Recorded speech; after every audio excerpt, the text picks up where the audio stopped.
I should know better than to run right back to you. Losing my mind over how you knew I met her. I know I didn't think it through. Caught up in ways I can't undo.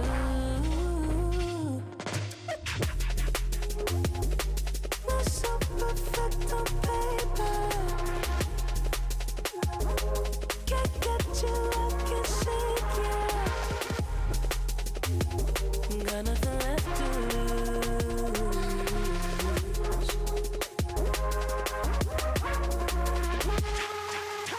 Have a little faith, have a little game. I don't wanna play. If you stay, then I take it all back. With a little game running through my veins, take it to the grave. In my state, I'm an insomniac.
So perfect on paper.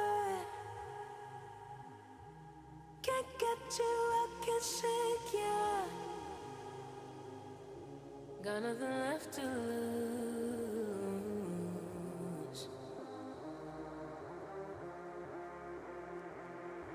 Have a little faith, have a little game. I don't wanna play. If you stay, then I take it all back. Take it to the grave in my state, I'm an insomniac. All the love I gave running through my veins. Baby, I just have to let you.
This stream contains fast-flashing images that may affect viewers who are susceptible to photosensitive epilepsy and other photosensitivities.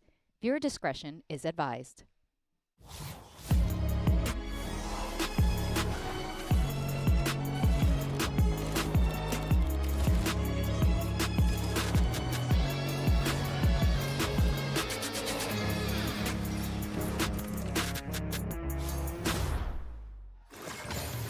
Hello, everyone, and welcome to a day of regional rivalries here at London's Copper Box Arena.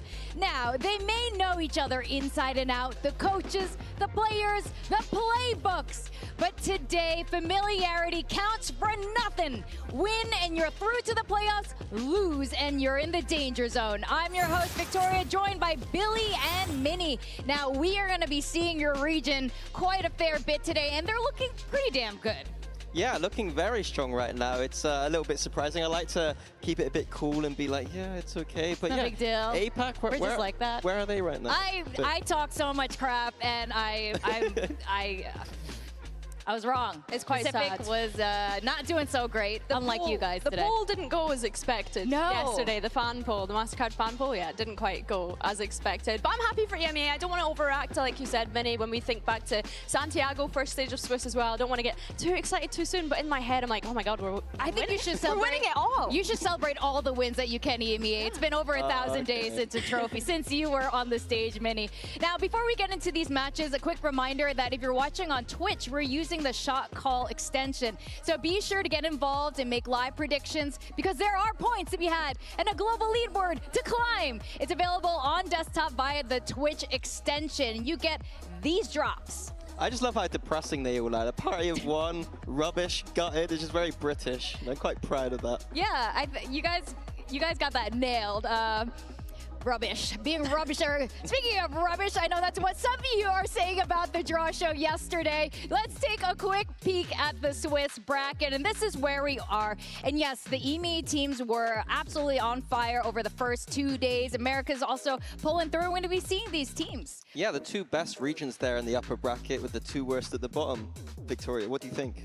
I think something's wrong with this.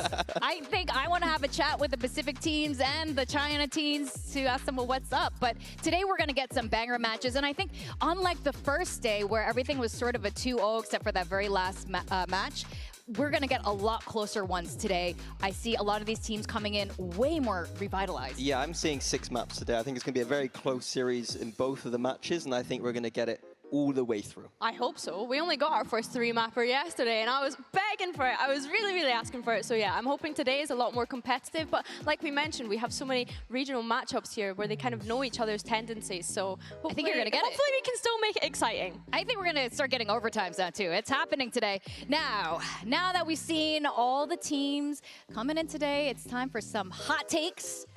Billy, would you like to start first with your hot take? We each have a hot take, and we're going to rank it. Minnie's looking at me like giving me side-eye already before I even start. But my hot take is that Foots are going to finish top 3 in this event. Wow. You told me that your hot take was going to be hotter than your original one, which was EMEA were going to win the event. Yeah, and then I decided to like rein it in a little bit. Do you not think that's a hot take? I think the Foot one is less a hot take than EMEA winning. Yeah, we got to rank. Really? Top 3? Okay, rate it then. You got to rank whether you think that that's very spicy. Is it heat? Pretty spicy. Pretty spicy. I think Foot's looking good, actually, and I think they could be one of the dark horse teams going through. So I think before the event, extremely spicy. Yeah. I think you're falling into recency bias a little bit, I think. But I that think is what VALORANT is. bias. It is recency bias, the small sample size. Okay. Let's just overreact. Okay, do you know what? I'll take Foot are it. winning it all. that's a hot take. Let's go. That's the hot take. Is that your hot take, Minnie? No. All right, Minnie, give us your hot take. My hot take is that Vice is the most important and the best agent at this event. Oh, okay. Really? Okay. Vice? Okay, I'm trying to decide. I think that's mild. I think that's mild I because think you've it's heard my mild. propaganda every single week at I'm EMEA. used to this. So right now in a double duel matter, we've seen a lot of teams continue to play that Neon, and I think Vice is the only agent right now able to slow it down. I think the further we go into this tournament, we're going to see a lot more of those Vice teams in the playoffs, and I think it's going to be the defining factor of how to counter this meta right now. I think that's a really good point to raise as well, because we saw so much Neon, and I guess it does come down to the map pool that we're seeing at the moment from those first couple of days. So yeah, we set this tournament up as we're going to see a decline in Neon, but I think because of the maps that we've seen those first 2 days, we're seeing quite a bit of it. Well, I think it's a little spicy, but I'll defer to the experts here. So now for my expert opinion as the host, I think my hot take is going to be in top 4, we're going to see either DRG or Global Esports. I come from Asia region. I could take a little spice. Oh, Extreme Heat. You think no? DRG or Global. What's the DRG angle here? I think they haven't shown what they got. I think they absolutely flopped, obviously, on the first day. And I think they were a little nervous coming into it. And I think we haven't seen their full potential. Okay. And they're going to have a Wolves-like run going through the bracket.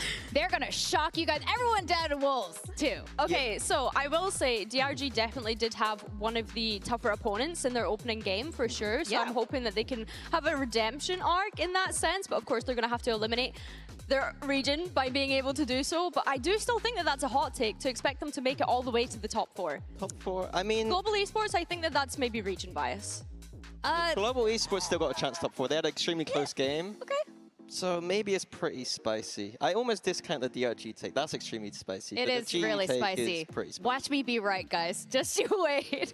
All right, now that we've given our hot takes, let's get some of your predictions for the Mastercard fan poll. We want to know which of today's team you think is going to be London's dark horse. We got Vitality, Foot, NRG, or Lev. I'm really eyeing Foot and Lev especially here. What do you guys have? I don't think NRG even a dark horse, so maybe that's my obvious pick. I don't think they're a dark horse either. I mean, they're literally a champs. I think before coming into this event, maybe you would have considered them a dark horse because they came in as the 3rd seed, right, and had to have that lower bracket run in Americas. And I think even when you consider their opening game, they were literally in Kiko's backpack. So maybe there is a sense of they've not quite found their footing yet. I think out of those teams, though, Leviathan would be my dark horse. Yeah, I think Lev is definitely probably, top 2 for me on that list. Now, we're here in London. I know you guys have been teaching me some proper English, but Tom Biz has also taught Foot a little bit of proper English. Check this out.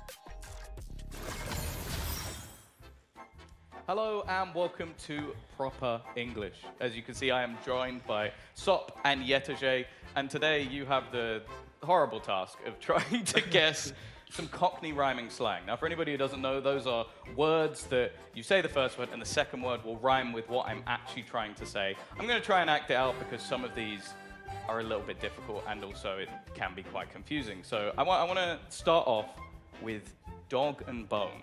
So the sentence I'll give you is, I want you to give me a call on the dog and bone. Dog and bone. Yeah, so what do you think the word I'm hiding will be? If you were to give me a call on the dog and bone. Bone. So Call? Bone? I don't know. what rhymes with bone? You had it, I think. Call? No, the next. Bone? I said bone. Oh, okay. But what rhymes? Bowl? Bowl?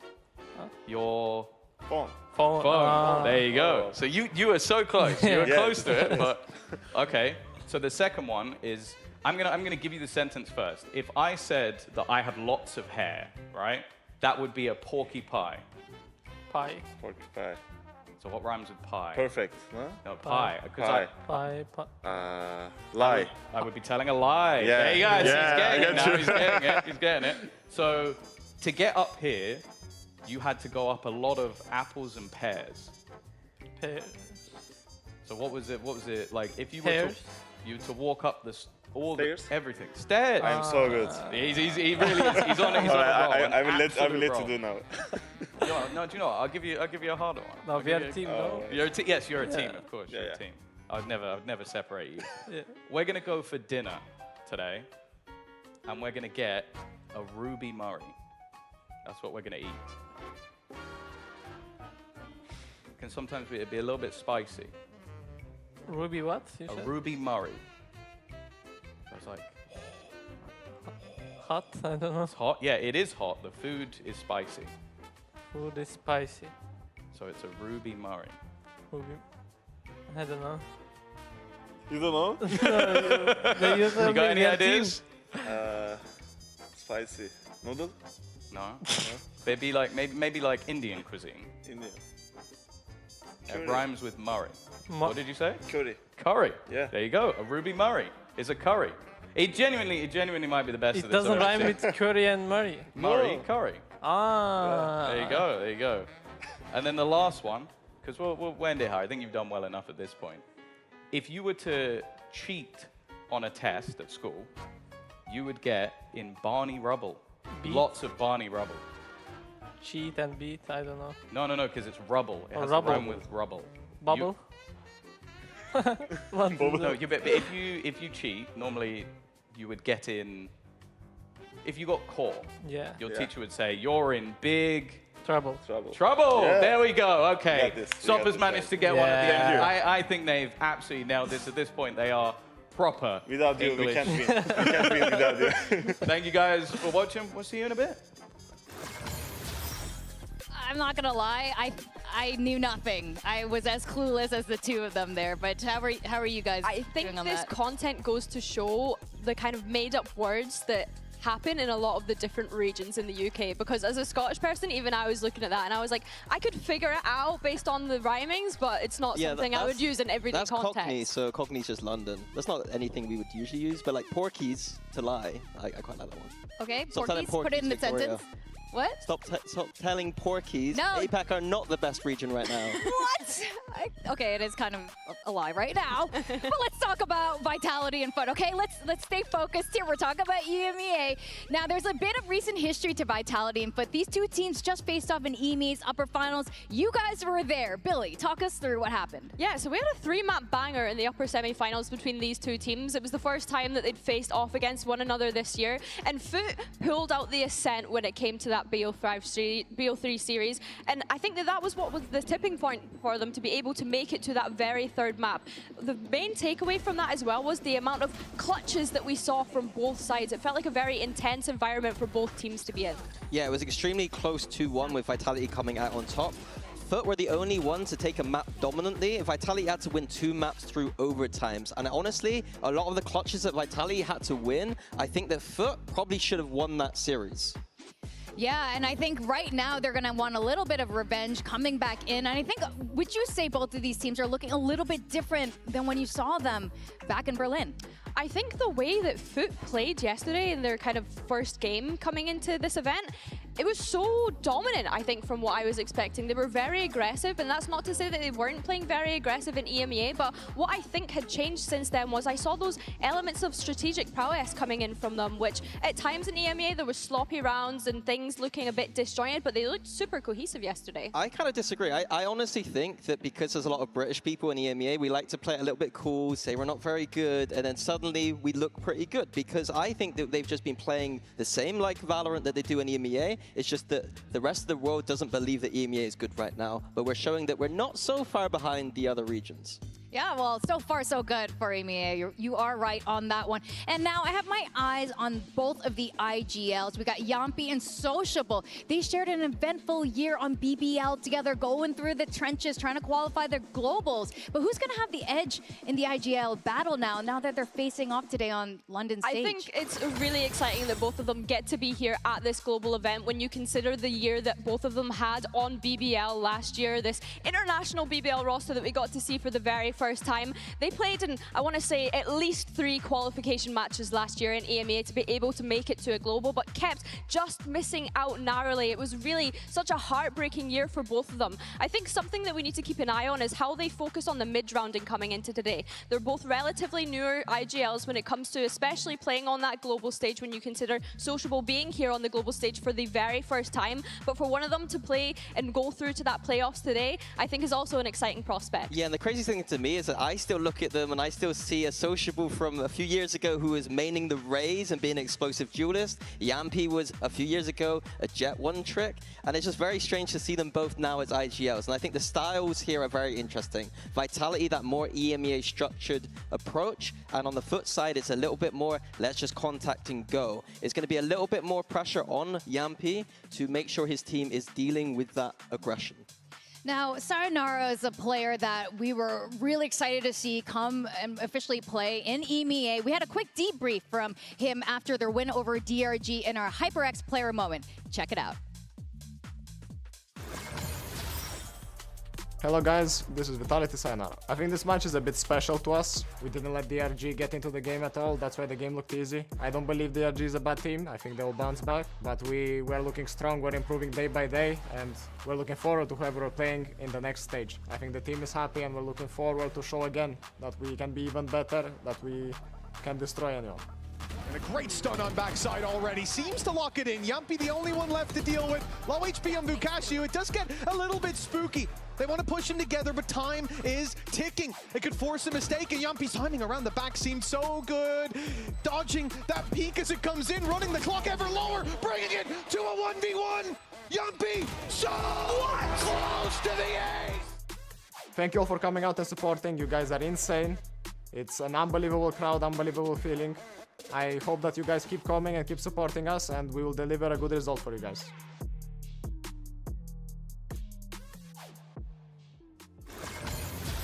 Definitely great stuff from Sayonara. And we also saw peak performances by Sop, Durka, and Zeus, who all made it onto the top 5 leaderboard for ACS during the first round of Swiss.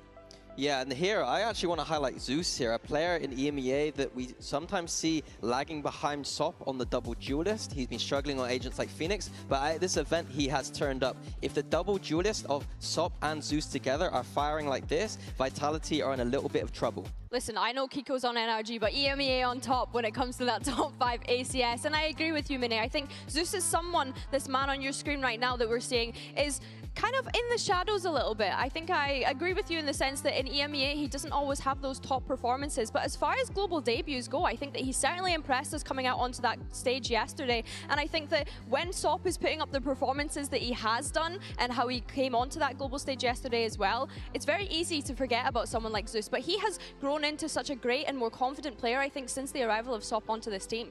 Yeah, when he joined in EMEA, he was supposed to be at that level. I thought that he was going to be one of those Turkish shooters that come in and dominate. If it is just taking a little bit of time and a little bit of confidence, then I'm fine with it. I want to see him do it at this tournament. Well, speaking of Sayonara, let's also hear from the man himself, who spoke with Jen Lee just earlier. Jen here with Sayonara of Vitality. Now, Sayonara, we see that confidence isn't an issue for you, but what are your thoughts on not letting it become overconfidence? I think of both teams today, us and Foot, confidence is a main source of what we are. I think every single player uses it to their advantage. Of course, you can turn into overconfidence, but it all depends on the player and how he uses it. I think and as most players on today's game, that they use it for their benefit and they don't let it leak and make it seem like they are presuming stuff that is not going to happen. So I believe that there is no such thing as overconfidence in the right hands. And I believe I have the right hands to maintain my confidence and my high ego. All right, thank you so much, and sayonara for now. I love Jen's interviews. Confidence is name of the game, especially on that first day there. We saw a lot of new players come to the stage for the very first time, including Sayonara. And we always wonder, are they going to crumble or are they going to thrive under pressure, Billy? There's no such thing as confidence in the right hands. Someone write that down. That is iconic. I think that he's showing so much maturity already, right? Let's not forget, this is his first global. He only just debuted in VCT EMEA this stage as well. And now he's spitting bars like that in interviews at the global stage. He had the performance he did in his debut game here in Masters London as well. I'm really impressed with his attitude and approach. Yeah, I think there's two different types of confidence today I want to see. Confidence for Vitality, I think, is more about their game plans and their structure, and for Foot, it's more about the individuals themselves. Because Foot are a lot more based on those individuals, so it's going to be, are they going to crumble or not? I don't think they are. They're looking extremely strong right now, but Vitality are a different team than the full sense that they played the other day. Yeah, that's right. I mean, speaking of experience and confidence in that experience, let's talk about Durka. This is a very experienced player, and he was making it look like 2021 again against DRG. But Minnie, tell me, when it comes to Durka versus Turkish teams, how does this play out? Well, I have a bit of a narrative that I think Durka struggles a little bit more against the Turkish team. Sorry.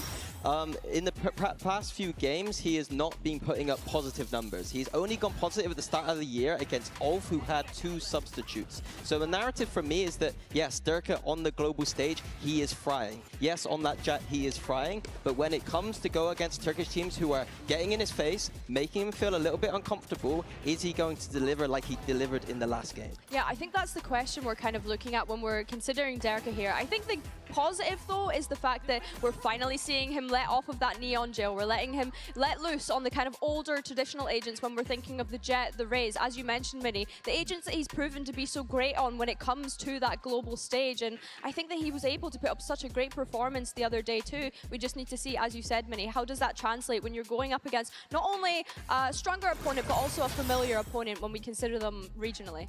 That's right, and we have to give props to Foot as well. Their duelists are also looking pretty solid, and we were talking about Zeus, and as good as Zeus was, Sop is definitely man of the hour. Man just dropped 332 ACS in his global debut. 0 first appearance jitters for this gentleman. Yeah, and talking about debut appearances, 31 out of 31 times this year, this man has been playing the Neon. The first time he plays the Jet, he's dropping 401 ACS, and then a similar performance on the second map. He's looking like one of the greatest Jet players in Turkey at the moment, one of the greatest Jet players in the world, and it's just very poetic that this man, Turkish Jet, is back in full force, and he might be going down as one of the best in history if he's continuing this performance. I think it's crazy as well, when we were seeing his POV in the replays throughout that match, the way in which he was moving around was almost as though he was still playing that Neon, which is really exciting. I think if he can continue to bring this confidence and no fear approach, there quite literally is going to be nothing stopping him. He's also playing Jet on maps where I don't usually consider Jet a great agent. On that Fracture, for instance, 401 ACS. Like, it's just crazy to see that usually with players switching agents, you're thinking maybe a little bit of time is needed. You give him a bit of grace. This man apparently doesn't need any grace period at all. He's just going to kill you no matter what he's playing. I think what's really impressed me about the EMEA players and teams coming into this event is we saw the same with Sayonara on his opening map. He aced within the first 5 rounds, so I think seeing these head-to-head rookie players going up against one another today is super exciting. Do you think the Blonde was any extra buff at all? I mean, he's playing Jet on maps you didn't expect. He's playing even better than he was over on the EMEA yeah, it's like stage. that Super Saiyan Sop we got right now. He's just going higher, going higher. Well, even though he says a lot on the server, as you pointed out, Minnie, Sop is not a man of many words. So let's see how many Gen Lee managed to get out of him. Jen here with Sop of Foot. Now, Sop, you guys had a tough series against Vitality the last time you met in EMEA. What are you guys planning to do to turn the tables this time? I mean, it was really tough, I'd say, but I think we'll just keep playing how we play. And let's see if I break another record today. Oh, okay, we'll be looking forward to that. Thank you. Yesterday, Minnie, we were saying Primi is not a man of many words, but when Sop says a few words, they're really impactful. And even then, just now, I think he's done it again. I just like his throwaway delivery too. It's almost like he just like trails off like the most like crap talking thing he could possibly say, and it still kind of lands in the weirdest way. Like, I like to see that personality from a player who doesn't like Sato's like big and energetic, and that's kind of cool. But Sop is just like. Yes. I feel like he's nonchalant final boss, almost. Yeah, pretty much. Yeah, like he quite literally is nonchalant final boss. And he's like this in EMEA as well. We kind of mentioned in their opening game where he won't really get up and shout across the stage. He'll just get up and stand and look at you. Like he's like, yeah, okay. Yeah, I took your head off. Like, it's everyday business for me. Does the postman celebrate when he delivers the post? Like, this is literally Sop. The one thing I do think about it, Santiago, we have BBL giving a lot of crap talk, a lot of bravado. Sop has the same thing, and I'm very interested with his trajectory too. BBL, not here, not looking as good, and I want to see if Sop is able to continue that even in performances where he might drop off, or does he just continue to think, I'm never going to drop off, so I get to just continue my way of delivering the crap talk. His little gentle crap talk there. Well, Foot was one of the dark horse teams. We asked you guys on the Mastercard fan poll, who do you think is going to be the dark horse in this tournament amongst these 4 teams today? And it looks like not by a lot. Foot top 3, baby. Foot. That's what I'm talking about. Yeah, honestly. Dark Horse, yeah, I think after their performance yesterday, I think this is completely fair to say. I know that Minnie and I had Lev in there as our Dark Horse. I'm quite surprised at NRG sitting at 23% there, though.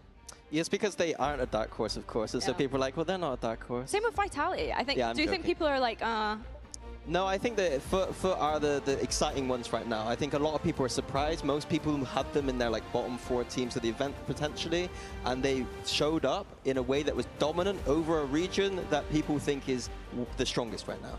Yeah, that's right. So I think this is, you guys have good cases for both, and today was a little bit harder to predict. Now we're gonna have our very first skirmish here in Masters London, and between these two teams, who would you guys pick as your skirmish night? Ooh. They were sending Pal into the skirmishes for Vitality Was he any quite good? a lot. No, I don't think he had a very good win-loss. He wasn't one of those ratio. coaches that was doing well, no. No? No, I think I got Foot for this one. AIM Demons. Okay, but who would you pick? Yeah, Like, but which player? individual, Oh, which player? Nominate. Foot, Sop. Sop and On the other side, Vitality? Durka. probably Darka, yeah. Darka? I feel like it's an easy answer. All right, well, let's have a look and see who the teams have put forward in the 1v1 skirmish. Okay, we got Yampy and Zeus. I think Yampy coming into this is actually quite good. if you Yeah, I ask mean, me, Mini. there is a tactical element to who you send to the veto. Oh, you got Sometimes some of the me. players like to chill out and relax a little bit, and so Yampy probably is the only yeah. one who's like, yeah, I'll go and take one for the team and be sent to the skirmish and try and diff some kids. Gonna try and do that to Zeus today. It's not looking so good for him right I now, think though. we also need to probably speak about the map veto here and the implications that's going to have on this match. Because as we mentioned before coming into this Mini, it was a 3-map banger last time that we saw them. We are going to see Foot come in with the advantage in that skirmish. So yeah, I think for me that leaves for an interesting map veto and how that's going to end up looking.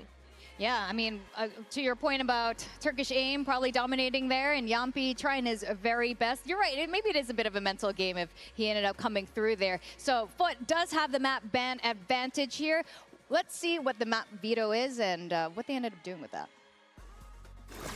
Hello and welcome. Let's do the map veto for Vitality versus Foot. So Foot won the skirmish and they're picking their side. Let's go. We pick Team B. All right. Foot is just operator. Foot is Team B, so Vitality is banning the first map. Okay. Ban Ascent. All right. Ascent it is, and Foot is banning the second map. We ban Breeze. Breeze is banned as well, and Vitality picking their first map. We should pick... I like water, it's a rainy weather, so I pick Pearl. Pearl. Great pick, and Foot is picking their side. Defense. Defense. And your map pick, Foot. Haven. And side for Haven. Defense. All right. We have Fracture, Lotus, and Split left. Vitality is banning first. We ban...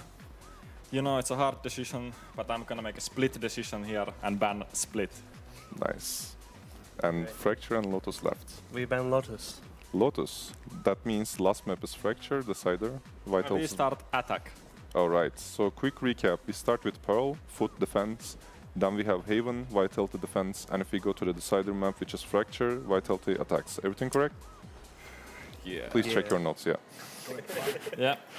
All right. Thank you guys. Good luck.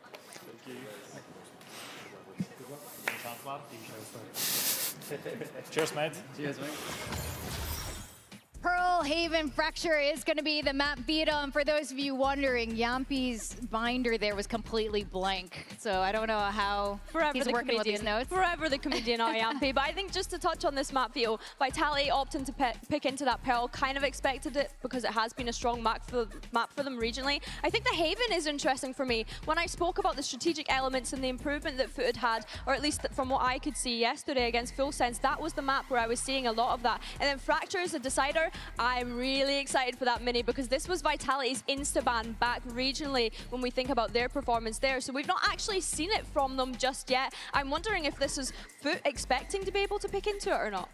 All right, well, I also want to talk about our predictions here. Who do you guys have going through winning today between these two EMEA teams? I mean, you guys are the experts. You've seen them play so many times. I think it's going to be Vitality, but I think it's going to go to that third map, and Vitality are going to have to cook something there, because that, as Billy said, permaban for them in the past. I think when I look at these first two maps that are being played, Foot could potentially 2-0 this. So I've gone for Foot today.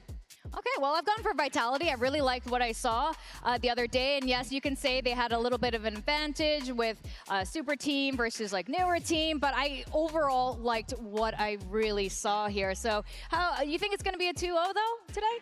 No, I think 3 maps. I think that Vitality heavily favorites on that Pearl. Okay. I think the Foot will go on that Haven, and I think we're going to get a banger Fracture to finish things off. Well, we have players who are very familiar with each other, so today's going to be very exciting. Either way, I'm expecting a 3-mapper. 2 of EMEA's best are here with a playoff spot on the line, and this time we have Sociable facing his old teammates on the London stage. So the question is, who's going to come out stronger this time? We're going to welcome Foot and Vitality back to the stage. Welcome, London. I hope you're ready to get things going.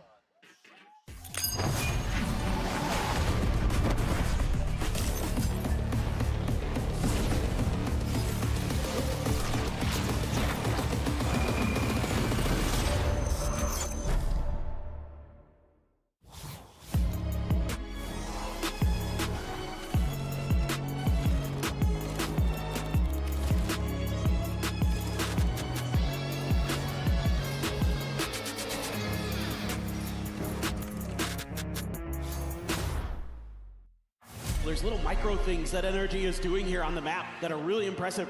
I don't think we were close to our peak form in Santiago. Gonna work on that and hopefully show it here.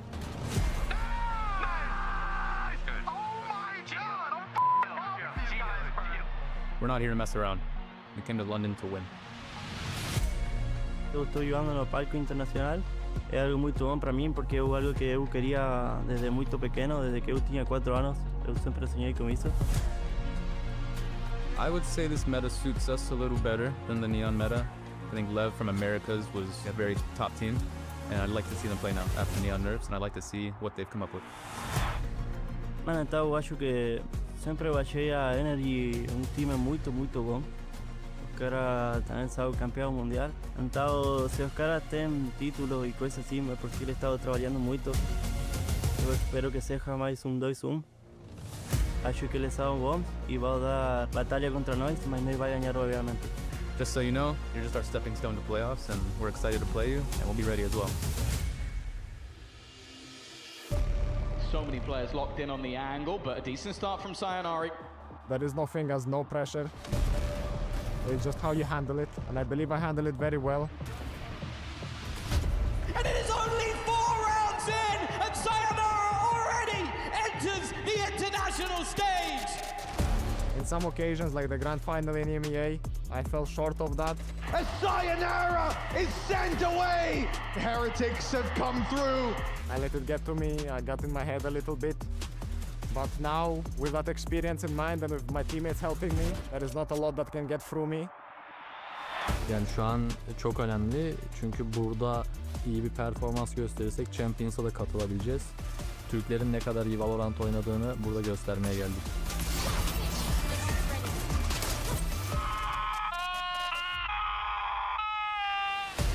I want to compete with the best in the world and I want to win. We're going into every game showing that we can beat absolutely anyone. Playoff'a çıkmayı çok istiyorsunuz ama bir maçınız daha olacak. Biz kazanmayı onlardan daha çok isteyeceğiz. You've never heard of me, but after this tournament, you will for sure remember me.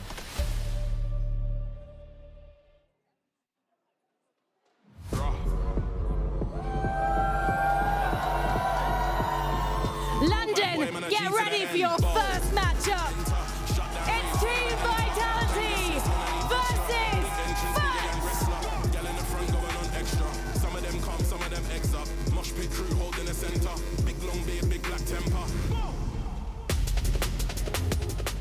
What a day for Masters. We get Vitality and Foot vying for a playoff spot in their own region. And Minnie, Billy, you guys have seen them so many times. Please tell me your thoughts on this matchup.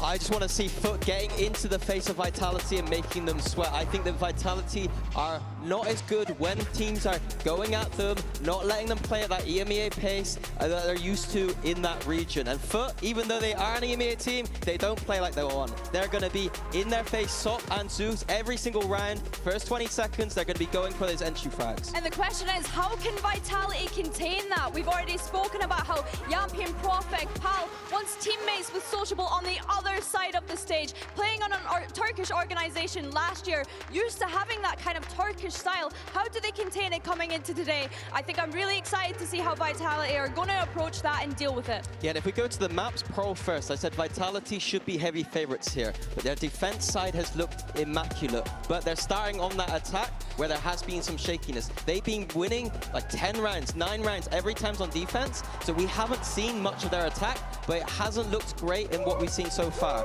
So, starting on that attack, are we going to see a bit of shakiness coming out? What I want to see is if they're continuing with the same composition, Chronicle on those extremities with that chamber. That is the key thing in the matchup today for me. Yeah, I mean, Vitality don't really have any reason to move away from that Pearl composition that they were running regionally when we consider how great they were, undefeated in their region when we consider their Pearl performance. For Foot, definitely things to work on when it came to that map. But if you are Foot, you're definitely coming into today expecting Vitality to have picked that map up against them. Do you think they'll have prepared anything different today from 2 days ago and yesterday? It's not a lot of time.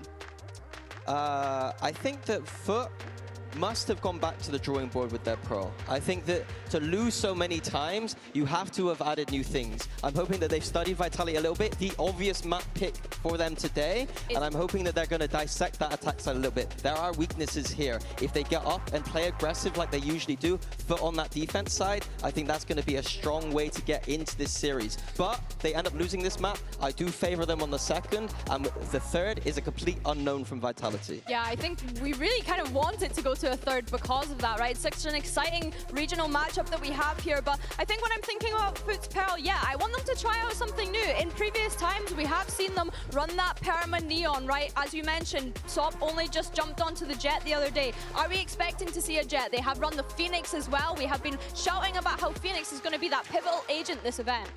I do want to see that Jet. Honestly, if Sop is playing like how he is, I want him to be on the most dynamic agent, the one just going forward, getting into Vitality's face, being able to be anywhere on the map. Make Vitality question where he is every single round. He is not on the Jet, it is Zeus instead. Sop Chamber.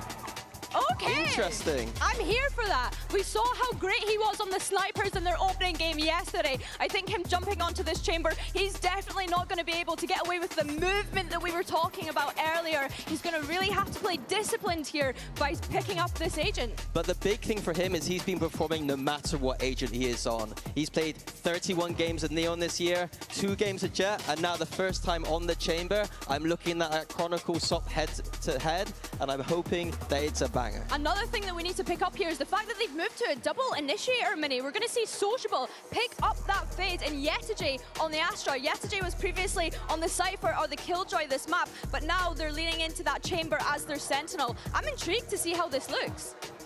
Now with this regional matchup, Mini, if you were the coach of either of these teams, what is the advice you would give them going into this? It's so different when you're facing a regional team versus someone from a different region. Well, I think Vitality are the ones that need that advice. They're coming in here, looking at a different composition, and Power, you can see him talking already. He's looking at the comp and trying to see what can we do. I think that because Vitality have the KO and the Sova, it's going to be about trying to contain those extremities early, pushing Sop off of those deep lines, pushing Zoops off of those deep lines, and then once they've got the map control, then making it awkward in the mid-rounds from Yampi's mid-rounding. And I think if you're Foot, you're probably hoping to show that strategical element, right? Prove that Turkey is not just a region that relies on mechanics, that relies on shooters. Show the global stage that you can very much bring theory and strategy to this game.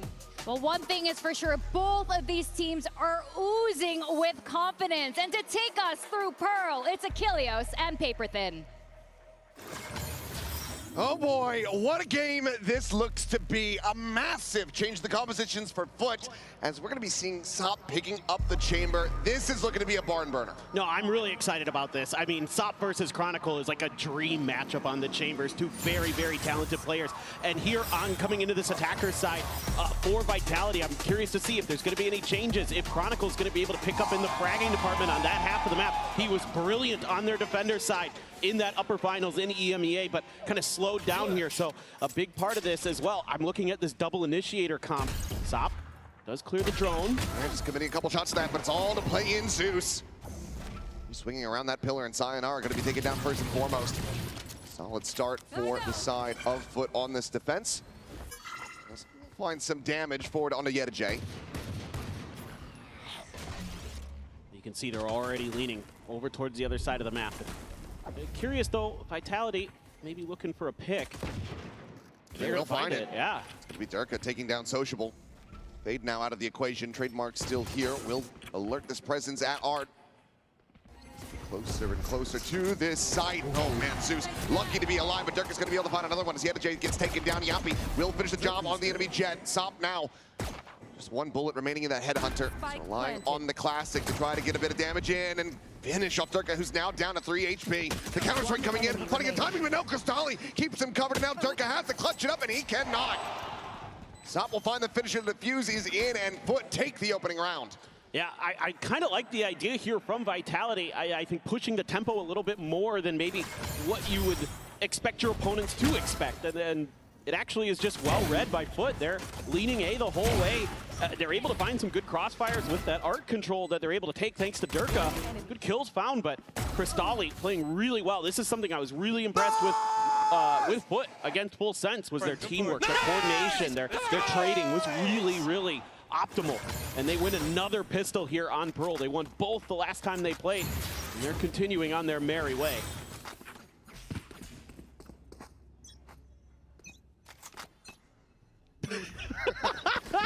The round is beginning. We'll talk you through this.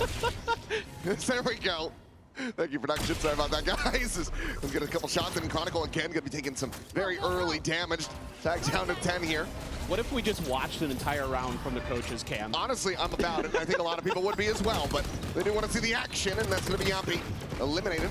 As Ravik inside R will be able to peel back a hell of a lot of pressure. Durka gets one with the stinger as well, and all of a sudden, this is looking rocky. Swing of the corner. Durka favored 10 times out of 10 at that range, and now suddenly it's just Yettajay.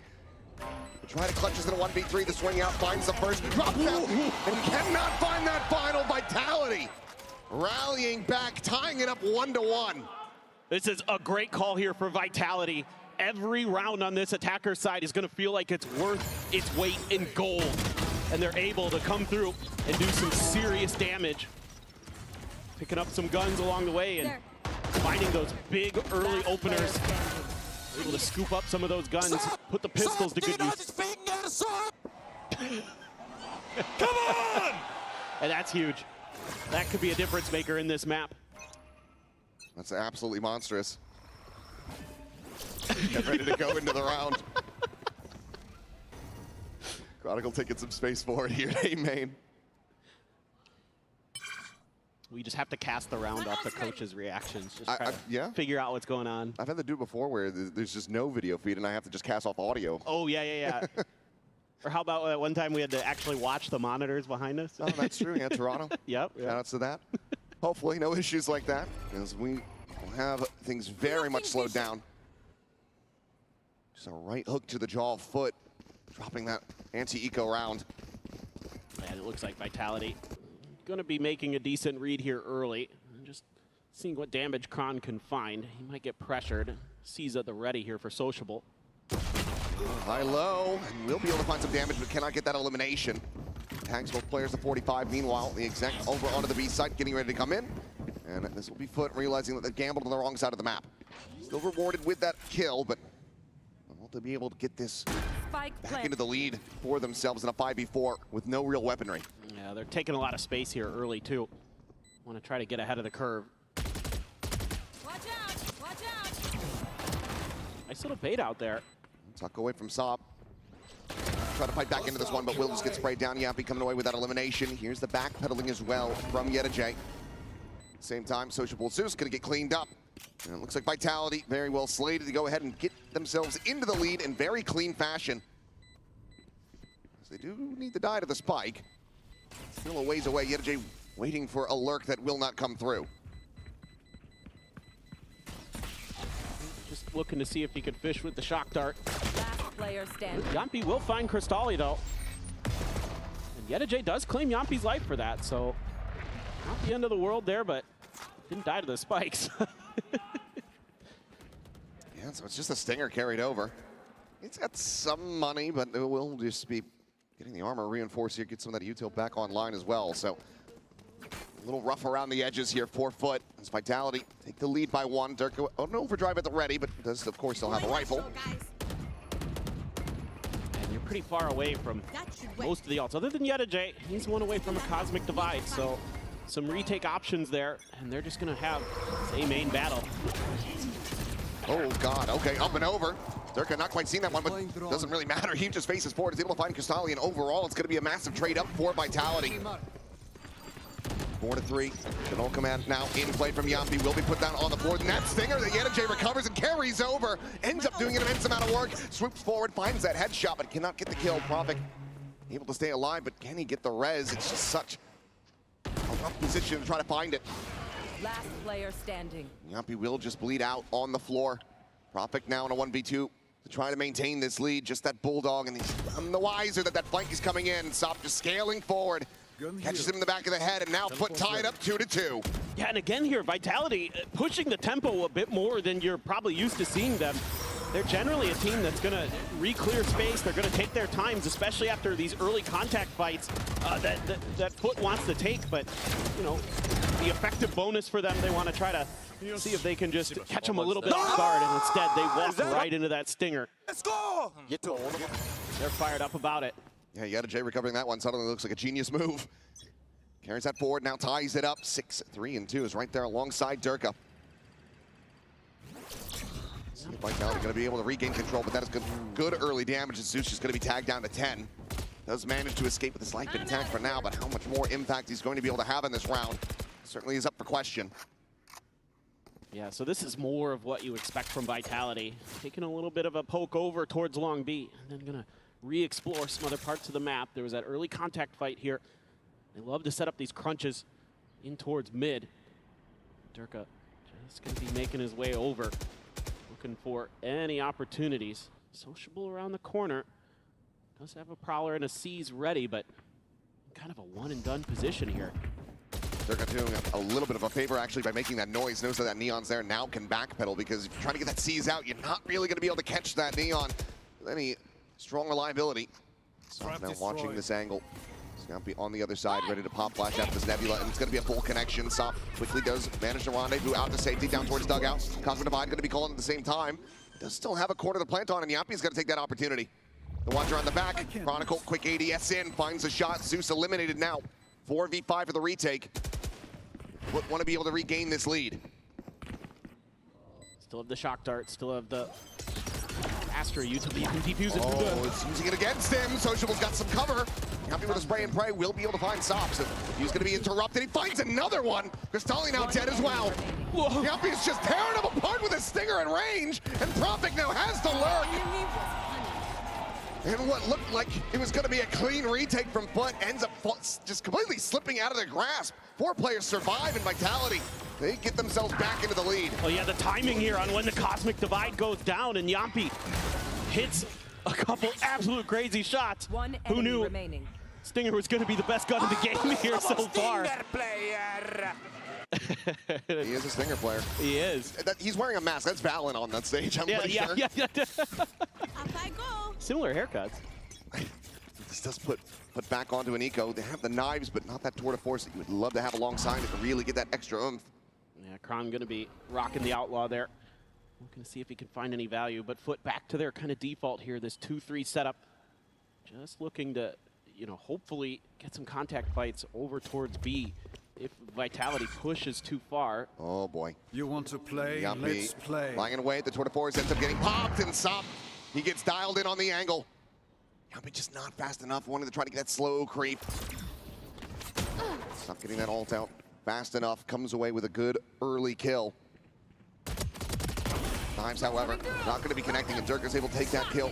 So 1 in exchange, waits out the concuss, slides in the back halls. Crystalli going to be sending that pop flash and hits one hell of a shot. Immediately the null command going to be invested, but the spike is being ushered elsewhere. Gonna have an opportunity here maybe for Yettajay, just misses the window. But look who's gotten in behind. Very quickly flanking back through Art. Prophet. Crystalli reading this, does manage to find a good amount of damage, but just can't quite get that kill at the same time though. Yettajay is arriving and he's not connecting the shots. Sop, however, will maintain control of the A site as the spike is now on the floor and they had already noted the enemy Astra. And now time becomes an issue here. Prophet gonna have to just pick it up and go.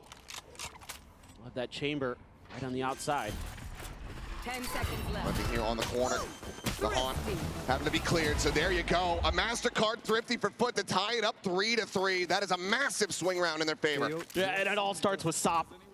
Just barely able to get the Alt Orb, get that tour de force in hand, and reads Yampi trying to punish it perfectly. Just so well prepared, so disciplined. You give him that open space. We saw it against Full Sense. He's got a sniper in hand, and he's gonna make you pay. He is very clean with it. Just not much hope there at the end for Profik. Great map awareness by Foot as well. Able to mirror a lot of the movements of Vitality and be prepared for some of those deep lurks, that deep pressure, even though they lose a player to it. Still doing damage along the way. Chronicle's turn now.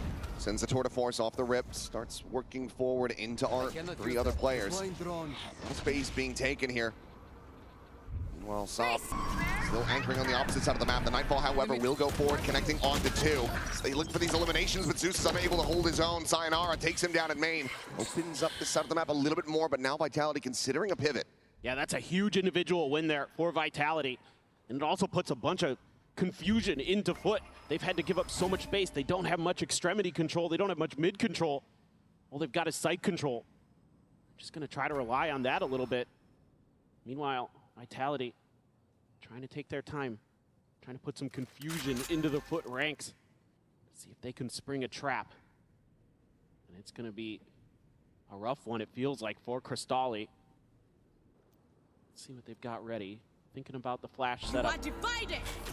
That Cosmic Divide. Your point, going to be sent down, ends up getting cleared. Flash, cheeky little rebound, but himself going to be flashed up as well, so has to pull back. Opposite side of the wall, sending out another one, is looking for a kill. Chronicle, however, avoiding taking damage. Starling out, just praying through that wall, but it's going to be Yampi finding him a dugout. And now that you've got that operator in play, Sop and Yeta, no other recourse but to strip back and save Vitality, reestablishing a lead by 1.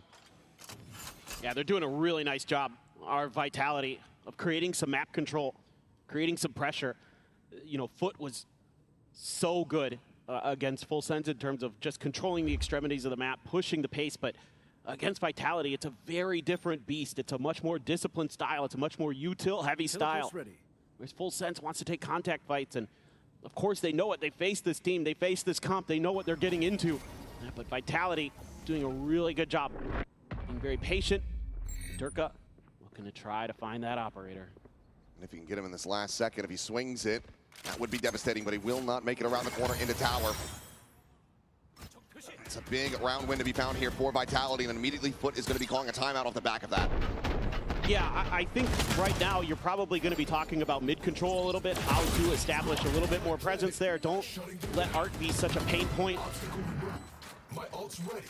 And Crystalli tried to buy as much time as he could, but maybe a little unfortunate, but a good reactive fragment from Yampi there as well, dissuading him from really taking an aggressive push through that Cosmic Divide. So I think this is more about map control right now for Foot. They need to, in this Coinbase win condition timeout, just try to force a little bit of a fight maybe, see if they can set up with the double initiator that they've got, throw some over flashes, see if you can get Zeus going a little bit here.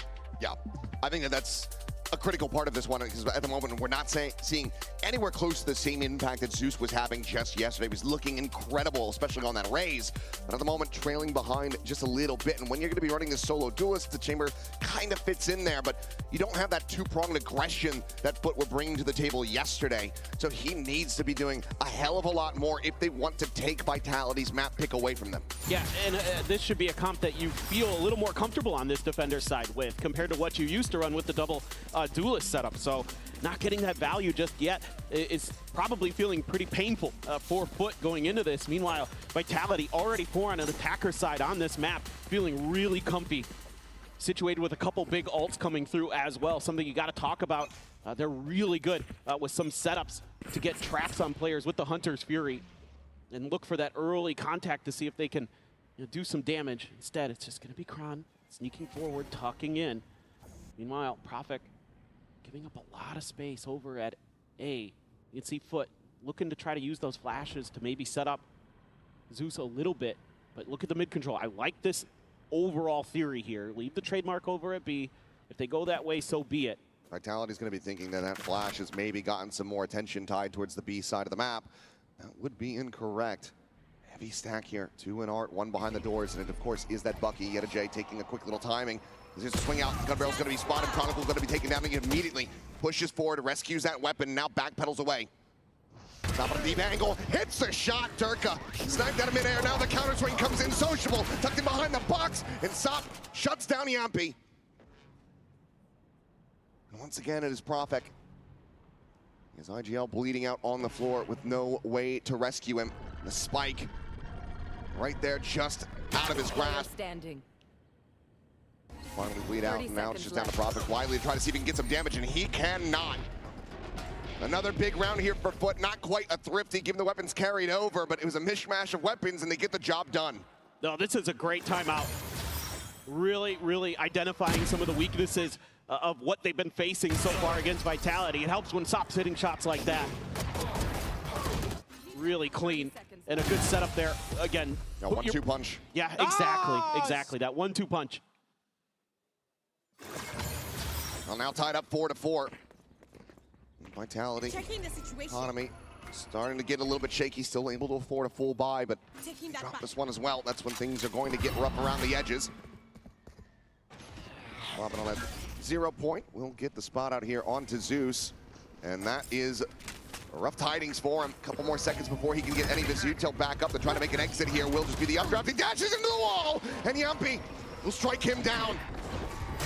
Catastrophic. Durka able to get out in front of that seize, not getting caught. Relay bolt going to be sent through. Does end up stunning himself. He's a little bit of damage from the friendly fragment, but otherwise pretty damn healthy. Yampi holding his own. Sociable going to be struck down. Swing out though. YetaJ able to hit the transfer, coming away with 2 kills. Giving his teammates an opportunity. Sop is able to find Durka now into a 2v2. One enemy remaining. Cristali will fall, and Sop has to get it all done. There's no real reason for them to try to swing. They can just maintain these angles. Allow him to swoop forward into their sightlines, and he does. Vitality take the round after a very rough start for Zeus. Yeah, like the changeup here from Yampi. They haven't showed a lot of B presence, and they put the pressure onto Zeus, and he gets caught before he even really gets to that wall almost. Yampi's so ready for that spot. Great util with the drone. Thought he had an exit, did not. Sayonara clean, and good awareness at the end of the round here by Chronicle and Sayonara to make sure they don't give that operator any chance. Still gonna have that Hunter's Fury as well, so Vitality making some good adjustments. Now Foot has to shore up the defenses here at B. They're gonna try to let Sop and his op do the job. Not going to be able to get the scout here on this, but Sop won't be able to find the flick either. Sociable now, the one who's stranded on a bit of an island, and Durka, he is coming out for blood, and he will be able to find it. Recovering it. Immediate pick coming through, just no way to peel back that pressure. So it's another early play or dead, and Durka's able to find YetaJ as well through the screen. Oh, this is great coordination with the util.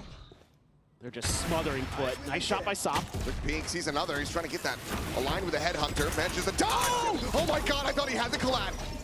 Will still get taken down by the fragment once again.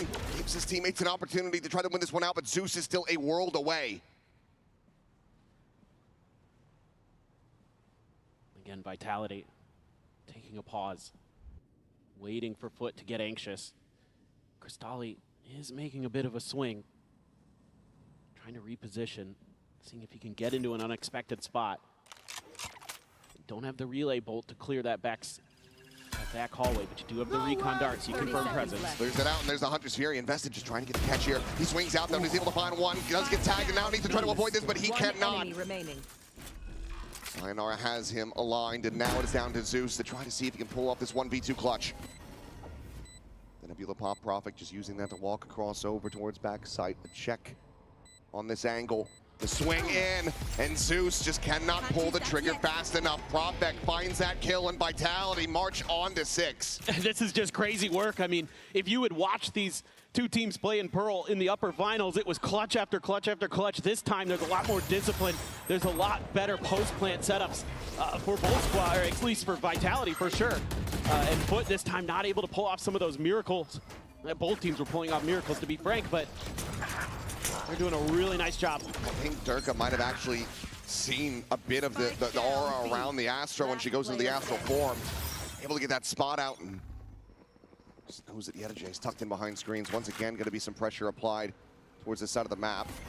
Stop playing in this position, obviously. It'll be a lot more reliable for you, especially when he comes away with kills like that. So Chronicle down nice and early. Looking to try to tie this up at the half. Filthy from Sop. Ooh, had a moment there, did Durka, but didn't quite have the crosshair in the right spot. And this is all a little bit of a bait there. Neon trying to sell that they're still thinking about B, that they're still leaning in that direction. This time around, Foot, good mid control. Gives up a little bit of space on this part of the map, but that should be A-okay. You've still got good tools for this retake. You've got the Cosmic Divide, got some extra guns picked up. A couple sheriffs in there, sure, but Fast lane situated, but sociable. A massive shutdown immediately finds a headshot on the Durka, the overdrive. No value to be found. This will be another critical round win for Foot.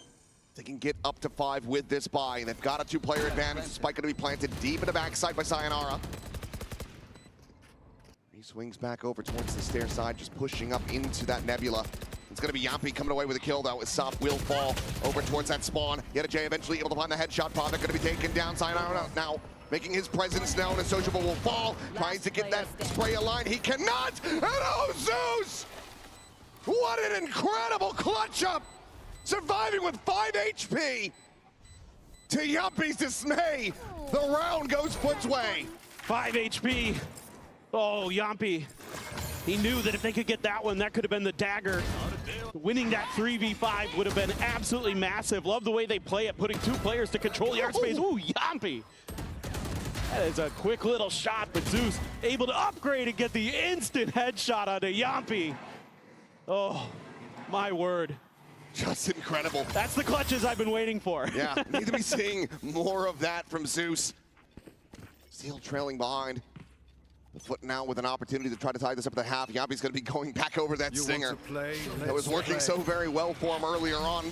See if he can find similar value, but for now these players just disrespecting that 0 point, continuing to push forward and trying to gain control over A main.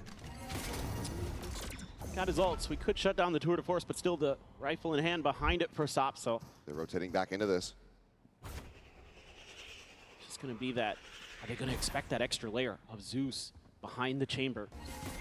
That's the big question.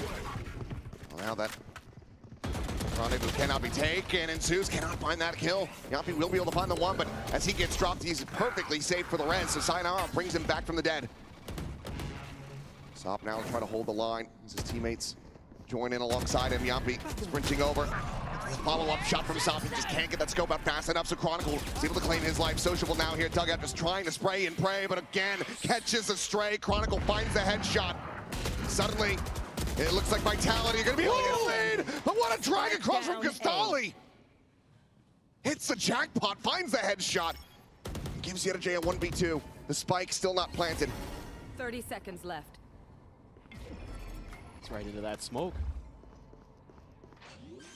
Slow creep up. Need that back. Popping another one, Prophet. He's rotated toward that secret side now. They're aware of his presence. YetaJ finds the first, 22 health. Tapping, just trying to bait out the util. Swings the corner, but cannot find Prophet. Untouched, unscathed. He gets Vitality, the lead of the half. That's a really nice half, though, for Vitality. Getting 7 on their attacker side, going up against a new comp, some new ideas.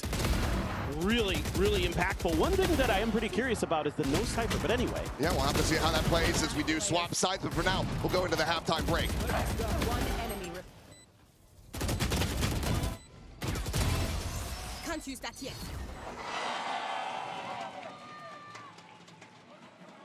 Tired of off-season blues once Champs is over? Fear not, because VALORANT is coming to the Esports Nations Cup, where players split from their clubs and compete for national pride. Will EMEA turn every round into a chess match? Is Brazil about to turn every map into ranked? Will Team USA Ego peak every single angle? The final event of the year is not to be missed. Esports Nations Cup 2026. See you in November.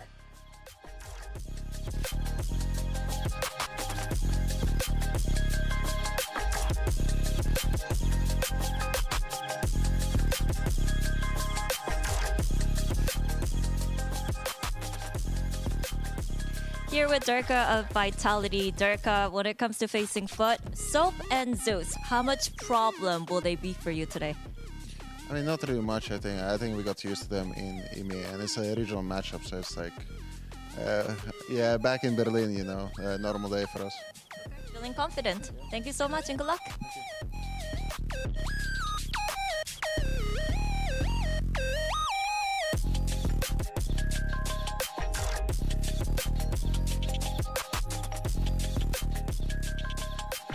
Here with Zeus of Foot. Zeus, how much trouble are you planning to be for Vitality?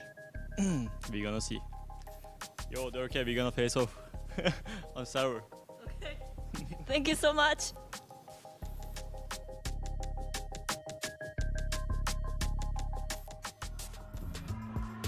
Not the most confidence there from Zeus in that interview, if I'm going to be honest, right at the moment.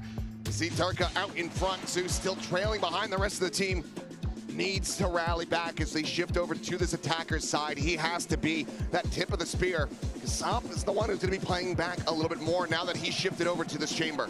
Yeah, exactly, and this is where Chronicles should also come alive on the other side of the coin. He's very, very disciplined with the chamber on this defender side of Pearl, but one of the things that I'm concerned about here for Foot is no Cypher. I think hurts them on that defender side where they don't have the ability to control that space and get a little bit deeper information, and I think that's going to potentially be a problem here on this attacker side as well, where they're not going to have that flank control, they're not going to be able to watch the backs. Oh my God. Sure, why not? Yeah, I'm going to have to see that one back. That's a hell of a shot to find off the rib. Durka now dead. This forces Vitality into a 2-2 split. Chronicle going to need to deliver very similar accuracy if he wants to stem this attack that's getting ready to strike the swing of the corner. And he'll just take one shot, makes his exit. Flash over the top, fragment gonna be sent in, but it's gonna be Zeus coming away with the kills. Chronicle does get taken down, swings the corner, finds himself a second, and maybe he's warming up. Swing in, gets the third. Down 3 players alive, Prophet to 1. Has to try to clutch this out. Low health on the enemy jet if you will be able to find it, but it's going to be this slow, steady entry from Art down the stairs. 2 players, now 3, ready to counter swing out of main as they hear this tap. Gravwell not even going to be committed yet. They're not believing in it. There's the Haunt. Tries to swoop forward. Will be able to find the first, but Sociable counter swings back in, and Foot take the pistol for themselves, 1 round away from tying it up yet again. Yeah, just a really good disciplined play here from Foot, just taking their time, finding that early pick, working the map a little bit. You don't get caught up too much. A little bit of a delayed reaction here from Vitality on this execute. The fragment maybe just a hair later than you'd like because you have to fall back with the chamber, and you don't know if they're going to push the tempo right then and there or not. And that's when Foot opts to spring into action. The thing about how this all started, it was the pistol going the way of Foot, and then Antico ends up getting dropped. Seems unlikely to occur once more, but Vitality could find it. That might just be this map under wraps for them. And this is a curious eco from Vitality. They're going all over the board here to have that trip to watch for the 2 players out along B. Nobody going to be home at Art. It's just going to be trying to play up close and personal to see if you can get some damage out of those classic right clicks. I'm going to smoke this one off, but I think that Yetijay is aware. Watching for this, but it is just a ghost who can quickly be overwhelmed, but he's able to find the first. He's looking for that second. Chronicle running out of bullets. Nothing left in that headhunter, and now whittled away down to 11 HP. Barely able to find anything on that opposite side. Meanwhile, Yampi's going to try to pinch in, get this potential flank, but he just can't scale forward because as he does, well, Sociable's going to say hello. Takes a headshot, but he's able to eat that. Survives with 22, and at the moment, Foot still on pace for a flawless. This is a great idea from Foot to have that extra layer with the trademark to make sure that those flanks are clear. That's something that I was concerned about, and they've already been addressing it very early on in this half. That's really encouraging. Soft now, rewarded with a quick little shot. Sayonara will get taken down, and Prophet, the last one standing, will be able to push forward, grab up that bandit to try to get a little bit of damage in. A couple players that would be susceptible, but it's going to be Cristali checking in on the street side, who will be able to find that kill. So Foot, they tie it up 7-7 in flawless fashion. This is really, really good stuff from Foot so far. A new comp, new ideas. And here on the attacker side, crossing their T's, dotting their I's, making sure that everything's basically accounted for. You gotta be feeling confident coming into this. I love the way YetaJay's been playing here on this Astra. You know, normally on the Cypher on this map, and a little bit of frustration there from Yampi, who's had a stellar map, that fragging IGL for Vitality. You know, he's done such a good job to rally this squad back, both with his firepower and his big brain, but that one frustrating him just a little bit. Felt like maybe he should have got the kill. This time, it's a push up the gut. Just the trademark of Chronicle to watch. It can be a quick counter swing from Durka, but of course would make noise if he goes sprinting around. Will just be slow scale forward. Clear out that trademark. Yampi, his eyes trained on this position, Vandal in hand. Ready to try to slow it down, but it's gonna be Sop coming out on top. As Yampi will fall. A-side opened up a bit, but Foot still not feeling comfortable enough for this. As YetaJay pushing in the mid, will be able to find Durka completely unawares. That Stinger claims his life. Now the B site completely open, primed for the taking. His Foot start drifting their way down the street. Only Sayonara nearby enough to try to do anything about this. They're re-clearing space so nicely there. Catching Durka on the backside, that was huge. Tailwinds into his teammate. Sayonara has not been detected quite yet, but it seems like Vitality also not fully committing towards this side of the map yet, or at least are watching for a potential very late lurk. We'll start shifting over, checking on that water side. As we know, everyone from Foot positioned basically here on the side itself. Swing forward, Propik unable to catch that shot. Cannot find the damage. Flash out. It's going to be Sayonara taken down. Chronicle will be able to find one. Propik has to backpedal. The rendezvous situated. It seems like from here, it's just to try to play to get some more damage, to take these weapons out of their hands, but it's Vitality, the ones that are losing out. Propik now tucked into the spawn, and Foot, they smell the blood in the water. The jump on the corner. YetaJay giving his life over so Sociable can collect.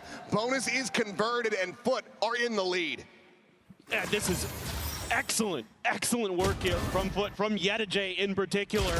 I am so impressed with the way he's been playing throughout the last couple months. When I've been watching the VODs, getting ready for this event, the one thing I was really happy about with Foot is how it feels like YetaJay so reliable there to watch your flanks, to be that guy who's gonna do the selfless duty of also setting up some of your duelists and things like that in moments when he has to kind of be the bait a little bit. Tremendous flank awareness, and that's exactly what Foot needs. I was kind of curious if Vitality was gonna maybe rip an early timeout, but they're gonna let this round go. Couple sheriffs, couple bandits. Chronicle just a headhunter, of course, and Vitality looking to get a thrifty of their own to see if they can turn the tables on this one. This half has been rough, to say the least, so far. Again, this is usually where they're really doing a lot of damage. On Pearl is on this defender side, so this time they're gambling A, but they are gambling incorrectly. And you have to feel like after this one, a timeout call. Yeah. To come through for Vitality. Foot still taking the time, not wanting to fall into a trap. Recovering it. Pings down, and Sociable just continues to apply this pressure around A. Keep everybody focused on that site. 40 seconds remaining. Slow creep up can continue. Sociable. Catch them. Just look to try to clear out this trademark. It continues to scale forward, in fact, but now has to backpedal away, trying to get himself over into the cubby, and does end up getting taken down. That's going to be a weapon handed over. So Durka does get himself a Phantom, and suddenly there's an opportunity for Vitality to at least get an immense amount of damage through this round. Stop though. So fast on the adjustment, looks for the second flick through, cannot find it, but the spray and pray from Zeus will be able to clean up Yampi. The trademark down, Chronicle arriving around the back, looking to try to line up the headshot on a Cristalli. He cannot. Foot not allowing for the thrifty to come through. They stretch the lead, now up 9-7. Again, another great, well thought out round from Foot in terms of selling a little bit of fake on the other side. Sociable Gonna give his life for the cause there, but then the other players immediately start taking space because they realize that the rotations are going to be so late for Vitality that they can get into positions where they can cut them off before they're really ready to fight. And that's exactly what they do. Sop does a great job, and then the reinforcements are right there coming up the ramp behind him.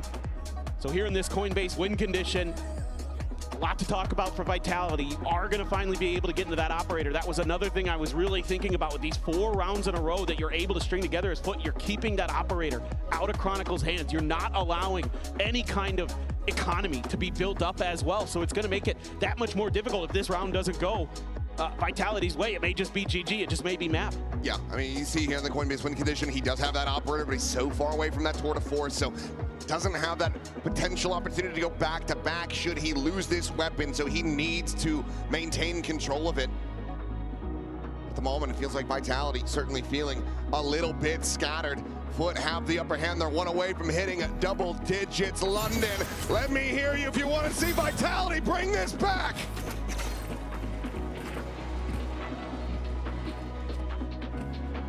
Okay, they're coming into their ult cycles. They're really close to it as well for Vitality.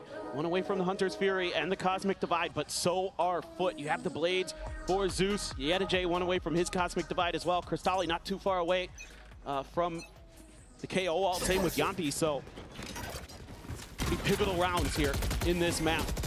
Went to overtime the last time these 2 teams played. Is Vitality going to be able to make another comeback? Oh, Zeus, did he catch a glimpse? I think he might have done. But it's going to be a Hunter's Fury now out. Swing at the corner, and Chronicle dead. The operator down. Sop favored on the angle. This Yampi tried to play forward into the smoke, but Sop just disrespects it. Lunges in. And at that HP, the shorty will still get the job done. Vitality once again now on the back foot. A 3v5, a couple players low. Zeus playing point, however. Durka is completely caught off guard. Spotted under the jet. Shock Dart going to be lobbed in. Zeus will get taken down. Quick little exit, and Sop able to avoid execution. He's got to save. Nothing left to do. Couldn't find any more value. And they can't get to the operator either. It's just stranded there on the site. Foot are going to get themselves up to double digits. Meanwhile, Yedijay, he's sprinting all the way through A main. He wants to take these guns out of their hands. He knows that they're in dire straits. Whether or not he can find it, we'll have to see. But yes, he does. Just locks on. Finding Sayonara right as the spike goes off. Look at how locked in Foot is right now. This is usually a team that would be getting on their feet, that would be kind of trying to get in their opponent's heads, but they're just so dialed in. It helps when Sop is just so good at point of contact. He's been incredible when you give him an operator, and so reliable so far here in London. And then they just do a great job using that fade to clear into that smoke to make sure that Yampi's attempt at a cheeky little play doesn't profit anything. Here goes Sop again. Durka trying to take this forward space, but counter spam out. Barely able to find any damage on the Sop. He gets whittled away at down to 70 HP. And immediately Vitality just make their exit, giving up this space, and it looks like Footage is going to pump the brakes, play it quiet, and then rescale forward. They're definitely feeling confident. Feeling like they can take these fights. It's a little bit of a tricky read for Vitality because we've already seen that sometimes the fade will be on their own. Just seeing Sop here. Oh, Prophet going to be lucky to be alive. Sop's been showing that he's typically going to be good for those, and he says that's why he's continuing to push forward. He's just disrespected this Nebula. He's sliding in behind 2 players. He hears this drone going. He sees a burst, and he hits the top! Sop is destroying them! As Yampi is able to find 1, but he will then fall. Yedijay just turning back, cleaning up the enemy KO. Whoa! However, fighting back is able to find 2, but Sop hits the quick scope. Prophet dead. The A site opened up. And now it's just Chronicle to try to see if he can somehow turn the tides, get this clutch. He's done it before. Sees the weaponry, has to make the noise. Swaps off the Guardian Sop again. They're gonna be dialed in, but okay, Chronicle able to fish out the kill.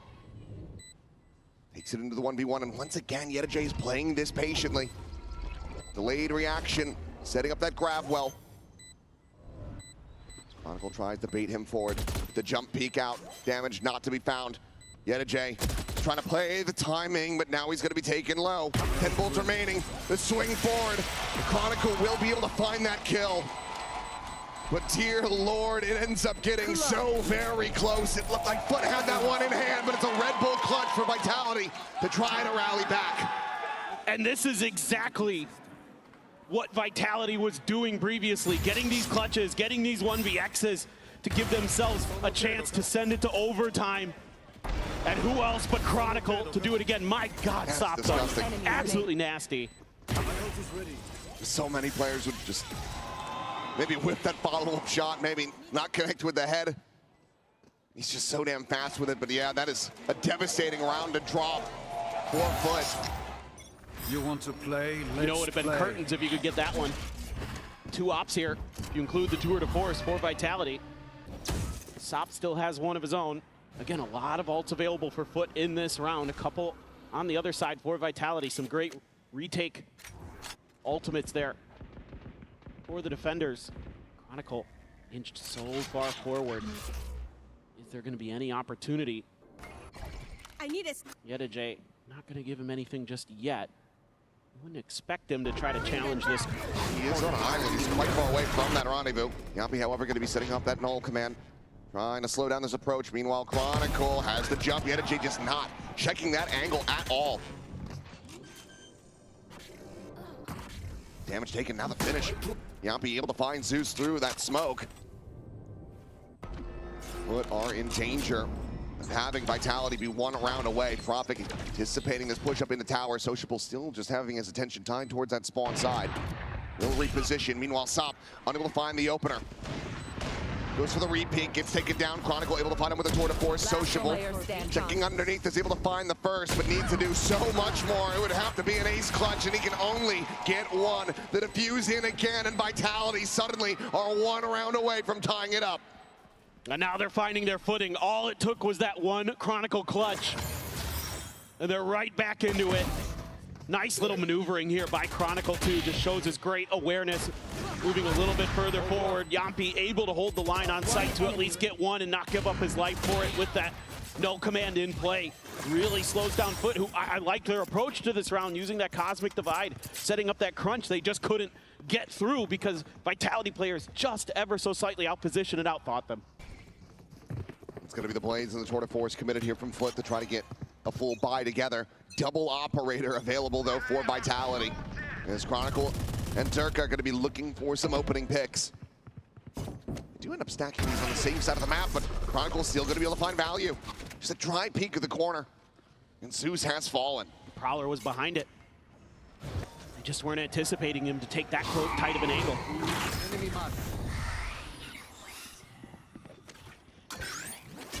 Ceding a lot of map control here are Vitality because they still have extremity control. Give up a little bit of space in mid here. Make the shots a little bit more difficult on those entries. Can set up the crossfire here.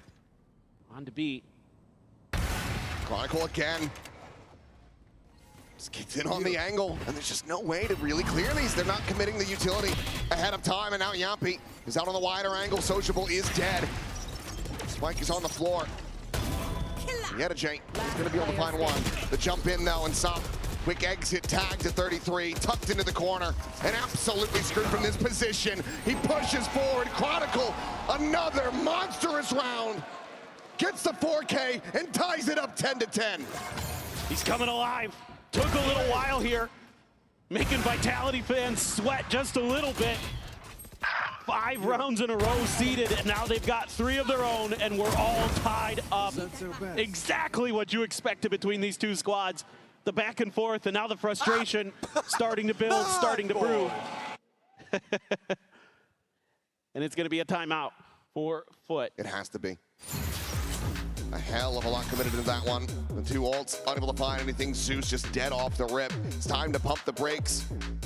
Trying to get these players focus back in. And I don't even know if the double up was scouted in this round. I'm not sure if Durka really send out a shot with that, so they might still be unawares that that is online at the moment. I didn't see it, so I think you're absolutely right. It's a good start, though. Sop, 332 ACS, but still some work to do. It's 22 and 12 right now, so just right in line with that average KDA, but I think the problems here are more that I'm not seeing the initiators being able to get involved here for Foot. They're not able to tee up Zeus or Sop for some of these plays where it's a little bait and switch or able to get the utility there in time. You know, that round, Chronicle just a little bit ahead of the curve initially, gets that early kill onto the Blade Storm. So things like that probably got to be talked about here with the coaching staff, with these players to make sure that, hey, we're running double initiator for a reason. That means that we're clearing angles with the Prowlers, with the flashes, with the knife. All these things need to be happening to make sure that we're not giving up these freebies, because they're starting to kind of fall for some of these traps, taking some dry contact. That is not what Foot wants to do here. Oh, Zeus is able to find a catch. There it is. Sayonara taken down, solid flash set up. He's able to find that early kill, and that's exactly what the doctor ordered. Jump peek out. Chronicle spot, and Prowler going to be sent through. Disrespects that, wants to try to get onto the angle, but Foot do wait it out. They hear the exit. So Nightfall's going to be committed and doesn't manage to collide with anyone. Tropic, however, now going to be scouted out, unable to try to clear that haunt in time, and Sop will find his head. Scale forward into Secret. Chronicle peeking into the angle, will be able to find that opener. 3v4 as they look to try to get this retake going, but Zeus is able to strike again as Yampi will fall the push forward. Chronicle now to the covering fire, will be able to keep him alive for a little bit longer, but Zeus does take him down. Cash aplenty. Durka doesn't need to try to hold on to the operator, but he won't be allowed to. Zeus, a monstrous round in his own right. They call the timeout. He comes out swinging, finds the 4K, and Foot find the lead once again. This is absolutely beautiful. Great timeout here from Vlad and Bambino. I mean, doing a really nice job. You get that over flash, you get the setup, you use the Prowler to clear Chronicle off the initial angle that he's trying to take. A little bit of a jump bait there as well. So this is just that coordination that you needed. I don't know what they're mad about. I think that was a pretty solid round. Yeah, still frustrated about some things. Could have been cleaner, I suppose, but critically they're able to find that win. But as mentioned, the money is still there for Vitality. They still have this by the slide forward, but it's going to be Zeus counter spraying to take down Durka in the aggression.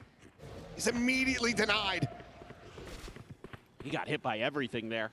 The haunt, the flash. The headhunter even found a shot in there.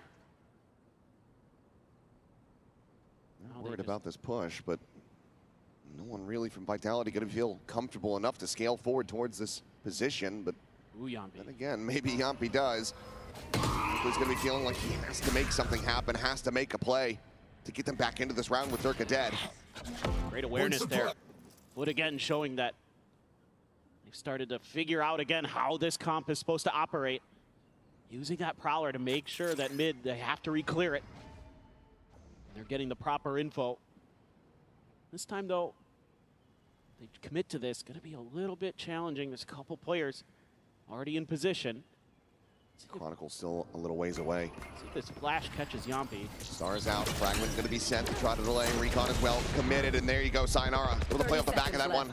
Cleans up a kill on the Zeus. Brings it back into a 4v4 with Duelist dead on either side.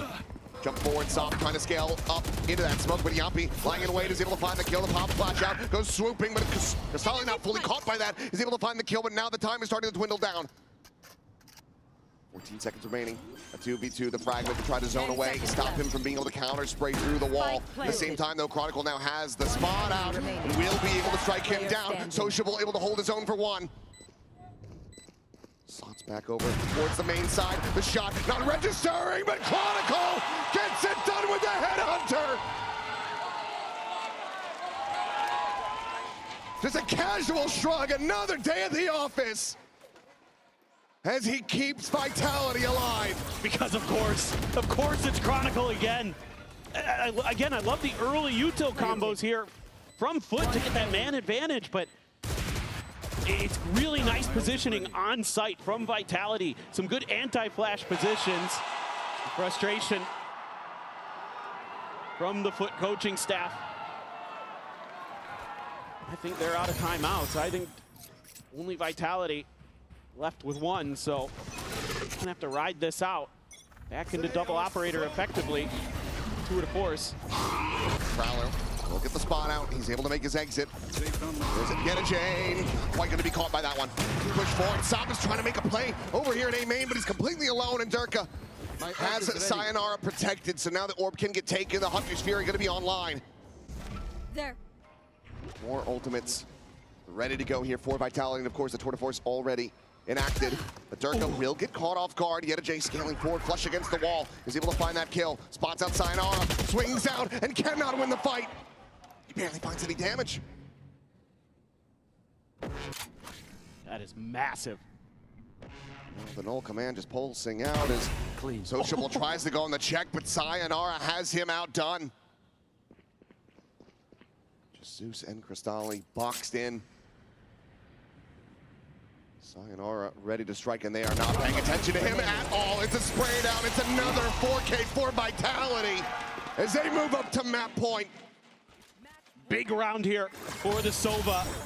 A nice little change up in the formation. They've been leaving Sayonara kind of on an island to control long A as that Sova, and this time Durka ready to use Sayonara as a little bit of bait, and then Sayonara just cleans up the rest of the round, just catching Foot off guard time and time again. And look at the economy, the lack thereof. There is basically nothing to really work with here for Foot. A Vandal in hand for Zeus, a Stinger for Sop, a Guardian for Yetijay, and 2 Outlaws. And there's the first. Didn't have to make it a headshot, but he does. And Chronicle will take down Sop, denying the potential heroics. And you've got 3 ults to face as well here. This is just bad to worse for Foot. That Hunter's Fury still there. Durka's ult still there. Now Yampi gets some information. Hunter's Fury going to be invested. Sayonara fishing, trying to find any kind of connection that he can, and will be able to get quite a bit of damage on the Zeus, puts him to 45. Yampi just going to be backpedaling away, giving up that angle into Streets. Knows that they're still very well favored in this round. Yeah, they've got full map control effectively. The only thing they don't really know about is long A, but that's where Durka's holding the line with the Outlaw. And he can quickly pivot back towards Art, as that trademark is going to hold them in position. 40 seconds remaining. This is beautiful map theory from Vitality. We've got all their bases covered right now. Clear the trademark. Updraft into the drift in. Looking for an angle, and that's a hell of a shot. Zeus now. Blade's going to be popped. Takes down Prophet to start things off, but they need a hell of a lot more than that as the overdrive is going to be enacted. Durka sprinting forward, fishing through the smoke, is able to find the one. The Planter now eliminated. The Sociable has to commit to this one. Down to 17 health. Zeus still at 45. Foot have their work cut out for them, but they've made this a possibility. But Sayonara, he wants to take that away. It feels like Zeus with the knives, having to deliver, but he cannot find a damn thing. Just Yetijay with a Guardian, and Yampi claims his life. Close but no cigar. Vitality persevere. And they take them map pick 13-11. This team has shown again that they have so much resilience. They came back, they were 3 rounds down in the upper finals on this map, the Force OT. Here they lose the first 5 on their defender's side, and they're able to roll it back. The Foot have their map pick coming up next, but they're going to be kicking themselves because this was so very winnable for them. We'll see if they can recover as we get ready to go to that map 2 after the break. You just use ChatGPT, make anti-strap. Yes. I tried that one time. I had an idea who was, let's say, making pistols and such. Wait, which one? Was it Posty? Oh.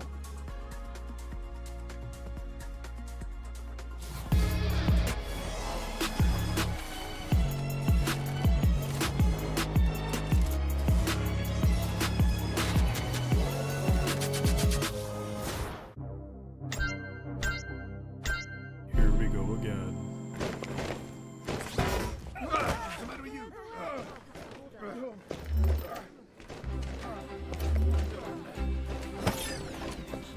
I gotta be me. I gotta be me. The dream that I see makes me what I am.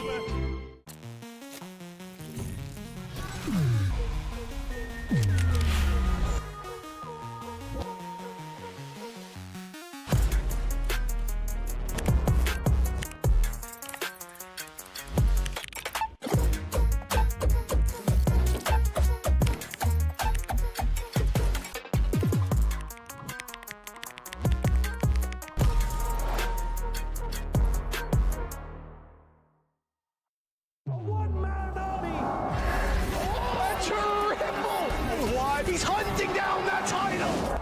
The time to write the next chapter in the esports history books is finally here. And they fold it in his hands yet again! Steps up to the plate, and he could knock this one out of the park! Now they shall be engraved alongside the greats!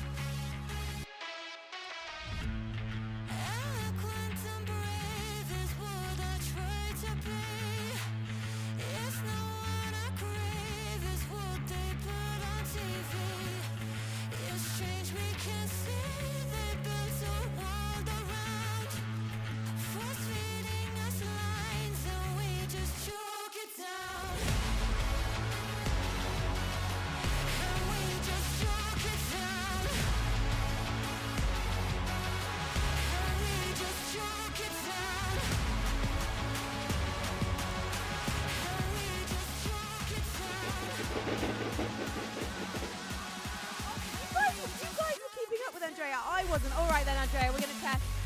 Right, make some noise if you're here for first.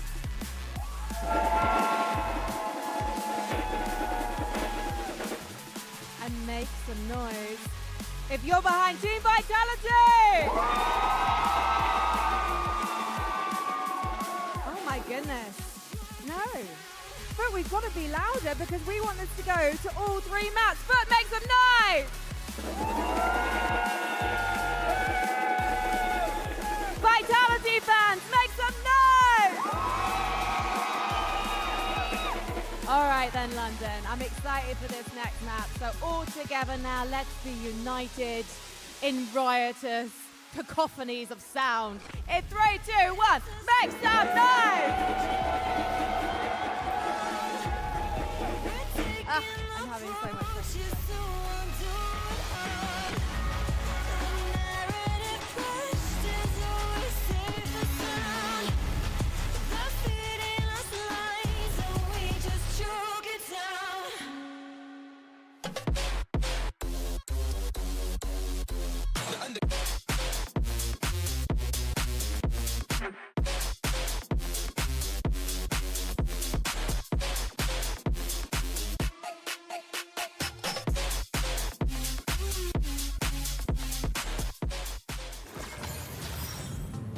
Jen here with Pala Vitality. A quick comeback in the second half. How'd you guys close it out? To be honest, it was all the boys. My bad to them for the pistols, I think. They, to be fair, Foot, I think, had a really nice start on their attack side there. They did some things that, even though we kind of knew what we had to deal with, it's just very hard. They won a lot of great rounds, and individually they played really, really well.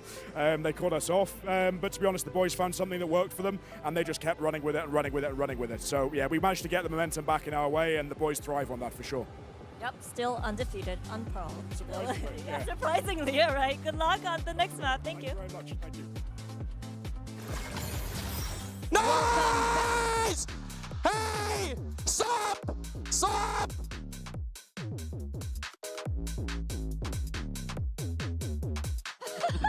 A lot of the back and forth there between the ex-teammates and folks that are really familiar with each other here, and they kept it extremely competitive throughout. Vitality started really strong on that first half there, but there was a moment where it looked like maybe Foot was going to close it out. Yeah, it was real back and forth, a lot of thrifties, 2 pistol round wins for Foot. It could have gone either way, and at that end, I thought Foot were going to win, but it was Chronicle who said no in the end. He was coming up big in a lot of these rounds. Yes. Yeah, welcome to EMEA. We have a lot of back and forth over in EMEA. And it does get to a point where you look at it and you're like, I don't know who's going to win, because they do match up so well together and go head-to-head with one another. But yeah, I think, as you said, it's a super close matchup. I do want to ask about SOP and the chamber role and Zeus being on the jet instead. What are your thoughts on that? I think that it's about Foot not really finding comfort on this map at all, and they've just gone, what can we do that we've not done yet? Chamber's pretty good, SOP's good with the op, let's try that. Zeus has not been very good on the Phoenix, which is very common on this map, and so just letting him go back to his comfort. He usually is a jet player, so I don't mind it, to be honest with you. I thought it was alright. I think that SOP did a lot of great things this map, and I think the composition was fine. I think that the theory of the map needs a little bit of work. Comp fine with me. Yeah, you can see just how back and forth it was there. And Foot managing to pick up more first kills, but in both pistols too, but unfortunately losing out in the end. And I agree. I think when it comes to the composition that Foot decided to pull out today, it's a question of if SOP doesn't play Chamber, then who does play the Sentinel in this type of situation? Because obviously they leaned into the double initiator thinking that they needed to change that up from what they were playing previously. Usually we would see Yetijay on that Sentinel, but of course he was on the Astra this time around. So I think it was more like, what is their theory and thinking behind it? Because it does come to a point where you would ask yourself, what does Zeus play if you don't want to go for the double duelist approach? So obviously they decided to have SOP onto that Sentinel instead. And on the side of Vitality, like you mentioned, Kron decided to step it up. You know, he had it. He wanted to close it out, and he did totally bring it back. Yeah, he started a bit slow on the attack side. He wasn't really set up for success there, in my opinion. But the defense is where the Chamber comes alive. And in some of these later rounds in the clutches, it's Chronicle. He is one of the greatest players of all time, if not the greatest of all time, for a reason. And he ain't gonna lose those clutches. Even here, 4K with the operator. I think maybe the global stage doesn't know that he is actually quite good with the operator right now. Not something he used to do back in the day. But yeah, really good for Vitality here, and a key person to make sure that they close out this map. A very crucial map in this series. And we spoke about this coming into today, that the last time these two teams faced off in that upper bracket semi-final back in EMEA, it did come down to the clutches for either team to be able to win it out. And I think by the end of that map, Kron pretty much decided, no, we're winning this map today. We're keeping our flawless streak on Pearl. Yeah, and of course you could always count on Kron. The man does no wrong. Now, you were mentioning Durka versus how Turkish players a little bit earlier, Mini. Let's take a look at our HyperX reflex moment from SOP. Yeah, it was a beautiful moment here. We saw the Neon nerf maybe coming into effect a little bit there. You know, no can't jump in the air quite as easily anymore, and SOP able to capitalize on that one. SOP was fantastic in this game despite the loss on that Chamber again. First time he's played it this year, and it was just like, are we going to get a map where he plays bad at this point? No, I honestly don't think so. It feels as though this guy could do no wrong, which is crazy. You know, we kind of told his story yesterday where this guy was playing to get into challengers this time last year, and now he's coming out on the global stage and doing things like that to a veteran such as Derka. It's really nice to see. Well, we do have another side that was coming really close. Let's see what Jen Lee had a chat with the coach. See what they had to say. Here with Vlad of FUD, new comp, great momentum in the second half. What was missing? What was missing? I mean, a little like 2 different clutches and the confidence from our boys in the first half, of course, losing Eco after pistol.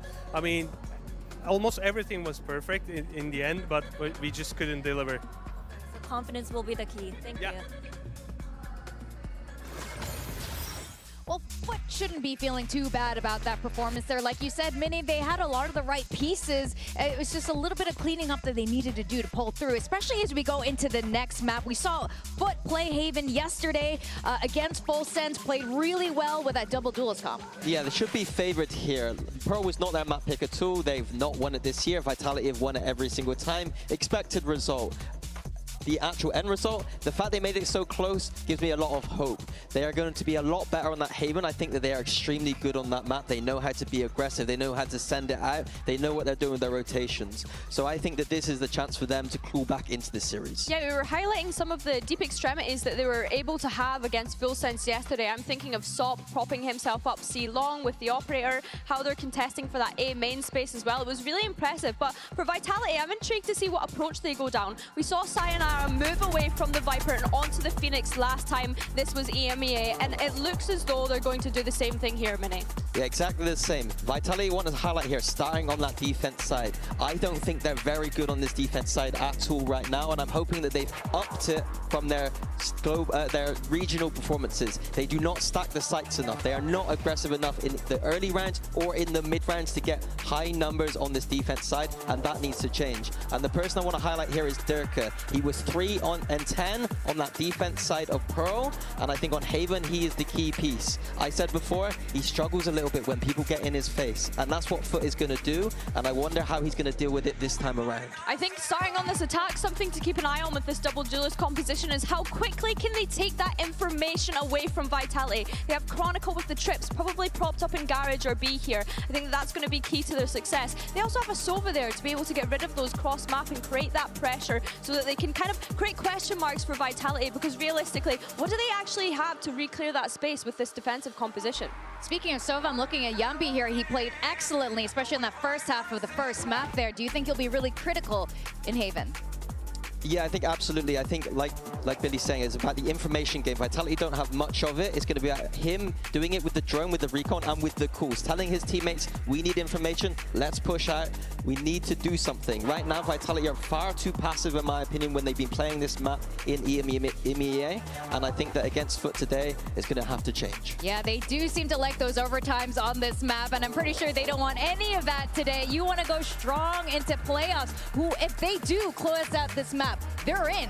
They're in. They're going to go join the big boys in the first seed towards Masters London Trophy. So let's see if Vitality can keep that momentum going, or Foot is going to bring it back as we send it back to our casters, Achilleos and Paper Thin. Thank you very much, Victoria. Here we go. Haven Foot's map pick. Can they rebound after that nail biter, that close loss on Pearl? This would be a monstrous way to try to push this into a map 3. London, do you want to see this go the distance? Do you want to see map 3? I know, right there with you. I want to see that fracture. I want to see Vitality's fracture. That's what I'm really keen about in this matchup potentially, but we got to get there. Foot, great on the pistols, won both on Pearl. Looking to see if they can continue that streak. Kron gonna have one of his trips cleared early unless he grabbed it back, but I think it might have been shock darted, and he's just getting out of dodge. Paranoia gonna go through, but Sop is still able to collect the kill. Chronicle gonna be taken down. Great boss of the former map now eliminated. Durka quick on this flank, but it's gonna be held at bay for the moment, and Yerajay tucked safely around the corner, not to be spotted. Clears that out. Just trying to play off the cam. Be able to get that dart, but Sayonara still scaling forward right here alongside him. Curveball at the ready. Turn of it though. Yerajay so very fast with that. Does manage to get traded out, but still a player advantage for Foot as they look to try to maintain that perfection in the pistols. Blinding. Paranoia down into the corner, not going to be catching the player at hell, but Zeus will be isolated, blinded up, and eventually going to be taken down as Durka finds himself a third, but Sociable cleans up Yumpy, and Durka, he's just out of time. They're trying to play for some kills as he gets himself a 4K. That Sociable will be able to clean it up and secure the pistol win for Foot. This is quite an interesting round here. Chronicle there, feeling that pressure, thinking he has just enough time to escape, but with that paranoia, with the visual spot, it's going to be the kill for Sop. The Jet v Jet battle, I think, going to be very crucial here. But Durka already popping off with the aim. You know, he's talked very publicly about how he's very happy to not have to necessarily be stuck in Neon jail anymore. Yeah. So maybe that's a sign of things to come. And in fact, look at this. Yeah, he's going to be forcing it into an outlaw, but look at the armor on the other side, and look at the shot from Sop. The outlaw immediately dispatched, does manage to find that damage, but Cristali is fully anticipating this walk through sewer. In fact, is reading the second approach as well. Sleep, and this is just Foot looking like they have such a solid read. Absolutely. Here. A little bit of slip the wheel there for Yerajay, unable to find the punish on a Chronicle. But Sociable has already scaled forward. Chronicle none the wiser. He gets caught. And it is just open season on this map at the moment. Foot, complete and utter free reign. I mean, we're seeing them have another hot start. Revealing area. See if they can keep it up. Profic's not going to be reading this, you would think. Yeah, gives it a consideration. Right click would have had it, but it's a wag of the finger there from Sop telling them, I'm not going to get taken down, not by you. And it's a flawless way for Foot to scoop up the anti-eco. Yeah, having those armors, really, really nice. Trying to gamble a little bit. Again, trying to see if they could flip the script or Vitality by going for an, you know, kind of off-kilter buy coming into their eco. So that means Durka only going to be able to afford a Bulldog with half armor coming into this next one. So could be a pain point for Vitality. Swapping it around, Yampy, knowing where his bread is buttered, says, "No, you take the Vandal."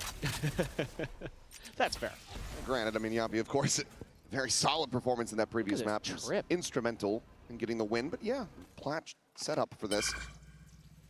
Trying to stop that up and over from either the Waylay or the Jet. Revealing area. Drop guard out, not going to be connecting with anything. Recon's going to be cleared. Zeus just popping up over top of the box, but there's that refract happened to be taken, but Sayonara still ends up getting caught. Sociable able to find that elimination. At the same time, Kristali just trying to hold them at bay, but this back site space has been filled, and Durka's able to find one, but the volley in response here from Foot is looking insurmountable. Sociable right where he needs to be, intercepts Yampy on that reclear into B, and Foot convert the bonus.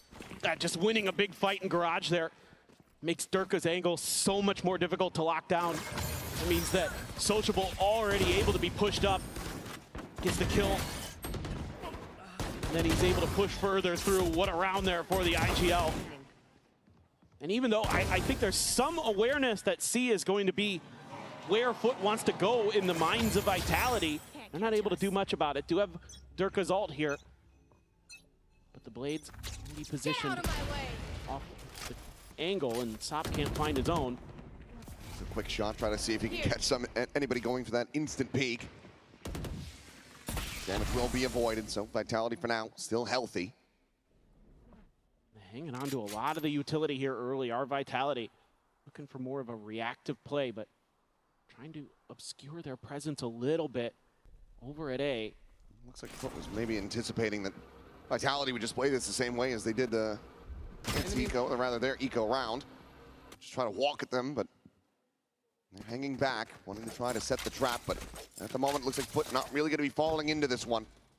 Scale forward into mid, just that singular trip set up. Yeah, timing there for Chronicle. Just no further contact at long A, so needs to put this up to give them a little bit of a heads up. They're going to have it. Saturate to the corner. Chronicle relaying all of this noise over to the rest of his teammates to try to see if they can find some impact. A Thrifty here would be a massive swing round for them. Stop again with a quick check-in, but will reposition. Everything pretty much being noted and dealt with here by Foot. All angles covered, just the smoke to really try to worry about. Paranoia will be invested. Stops him from going for the defuse. Couple shots here from Proptech, able to get some damage. Meanwhile, it's going to be pressure applied to Sop, but he's just drifting slowly in with that shorty. Sayonara will be able to sit him down, but follow-up, okay, does have to find a kill. Ball up into the window, but it's going to be Kristali on the off angle to clean it up and rescue this round. Started looking very shaky, but Foot still do manage to maintain perfection. Yeah, these post plants still really well dialed up by Foot, controlling that garage space so effectively, not allowing for the breakout. And it's Sop who's going to give his life for the cause to really make sure that they can't explode out there and take the space in front of window that easily. Kristali having one hell of a map. 6-1 so far, him and Sociable doing a ton of damage for Foot. Sayonara is gonna have to run it back. Sop gonna opt for the stinger behind his Blade Storm. Nikan and Durka able to find the opening shot. Sop going to be taken down, but here's that Waylay entry as Zeus is able to deny Sayonara any value off the ultimate. Just snaps him back. Still alive and in this fight, the cage going to be dropping, and Chronicle ready for that. Cleans up one, Sociable going to be taken down, but Zeus there, that second layer, as Sayonara peeks out a window. The spike now remaining on the floor, and Yetaja in a 1v4. Seeing that first play here, but Sayonara crouches down, denies the headshot, gets a 3K, and Vitality get on the board. Yeah, and this time, the Phoenix ult so instrumental here to deny that easy B plant for Foot, force them into the trap setup you have over in Garage. A great early pick find for Durka. Chronicle realizing that he's probably doomed in that position with the drone getting deep, so he just has to go for the kills. Nicely played, and Sayonara gonna be halfway to another run it back already off that 3K. Very nicely thought out. Back to this operator in towards mid. Now it's an injection of cash as well for Vitality. We'll be able to keep this operator online for a little bit longer, should they lose it. Molly and some spam exchange to Garage. Foot just gonna look to go the other way. Now they're gonna have a little bit of an opportunity. How much can Yampy thwart them here? The real question, not at all. Sociable continuing to thrive. Just dead on the jiggle peak. Yampi unable to get away from that. Now Prophet trying to slow things down. Zeus, however, is just completely disrespecting that. He dives in, he finds Durka.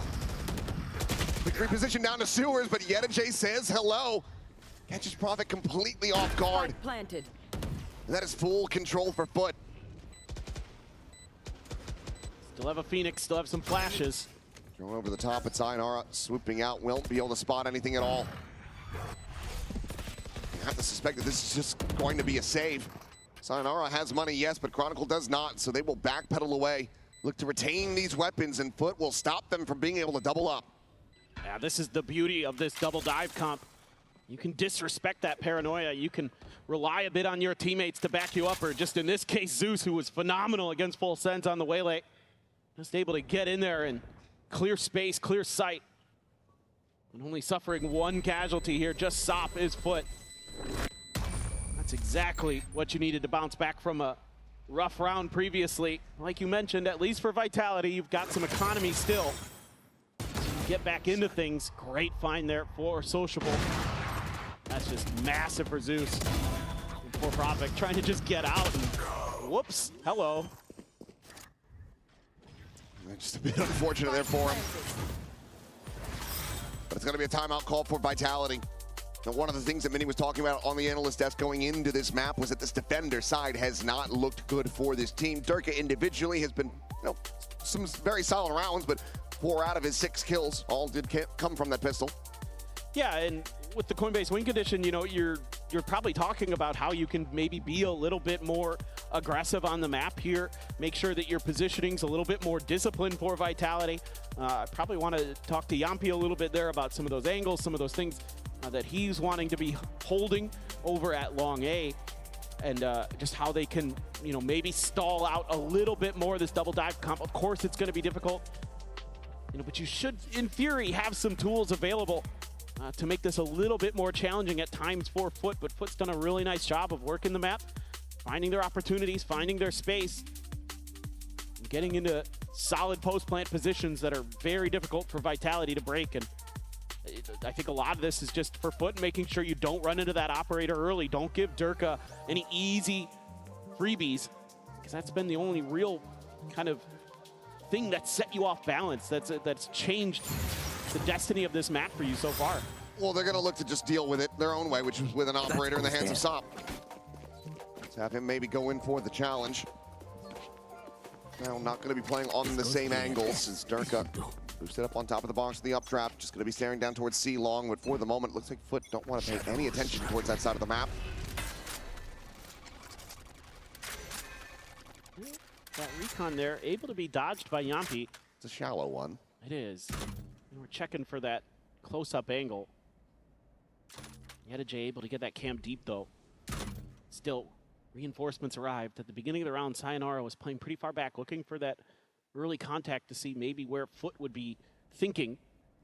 Trying to make a reactive rotate off of that. So, playing a little bit of bend, but don't break. Don't give this Sewers angle up. Yedajay scaling forward. If he continues from here, though, will be absolutely screwed. It looks like Yampi gonna try to clear this out. The cam, however, into the reveal, and Yedajay has the double spray down. Meanwhile, the entry attempt, Zeus will be taken down, but Sayonara pushing forward. The paranoia not gonna be mattering. The Sop does swoop in. Will spare their blushes a bit and get them back into a player advantage. Chronicle frantically trying to spam any elimination that he can get that brings us back to parity. Nothing is found. Give me a corpse. Cage is out. It does have the neural link. He's just looking for anything that he could possibly get. Swoops forward and will not be able to hold his own. Crystalli takes him down, and Durka now to try to exit with his op in hand, but Sop fast on his heels, and he will have the shot.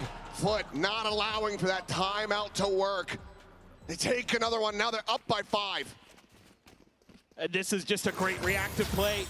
Yedajay again stepping up to bat. He has just enough time after the cam comes through, and they're not ready for him to be tucked into that angle so close. And we're looking for a timing or Vitality to catch him off guard, and they almost had it. They were just a step behind. They didn't read that close corner. Sayonara doing what he could on site with the Phoenix, but just not quite enough. So now the economy going to be wonky for Vitality. A Guardian. Durka is going to have a rifle available. He had quite a bit of cash still in the bank. A lot of ults here for Vitality, but put one away now from a convergent paths. You just don't have much comfort to really try to commit these in. No. Cam's still going to be situated on C, so as the scale forward does continue, we'll get the spot out. Meanwhile, though, Zeus planting his feet at Platin. It's going to be Sayonara dead. Time to be collected off his corpse. The Guardian still going to be in hand. Meanwhile, Durka, deep walk all the way through towards that attacker's spawn. But they have these trips set up to try to watch for it, and if he pushes in the mid, the Cam is there as well for Yetajay. He's spotted. Clear of that. Zeus trained in on the garage angle. Stolly more than prepared for this flank, but Yumpy just right-clicking in. He takes out Sociable. Zeus has been tagged down to 5. Cristalli, however, wins the fight on the flank. Stop now. Looking for another. Drops down, is eventually able to find the headshot. And it feels like Vitality just cannot catch a break. Well, and I think they're just a little bit lacking in the coordination on this retake, especially with Sayonara just stepping out a little bit too far ahead. Chronicle will send himself into the abyss, but losing that pivotal player early, having that Phoenix is so integral to this comp, to making retakes go. And he's just standing out there, not ready for Zeus to be able to get so deep on that waylay. So this double dive still giving Vitality grief. And just Guardian. Yeah. You didn't have to do that to him. That's rough. Rough around the edges of 1-7-1 is Prophet. I mentioned in the previous 4 ultimates ready to go. But if you commit these and you're still unable to come away with a round win, that's when things are gonna feel just desperate for Vitality. Oh, for sure. Sop is feeling fearless. Quick scale forward. Here. Probably aware that there might be a trip in front of him, so waiting for their opportunity, but that's giving Vitality their own opportunity to get in here, get some info. Trying to get those players into position. Meanwhile, Durka still going to be dialed in, watching that A lobby angle. And his foot start to re-wrap. This could be them dead, but it looks like, yep, they're more than aware of this one. Hunter's Fury now going to be Centrist, trying to get a catch on Cristalli. Already tagged him once, needs that second. Meanwhile, Stop pushing forward, is able to find a kill, but will get traded out by Yumpy. Watching the exit off the refract, and has the reveal. Zeus just rescaling a bit too fast, but Cristalli hits a pelter of a shot. Places Chronicle, but Yumpy still wanting to win this round, to bring this back, gets them into a 2v3. His foot not gonna be as favored, but Cristalli's just hitting shots all day long. Durka got over the tripwire. It's Yetajay facing forward, and now Durka's angle matters a hell of a lot less, especially when he's been noted by the camera. He knows that he needs to save the op, and that this round is gonna be too far gone. Has to just let it tick away and explode. His foot are gonna move up 8-1. Yeah, this is real trouble for Vitality now.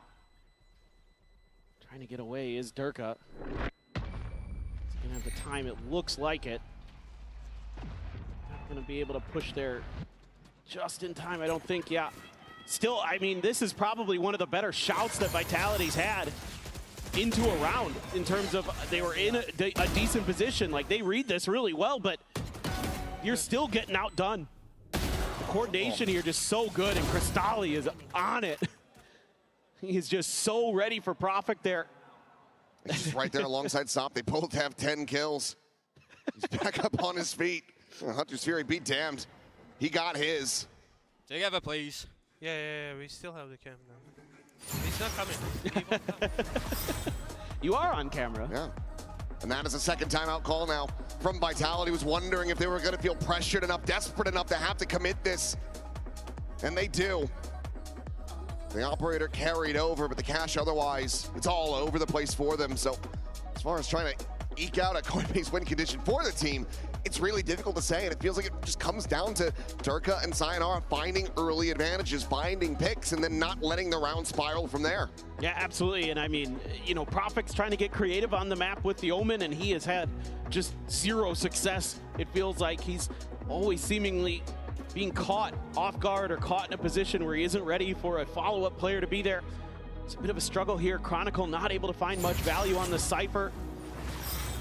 So, had to talk about some of those ults, I'm sure. I mean, Vitality's been chewing through an ult cycle for these last couple rounds as well, which is just making matters worse. It seems to be just further making it feel like Foot is going to roll this half. But you never know. Change could come through. Drop down from Durka with the drone is there. Clears that back, pedals away. Meanwhile, Sayonara pushing forward, is able to catch Yenajay there in mid-window. Rebuild space, Sayonara going to be good for another before the ult even expires, and now the neural theft can be committed, but Stop is still able to find Durka at the same time. 3 players left alive with the spray down. Profix coming away with 1. He gets himself a second, and Stop now. Last one standing. Hasn't seen Yumpy. Unaware of where he's at, but wants to just try to play away from Profek, and it looks like Sop is just going to go falling right into this trap. The blade's going to be pushed away. The shot's out, and Yumpy will be able to collect it, and that is a massive round win to be found for Vitality. The question becoming, can they get another? This one gets real scrappy real fast, but it's Sayonara's turn to step up to the plate. Absolutely knocking this out of the park. Gets that first big kill at window. That allows him to refill that space over at Garage, create that crossfire with Durka on the back of the site. Really, really nicely done by him. An individual effort that makes a big difference. Yumpy still jawing with Sop over there. Well, the banter will continue, but this does give Durka an operator once again to try to continue to find value. Sop, however, just going to be back onto a Vandal, and not for very long. Yumpy finds that kill. Sayonara plays forward, so they can't get the catch off the Saturate. Strange Crystal going to be able to find 1. But again, it's looking like a very solid round here for Vitality. Key advantages established. Meanwhile, Sociable, he is in deep on this A site. Completely boxed in, and yes, he finds 2! Sayonara and Yumpy just lining up for him. Now Durka trying to get onto this flank angle with the operator, but suddenly this round is completely back into control of Foot. What an effort from Yenajay. Spot out. Guardian shots having to be respected. Durka swapping the weapon over at A. Long will have made noise, so they're perfectly aware of this flank coming through. Tailwind burn, Yenajay facing forward, taking the fight and winning it. Chronicles shut down, and now it is just Durka in a 1v3. As they drift away, they reflank. That is a snappy shot.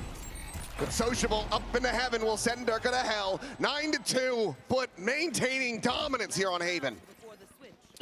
This is such a nice start for Vitality. You think they've got this round in the bag. They're creating so much pressure here at Long A. Oh my God, the timing there. Unbelievable. That is, yeah. That one I feel for Vitality on. I think they did a lot of great things in that round. They're trying to double swing there together. It's just one of those moments. A heartbreaker. Stingers for Chronicle and Durka. Rifles otherwise. Okay. We'll find that early value. Vitality a chance to make this a 3-9 half. Give them a decent shout. Every attempt from Durka going to be shut down, and Zeus now finding 2 of his own. And it's just from bad to worse for Vitality with every twist and turn. Crystalli, however, going to be noted taking down Sayonara, able to put that spike on the floor and get it back into a 2v2. That's huge. That buys a lot of time here, and Zeus is already really weak. So you've given yourself a shout now as Vitality. And he's just going to go and wrap around his back. Oh my God. Chronicle he didn't see it. Seen this. There is no knowledge of this. He's been spotted. He's been outdone. Zeus, however, similarly could end up suffering the same fate, but he actually gets a sense of this. He backpedals away. Chronicle now spotted. Spike, however, still there on the floor. This not in play. Sociable, he's going to look to rescale through sewers. Would need to make a go of this sooner rather than later. And no ult here for Sociable to try to scoop up the spike and go somewhere else. It's just going to have to be them coordinating. They're trying to set up this angle. A bit of a 3-2-1 swing. As the approach out from sewers comes through. Smoke down. There it is. He's able to find the first, but Foot, they play it patient. They play it wise. And they get themselves a 10-2 scoreline at the half. Yeah, just incredible again. Our Foot on their map pick. We've seen it before from them, where they do a great job coming back from a rough map 1 and forcing the map 3, and it looks to be that they're well situated to do that again. Yeah, looking gorgeous, looking favored to take this into a map 3. We'll see if Vitality can somehow rally back after the halftime break.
Well, any concerns about Foot being able to rally back into this after that very close loss on Pearl have been dispelled. Vitality only able to scrape together 2-round wins from that defender side, continuing to plague them, continuing to be a thorn in their side.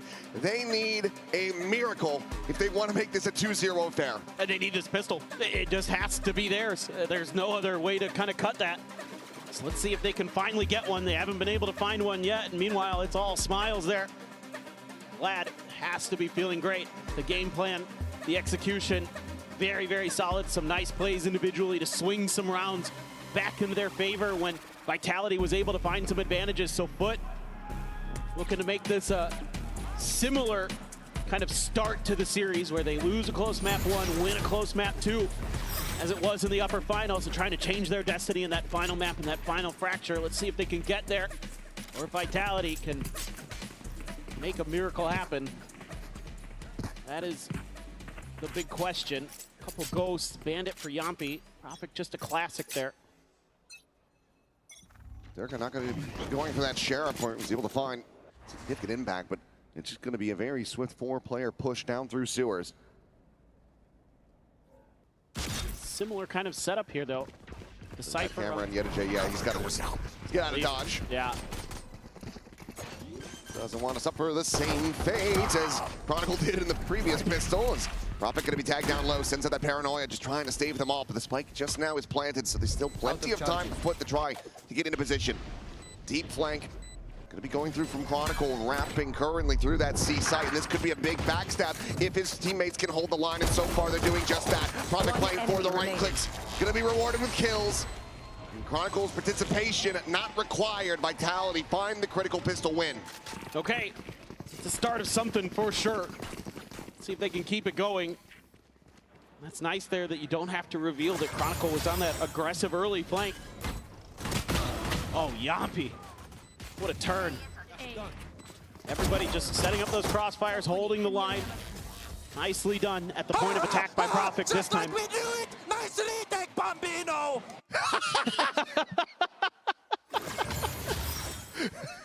That is incredible. Oh, I love Yampi. Oh. What a character. That's so good. Because remember yesterday, Bambino said it. Well, sociable dead off the rip. Prophet anticipating this aggression will be good for a second. Meanwhile, storm forward. Yampi just swooping in. We'll get the shutdown onto Zeus. Meanwhile, Cristali is completely contained by this tripwire. Clears that out, though. Trying to keep some attention tied on his side of things rather than on Yedijay's, but he's going to get the swoop around in the corner. Still being watched for, but hits the top, gets himself a second kill. What? Clean shots with that classic. Cristali out. Getting it around the back, just going to be hunting for a gun, anything that he can get to try to get this round back under wraps. Here. Vitality should be able to convert this and get up to 4, but the damage suffered is already significant. That was outrageous from Yedajay. Again, another crazy double kill for him. Just bananas, and now you're gonna have a Guardian. You've got a real shout here as Crystalli. 12, 6, and 4, both players playing deep angles. Tripwire unbroken. Revealing area. Quick send to the recon, check towards backside. No attention being paid to Long though. He's expecting somebody to be planted in deep behind that trip. No one to be found, so Vitality will be able to clean it up. 2 players surviving, but it's still such significant damage found for Foot. Yeah, it looks pretty good early, but there's 2 players flanking here on this backside, so even though Durka aware of it, he's shut down so quickly. Yeah, Yedajay. Can't be upset about that. No, you've got to feel great about how that round went. Still going to be a lot of firepower though. Going into this, Vitality. Rifles in everyone's hands. Half armor's abound though. I mean, they no know alcohol to be seen. They know how important this bonus is. Crystalli, a deep smoke early. He doesn't want to stick around, doesn't want to try to take the fight. So the protocol's here for Foot. Not as aggressive as we saw with Vitality, where they would maybe overstay their welcome a few times. It's just like maybe a potential misread here though for Foot. You know that you did so much damage, so you should be able to find out that outlaw, but it's going to be sociable finding too. There at the garage doors. Some shots up from Sayonara. The cage having to be popped just to recover this spike. Cage triggered. Chronicle will frantically try to join in alongside his Phoenix. Foot, they're already rotating around, getting themselves into position to swiftly shut this down.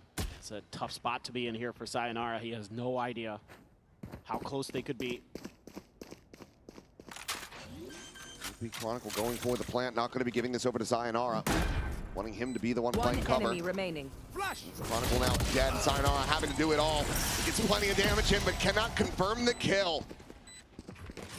No bonus conversion to be allowed. They do it damn cleanly. Foot now going to be moving up 11-4. I mean, these up close and personal battles, so impressive for the Foot players once again. This time it's Sociable, who somehow finds 2. Oh, the second one. Yampi through the door. They're just walking on water here on this map. Crazy. Absolutely crazy.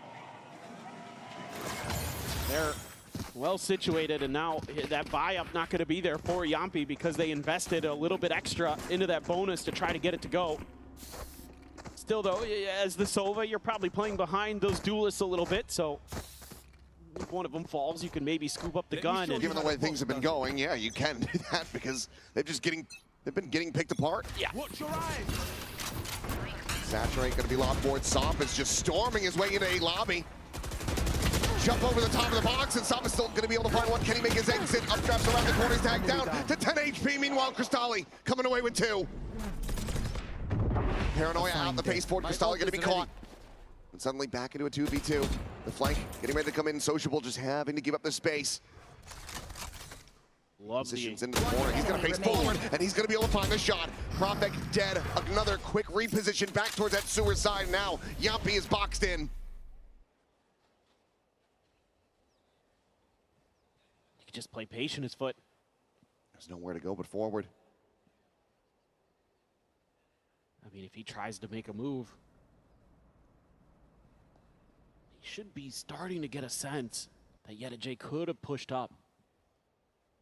Still just concerned about that sewer angle. I mean, from here, if you can find the first, it will allow you to pivot, but Yedajay right here around the corner, and Yampi cannot align it fast enough. Yedajay claims him. His Foot now moves up 12-4. Map point is there. Fracture on the horizon. Yeah, Foot's got a great read off the rip of how this round is going to go.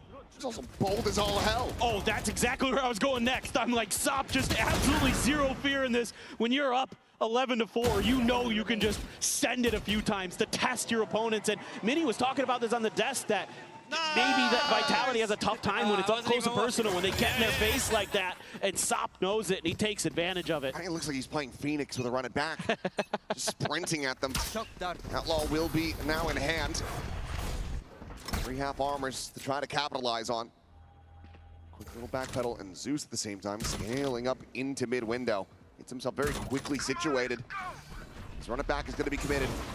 Sprint Straight up through long, onto the side itself. Zeus clears that outside. Are going to be snapped back. Zeus plants his fade, and he's able to find Yampi.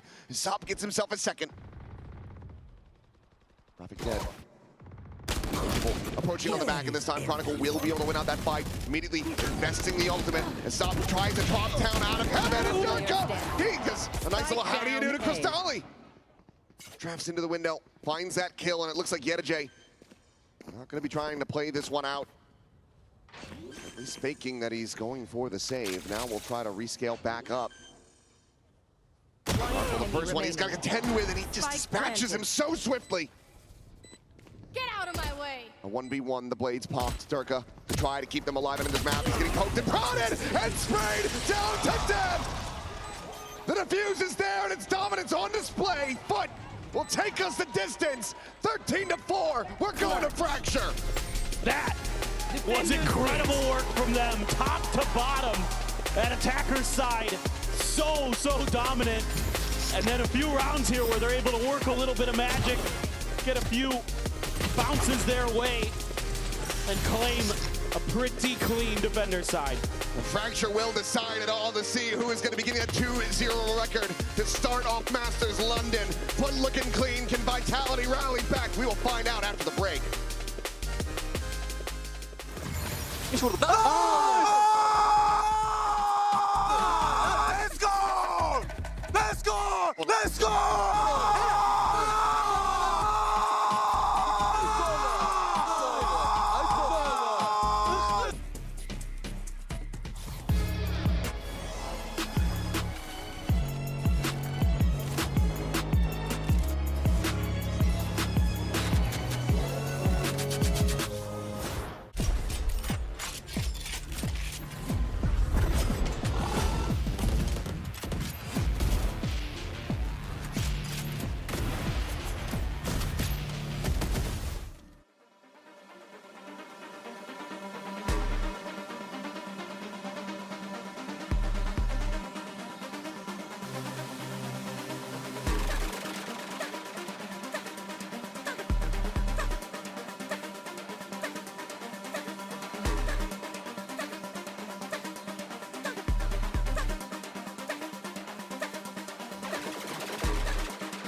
Welcome back, Foot, bring it back, and we are gonna go the series today between Vitality and Foot. Now, Billy, I know you're supporting Foot today. You're predicting them to win today. I think TMV is also predicting for them to win today. He is so loud right now. Those of you can see him in the stadium waving there, absolutely delighted. It was a bit of a masterclass by Foot on Haven. They made it look so easy. Yeah, the energy has been electric. I mean, I had them in my predictions. Obviously, I love both EMEA teams, letting the bias run through here. But I'm really happy for Foot, because if I said to you at the very start of this event coming into it that Foot could have the potential to be one of the flawless teams going into playoffs, I think you would have looked at me as if I was a crazy person.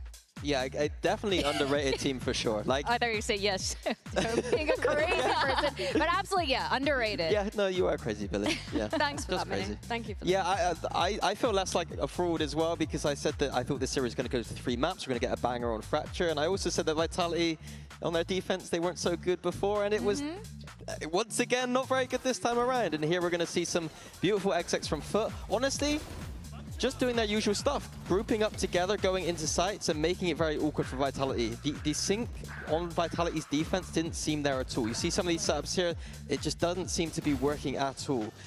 All Foot had to do was do their normal kind of stuff, normal kind of playstyle, and they just overran Vitality every single round, every single time. Even if Vitality had stacks and had reads, it did not matter. Zeus was dashing in, Sop was making space, the trades were there, and the kills were there. Foot are this type of team though, right? If you let them punch you in the face, they will keep punching and punching and punching. And Vitality, we had worried about the team cohesion when I think back to their group stage performance. And as you kind of hinted at there, Minnie, I think there was moments where that was missing for Vitality to be able to punish this or even stop any sort of aggression coming in from Foot. Yeah, the rounds were really snowballing. They had 7 rounds before Vitality could find any breath of air.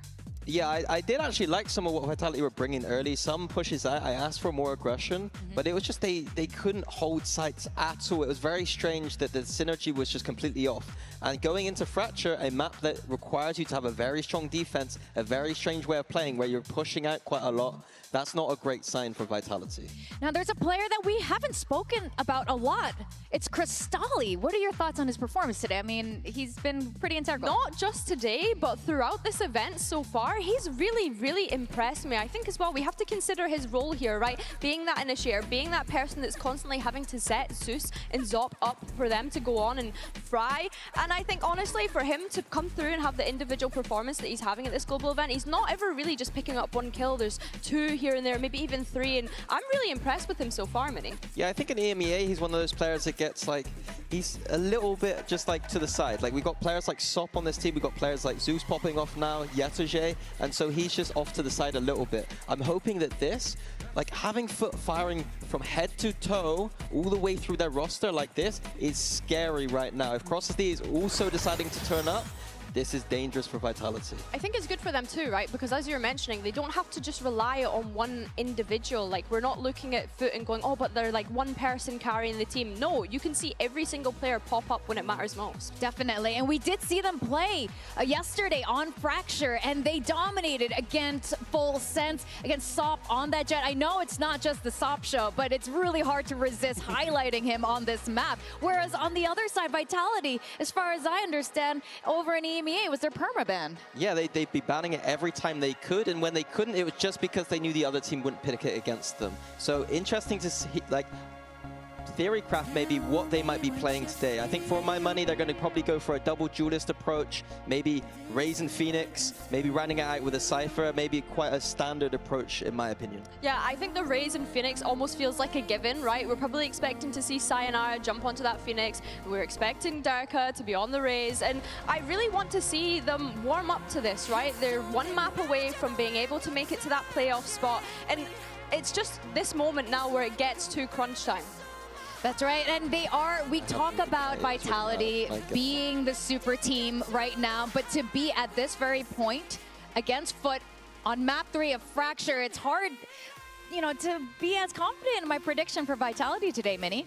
Yeah, of course, but they have been probably working on this in the background. They're going to come out with some new ideas. This is the perfect opportunity to surprise Foot with something new, even if it is a standard approach. Let's see some of that new micro, some of these new lineups, some of this new gimmicky stuff. Like, you can gamble a lot more when there's no tape on you, and Foot do not have that advantage. They played it before. Vitality would have been staying up overnight watching that tape, and hopefully coming in today with both a new game plan and some new playbook. And a reminder of how successful Foot were yesterday. Taking control of those extremities, Sop being on the sniper was absolutely a highlight, and it looks as though we are going to see that Phoenix and Raze, as you kind of hinted at, Mini, from this Vitality squad. I think Yampy on the Fade here is a really great pairing. It looks as though it's more of a standard kind of composition for Fracture. Yeah, pretty standard. The thing that we're going to look for Vitality is how much are they going to farm these orbs to Sayonara. I want to see every anti-eco, every eco. I want to see them running around that map, trying to get him as many ults as possible.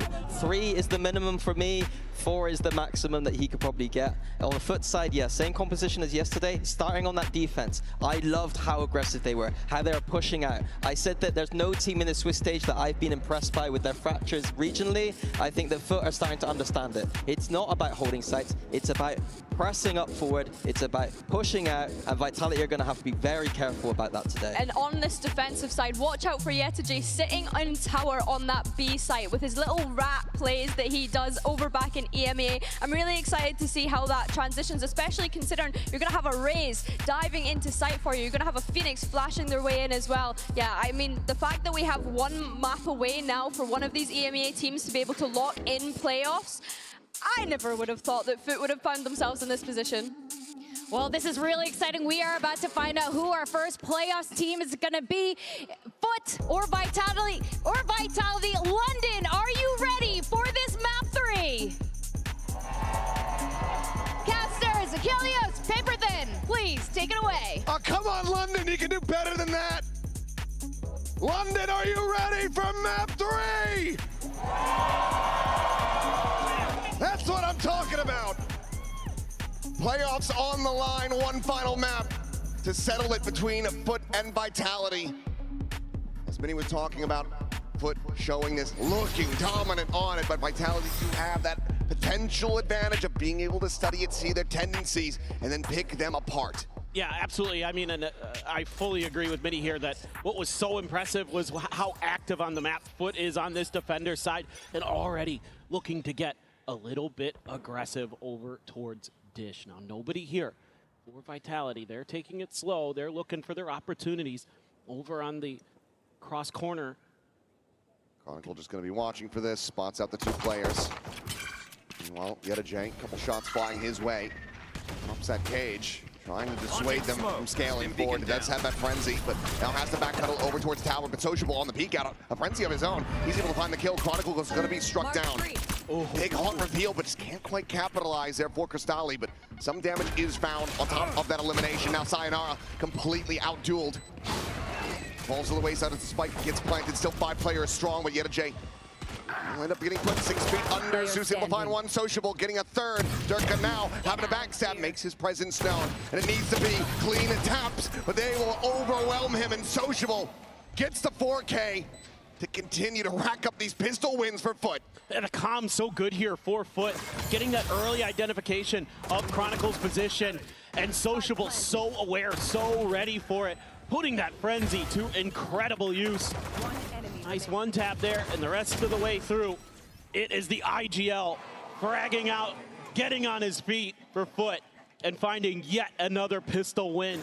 And they continue to look so well prepared on this defender side of Fracture. And when you're not the one playing the Phoenix, getting all of those ult charges over to the Brimstone is going to be pretty much best case scenario for you. That are the showstoppers where you want them to go. But look at this force by Vitality trying to catch Foot off guard. 3 Stingers, a Marshal, and a Sheriff, as well as those full armors, because they're anticipating this Outlaw to be in the hands of Sop.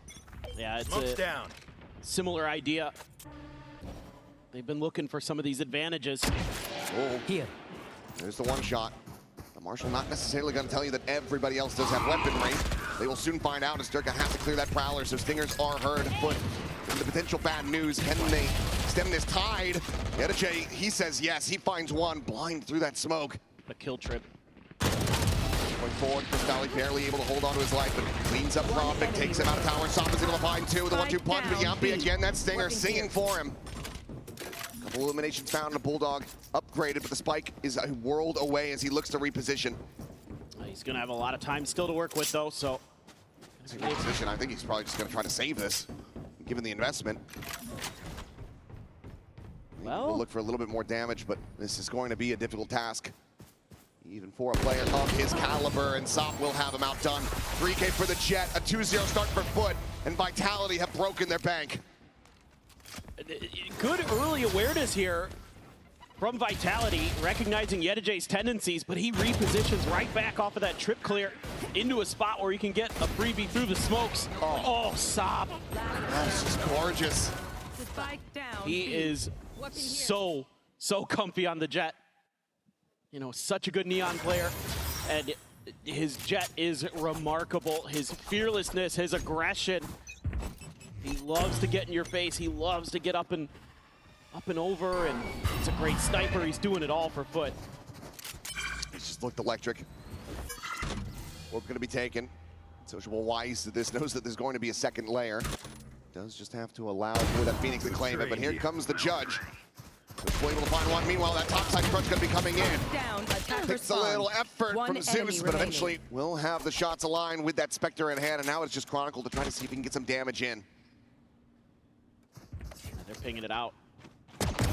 They kind of forget about it for a second there, and he does get one, but Sociable has the Bandit, has the headshot, and that's going to be Foot going up 3-0. A rough start here on the attacker side for Vitality. Again, you got to start already thinking here as Vitality about maybe an early timeout, maybe talking about how you want to handle this Cypher util, because it's gotten a couple early kills where they're able to play off of it pretty quickly. Enough said. That's all you needed. Yeah. Job done. Outlaw still going to be retained. It's only Yampy with half armor, though. See if Sop can line up some headshots. This is one away from the Blades. There's a bit of a backup, and that orbital strike, of course, ready to go. Really push up. Gonna have player there just yet. Spot mode. Back middle away very quickly. Clears the Prowler. Tucks back under sight, going for that reload. Meanwhile, Zeus has been spotted. Durka catching a glimpse. Quick entry up and over the top. Swings in, but Zeus has him outdone. Durka dead. He also fights Sayonara. Sociable just disrespecting that orbital strike a bit, but it ends up overstepping. Be able to find the kill, but top on high. Takes him down, the spray and pray, finding just a smattering of damage, but nothing more. This Prowler will scout out Chronicle. Crystali cannot win the fight. Just Yedijay now, still with that Spectre to try to pull off a 1v3. Vitality looking very well slated to get themselves on the board. Easy cleanup. Yeah, this is almost a disaster for Vitality. It felt for a moment there that it was going to be Foot going up 4-0. I mean, this is crazy work from Zeus. And then you have that ult, and Sociable even tries to get into a little bit, but that Judge nerf, I think, hurting him a little bit there. Sayonara clean with the final, but they're able to fight their way through. Need a little bit more of that. Yeah, here comes the op. And critically, they also get the orbital strike, obviously, out of Sociable, so that's a big win for Vitality on the board, but they need to be able to expound upon it. Right. Now that Nightfall available. Is it just going to be putting Zeus forward, getting him planted in behind the box here on the tree side of the map? Yeah, they're going to try this dish angle again, but there's an extra layer to the trips this time. Yedijay looking for another time to bait him in. You know, you just expect one there. You don't expect the second. That Nightfall's not going to hit a damn thing. No, it is not. Durka does manage to get up and over once again. Spam out going to be exchanged, but it's going to be Sop taking down Sayonara, able to find the headshot, and that is a critical victory to be found as they continue the exec. Right now, brought back over to the side, going for that plan. Zeus dropping down, is able to find the one, but the layers are there for Vitality, keeping the trades going in their favor, maintaining these player advantages. Crystali will go for a quick little reposition. Spike being assessed. Yampy can now get it planted into the corner, and things do end up getting a little bit more dire, which it looks like they won't. Still do have that orbital strike, but Chronicle will just lurk his way back in through Sands, cleans up Yedijay, and suddenly Vitality are knocking on Foot's door. Yeah, they're able to break through that kind of cheeky setup. They get the quick kill. See this, and there's just two players there, and Sop not ready for it. Prophet with a tremendous round, gonna have his ult coming into the next one. Just a great timing there from Kron at the end. This is a nice do have a couple big ults here, though, for Foot on the other side. You do have the Bladestorm, you do have the Showstopper, so there's real potential to get this Thrifty to go. Durka's one away from a showstopper of his own as well, so Get out of my way. plenty of firepower to deal with. It's going to be the blades off the rip. Asop, again, just looking fearless. Will he get rewarded for it? The answer's looking to be unlikely, but Crystalli will still be able to finish off Sayonara. Tucks back around the corner. The C's connecting. The Prowler going to be sent through. Doesn't have much of a way to try to make a go of this one, but now the showstopper's going to be lobbed in at his feet. Yumpy destroyed. Like now brought to bear. Looks like a re-pivot here. As Foot realize where this is planted at. Not feeling safe enough to take the rope across, though, so this is going to be a very long re-wrap from them, and Durka is in pole position to shut them down. Second shot will find its connection. Sociable now dead. The rifle's recovered, and they quickly will be able to overwhelm him. I know exactly. And now it's all going to be about time buying here for Profit. Damali already going to be sent out, however, and now the orbital strike will have to be committed, but it's not going to buy enough time. He's got to hold his own. He's got to win these fights. Finds them both. He might have just won the round, but he's waiting too long. He's absolutely biffed it. He will kill him from beyond the grave, but it's a Mastercard Thrifty. That's Crystalli just sticks in a fuse. Oh my goodness. Seen this with these teams before where it comes down to just somebody sticking a ninja defuse. And this round, it looked like Profit had done a miracle. Pulled a rabbit out of the hat. He doesn't know. He didn't know. I don't know if he heard the tap. I think he missed the tap. In the chaos, I think he just didn't know that he was sticking and thought he would have pulled off of it after he killed 2 of his teammates. Bring them down. There's that showstopper for Durka now. Trying to take advantage of that. A good flash. Keeping Crystalli off of that angle. Showstopper out, and that's somehow not going to be getting a kill. The updraft from Sop. Quick on that one, but Sociable will still fall. Push forward into the smoke. Yump be trying to find anything here, but it's going to be Durka. Counter spring, able to find Zeus. Vitality rallying right back into this. Here. Double face in, and he's still going to be good for a kill.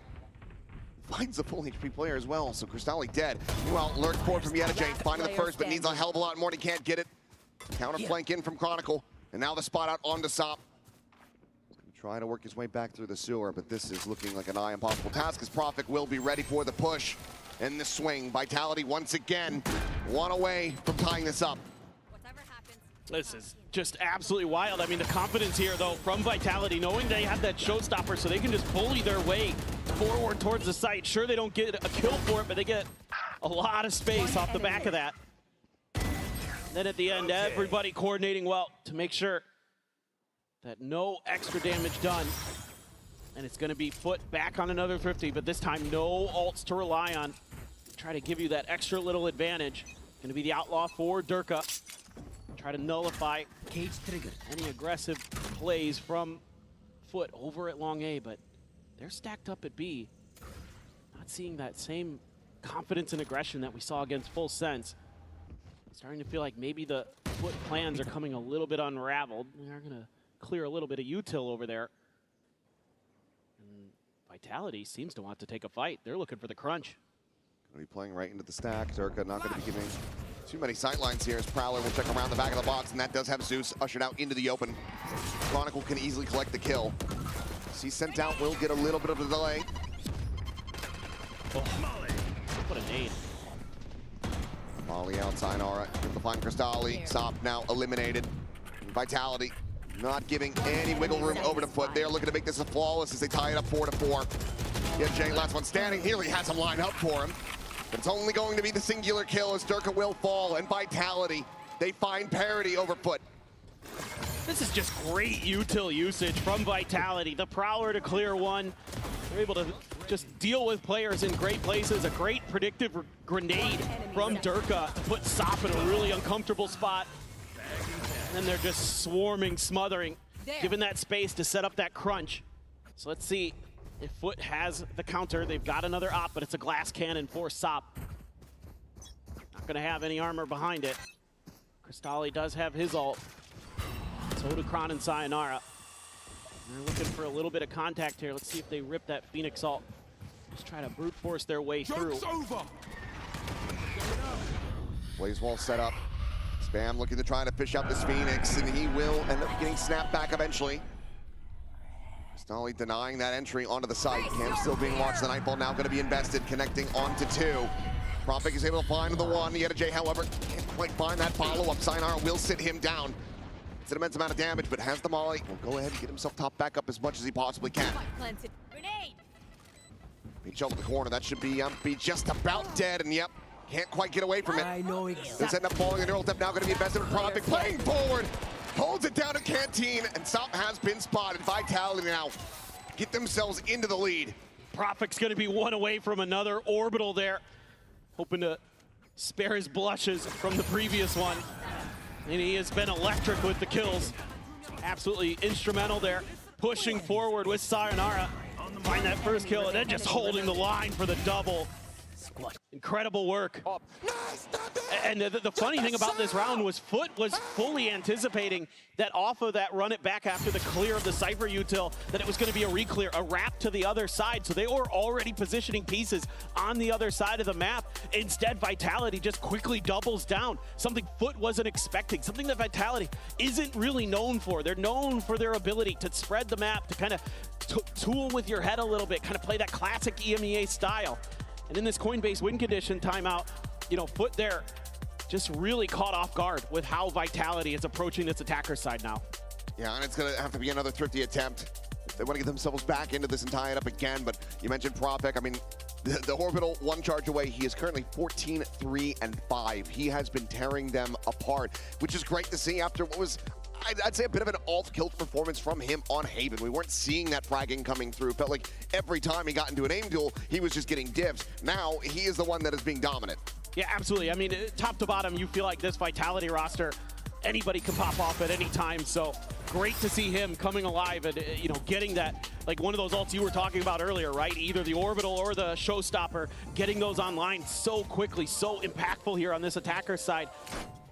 If they can continue this role, make this an 8-4, you got to feel really good about Vitality's chances to close this series out. But critical timeout for Foot taken. Let's see if they can find some value here in Eco. J tucked up, sitting with the shotgun. Does have his crossfire. Zeus is there on top of Jen. Prowler checking around the back of the box. Nothing going to be noted. Orb is going to be grabbed up. Camera will get the ping reveal onto 1. As Zeus is trying to find the kill and eventually will be rewarded for it. J, quick little pivot away. Avoids those paint shells. Pick up that cage, but Chronicle scales forward. She's dancing around this one with a Bucky. Bounding up, looking for that kill, but he cannot get it. It's only going to be a lick of damage to Sayonara. Takes down 2. Zeus now joining J in the grave. Push forward into the smoke. Stop is going to be good for 1. Cage triggered. Picks up that weapon. He's still low on HP. Dirk at the same time able to find Sociable, gaining his ultimate in death. Or rather, had already committed it. They just didn't find the value. It's Crystalli. Swing around, and it's just Whip City for him. Durka finds the readjustment. Sop eliminated, and the thrifty not to be. It's a roll of the dice here for Foot. Feeling like they could invest that crucial Brimstone ult into this, and they don't find the value. They come close, they give it a go. But right there, Sayonara, right as the orbital's blooming. Beautiful stuff from Dirk up on high. Stellar. Yeah, that one's a tough pill to swallow. Frustrating, especially after the performance that we were seeing from Crystalli on the previous map. Hasn't been able to find that same form yet. Sociable having to backpedal away. Ball connecting. Using that Stimpy, gonna get himself out towards safety, and they know exactly where he's at. So Showstopper serves up an easy kill. Now their own orbital strike. Hold him to clear out that tower. Pushes J down towards bench, and Chronicle is basting on them. Finds another. Crystalli cannot pick apart Propik, and Vitality will make their way up to a 7th round win. A massive rescue of this half. Unless Zeus can do the unthinkable. Blaze wall situated, he will just backpedal away. Knows that their economy is down in the dumps. They need everything that they could possibly get, so he will just go for the save and retain this weapon. As after a 0-3 start, Vitality now find themselves with the lead. I mean, they're so ready for this aggressive play from Foot. Look at where those blue X's are on the map. They are pushed out, and Vitality handles it with grace. Still, though, I'm already looking towards this next round for Foot because we've already seen them pull off a Thrifty. It was a little bit wild, but you're going to have some real heavy-hitting ults potentially coming into this round. You already have the Showstopper. You have Yeta J's ult. Sop's one away from the Blade Storm. So there's a lot here to potentially turn this around, but a lot of frustration there from the Foot coaching staff.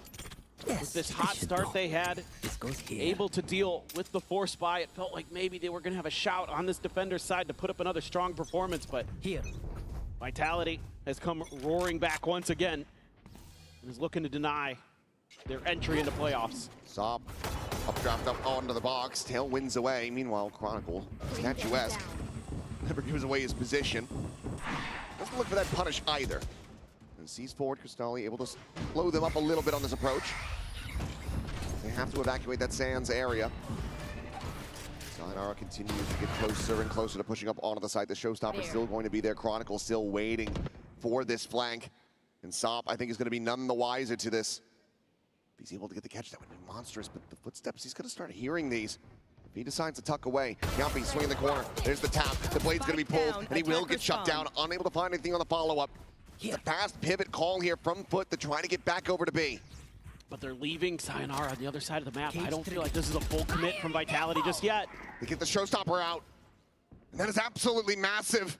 Foot will find no value from this ult, and the spike gets ushered back across into this A-site. Sociable starting to hear this, but look at this, the awareness as they push him into the open.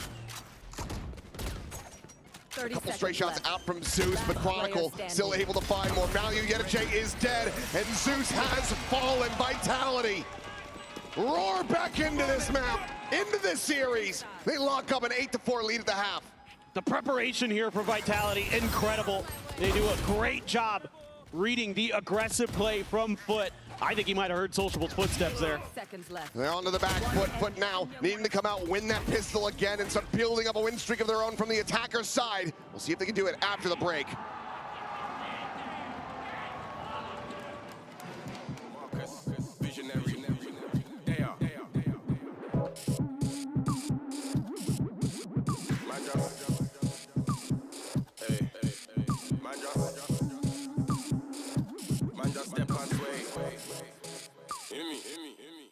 Yo, me done left over, so man wave. Screw face cause I ain't got no shades. Chat with your chest, man, don't do shade.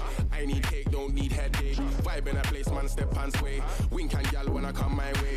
Man do road and man do gal, yo. Bread get rake and bed get rake. Food up and run, I need a new plate. Gal up and run, I like a new shape. Gally on me, true, say I look sweet. Can't get enough, now she got a toothache. Man one friend, now they see me on stage. Why don't beg, better know your place. Binger on deck with a funky sounds and M's on bars, yeah, man, no say. I'm a skeng on bars, can't run with me. It's my style, them man want take. It's not real, them man too fake. Don't call me power like man, don't hate. One stab my back and smiling face. Feel some way, then you're that way. Get a little change and man try change, but them thing there can't run with me. Life from my step in the entrance. Touch my kin farm, everybody in trance. See a hot gal in the distance. Close that distance, let me get this. We go now into the second half, this final map between Foot and Vitality. The pressure certainly building up for them. It was such a fantastic start to this map, but it has now eluded them. 6 in a row. 6 in a row for Vitality to close out that half. So the confidence is there. Profik is out of control right now, 17-3. Going into a defender's side, Brimstone. Got to feel like he can continue to carry the weight here for Vitality potentially. This pistol, they've been so good for Foot this series so far. They've won the bulk of them, all but one. Is Vitality going to be able to find another in a pivotal moment? Be able to send themselves into playoffs as that first team through. Just have to wait and see. Foot, I want to see some more coordination here. It looked like that was starting to falter as that half went on. Some of that great trading, some of that great coordination, that push and pull they have with those double duelists just didn't seem to be there. They were trying to make some isolated individual plays at times, and it was getting shut right down by Vitality. Here we go, the barrier's dropping, and Yampi gonna take that first contact. It's gonna be good for a kill, but Foot still able to trade it up. Damage suffered on the Sop. Back down to 45 is Sayonara. Maybe caught off guard here, trying to align the shots, but Yeta J does manage to come out on top. 55 health between these two players, and now it is down to Prophet and Chronicle to try to see if they can rescue this, get themselves another pistol win. Or Foot are going to get the exact start that they need to try to bring this back under their control. Smoke fall down, and Chronicle's so wise to it. He finds a low HP Jet. Cristali needing to hold his own, but Chronicle locks on for the headshot. Spam now coming in. There's no Molly available, but Sociable is able to find Chronicle. The smoke will fall, and Sociable will stand tall once again. 3 kills for the Brim, another pistol under their belt. Foot 3 rounds away from tying it up. I feel like, I'm pretty sure 7 out of his 9 kills are in the pistol rounds for Sociable. That is... I believe that is correct. Well, I mean, those are super impactful rounds, so if you're gonna find them there, that's fine. I don't see any buy up this time from Vitality. Just moving over to the defender side will just be the Bandit. Yeah, just the Bandit, so we'll see. That's really nice for Foot, getting that orbital strike again. Fast-tracked a little bit. See what they want to do with the orbs. Yeah, they're just gonna feed them to Sociable. They're gonna work the map a little bit more here or not. Camera out, clean tap from Yedajay. Sayonara, just another ult charge gained in death. Dirk at the same time riding the rope. He's gonna try to get a catch here onto this enemy Cypher.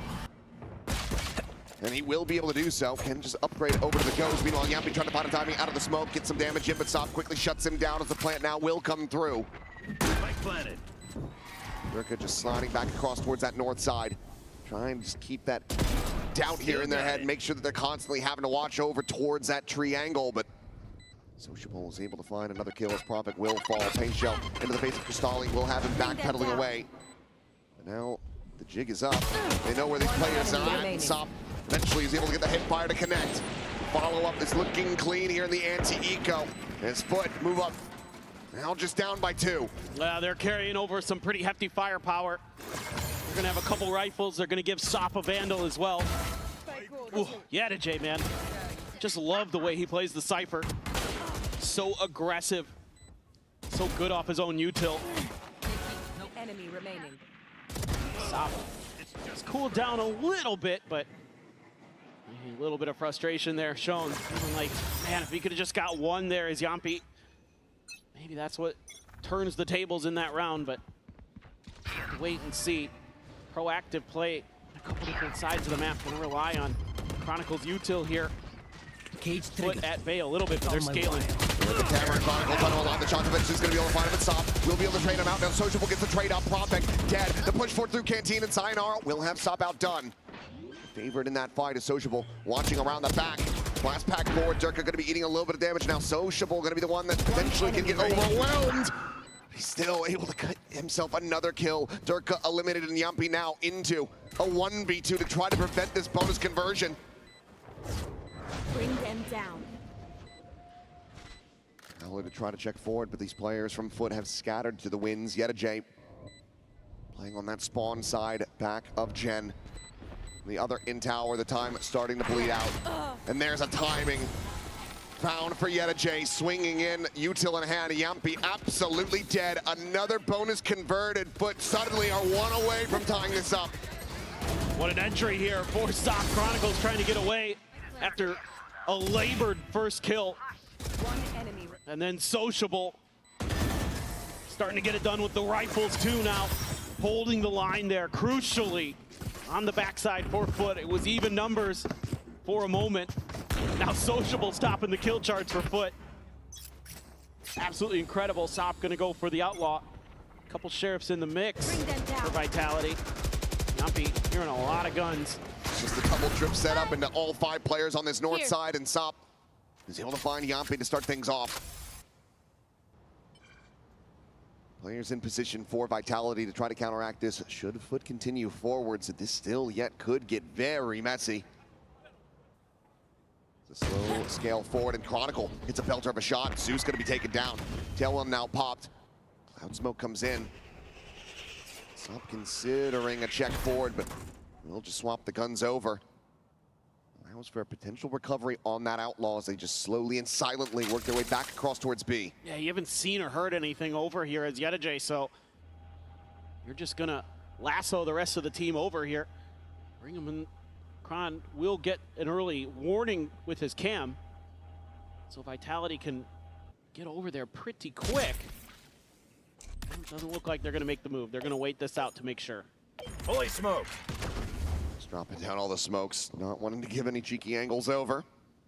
Chronicle 30 will be the seconds first to rotate, currently working his way towards Canteen. The rest of the team seeming like they're not necessarily convinced quite just yet, maybe thinking this is going to be an elaborate ruse, but now they hear that plant coming through.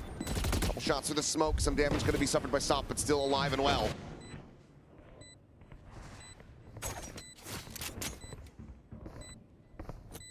Some decent youth will try to create some angles here to get this going. Paint Shell is going to be invested straight up onto the site. Sociable still tucked in at bench, waiting for this push to come in. Prophet does have that outlaw in hand, but the spray down will eventually come through. Sabadi J able to find kills off camera at the same time, and it's going to be a big round from the Jet, and Split tie it up 8-8. Really sturdy stuff and great calling from Sociable to not fall for Vitality's trap. They lose the one player.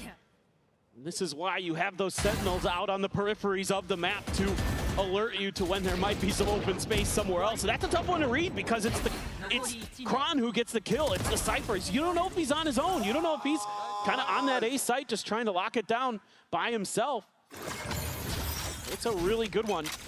And again, a hot attacker side start for Foot. Well, they're going to try to punish Yampy again. This time he'll lead out with a Prowler.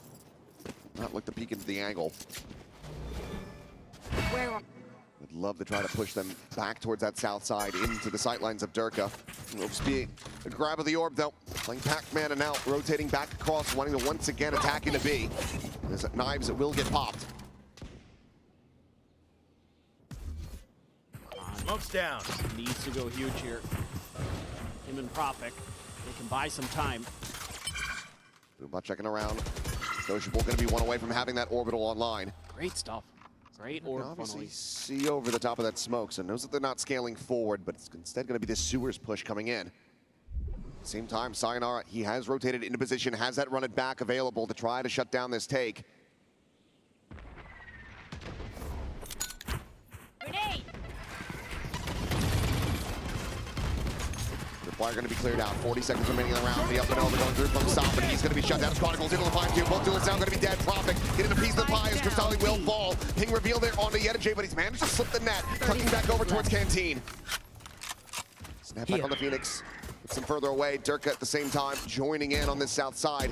At main, Sociable's trying to fish up for this kill. Open up some space. Trying to go for the plan, but Chronicle holds his own. Gets the 3K. Now looking for the fourth. J will deny, but he cannot get this round win. 10 seconds remaining and completely surrounded. Durka dialed in on the angle. Will get Vitality back into a one-round lead. That's exactly what you want to see from Kron. He is having a phenomenal map himself. 17 kills on the board. And the way he holds this down. Opts to not clear the haunt. Doesn't give a damn. Takes down both duelists himself. Insane individual effort. Durka there with that steady operator at the end. And they have enough map control here that they can read this pretty well. Like you said, Sayonara gets into place early. Give a little bit of help with that run it back with the Phoenix. And a high setup there. They're going to give up some space over at Dish. Stop is going to have to be Johnny on the spot with this one. And tuck back around the corner. Now the face forward and Sayonara will end up falling. They get 2 kills. Prophet still going to be playing forward here. Clears out that haunt. Oh, he nearly had them lined up, but it's still going to be Zeus swinging in to take down the enemy Brimstone. Durka now, his work cut out for him as Chronicle frantically tries to rotate into position, but it's going to be matched as the spike gets ushered back towards B.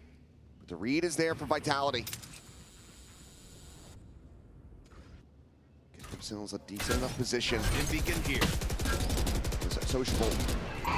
Revealed, has to tuck away, and Durka able to find Zeus on that entry. Snipes him out of the sky. The spike now going to be brought forward. Tap of the play, the showstopper going to be invested, and Chronicle has Sociable pinned in by the tripwire. All of a sudden, this round has completely been flipped on its head. Vitality once again favored. Playing this one out from a 3v5 deficit at the start. They have enough time. They can make one more wrap here. Trying to keep their sounds obscured, and they will. 30 seconds left. What a Wild round already. Can't believe this is into a 2v2 now. Starting to go for the sprint. Take the orb, get the plant, would have the Nightfall online, but it looks like they just want to try to get situated before any kind of rotations can quickly come in for Vitality. So Cam set up into the defender's spawn. Spike now, planted for Foot. Vitality, they have to be giving that a consideration. Is there a flank? Did they just send the planter by themselves? Camera going to be revealed. Spots out the one, hasn't seen the other, I don't believe.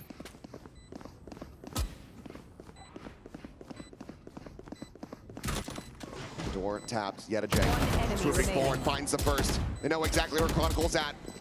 Just need to try to not give him the angles. He's quickly storming his way towards Yedajay, but Yedajay turns back and shuts him down. 9-9. Foot again, tied things up. This is a hot start. The duelist this time immediately dealing with that A push out. Just an overstacked angle. Kind of reminds me a bit of the pistol round where Vitality only commits a couple players there. Foot's got their full forces and they're just overwhelmed. For a second there, you believe that Durka and Chronicle, two of the best to ever play the game, might be able to take the 2v4, but Foot makes a great late rotation and holds the line. Yedajay, big plays again on the Cypher. The timeout, Vitality. A lot to talk about. Trying to scrape together what they can here in this Coinbase win condition. See, it's going to be a mixed bag. The operator, sure, there for Durka, but the things alongside it, that Stinger, that Spectre. Roughness in the purchase, and ults at the moment eluding them. They're one away from a Nightfall, one away from an Orbital Strike, but you've got that Showstopper still in the back pocket for Zeus, their own Orbital, and Cristali nearly has a Nightfall of his own. So right now, it feels like Foot coming into this decently favored. What do they end up doing here? It's going to be the Outlaw for Sop at the end. Yeah, so that means 3 players, including Durka with the Op, are going to be vulnerable to the one tap from the Outlaw. That's something you got to consider.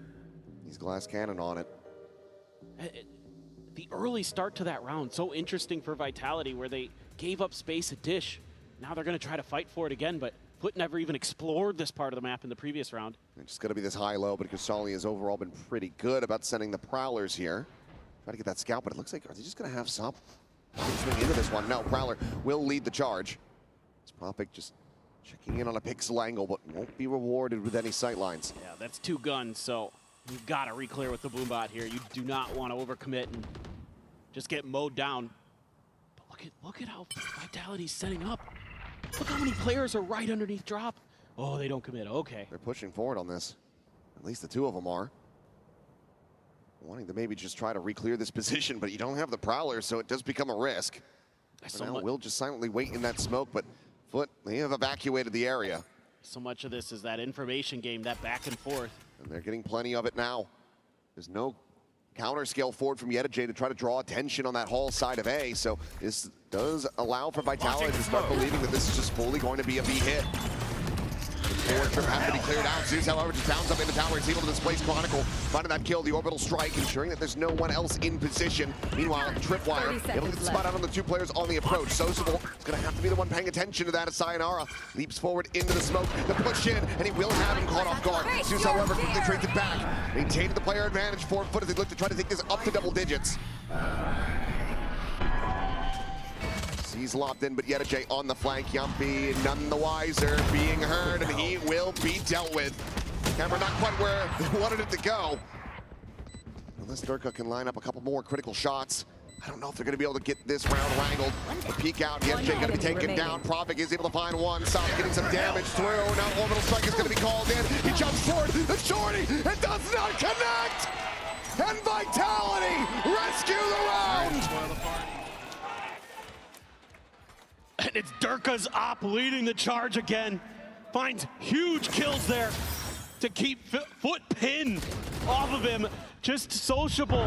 It's a 2v4. It is again. This time Vitality gets it to go. I was just going to say, Propic gets his kill. He's going to get his ult. And he does. And it forces Sop out. The shorty not going to be there. And whoa. Vlad slams the fist. Two sides of a coin. It's got to be a frustrating one. You never want to be seeing your players giving up rounds like that when you're so far ahead of the start. Big reveal outside. Sayonara's going to be able to find one before he gets traded. Still decent value as Paint Shell exchange. Reveals there. Cristali desperately trying to find this elimination. Eventually will be able to do so, but Profit gets sociable at the same time. Keeps it into a 3v3, but Yumpy gets them back into the advantage position. No more found you. Jay trying to go walking out of the smoke, and Durka has him dead to rights. The plant is there. It's another Paint Shell built up, and there is the shot. Durka is connecting with everything across these last several rounds, and Vitality are going to be 2 away from taking this series. And that was a pivotal round because of the economies of both of these teams. A few players on each side, very, very weak.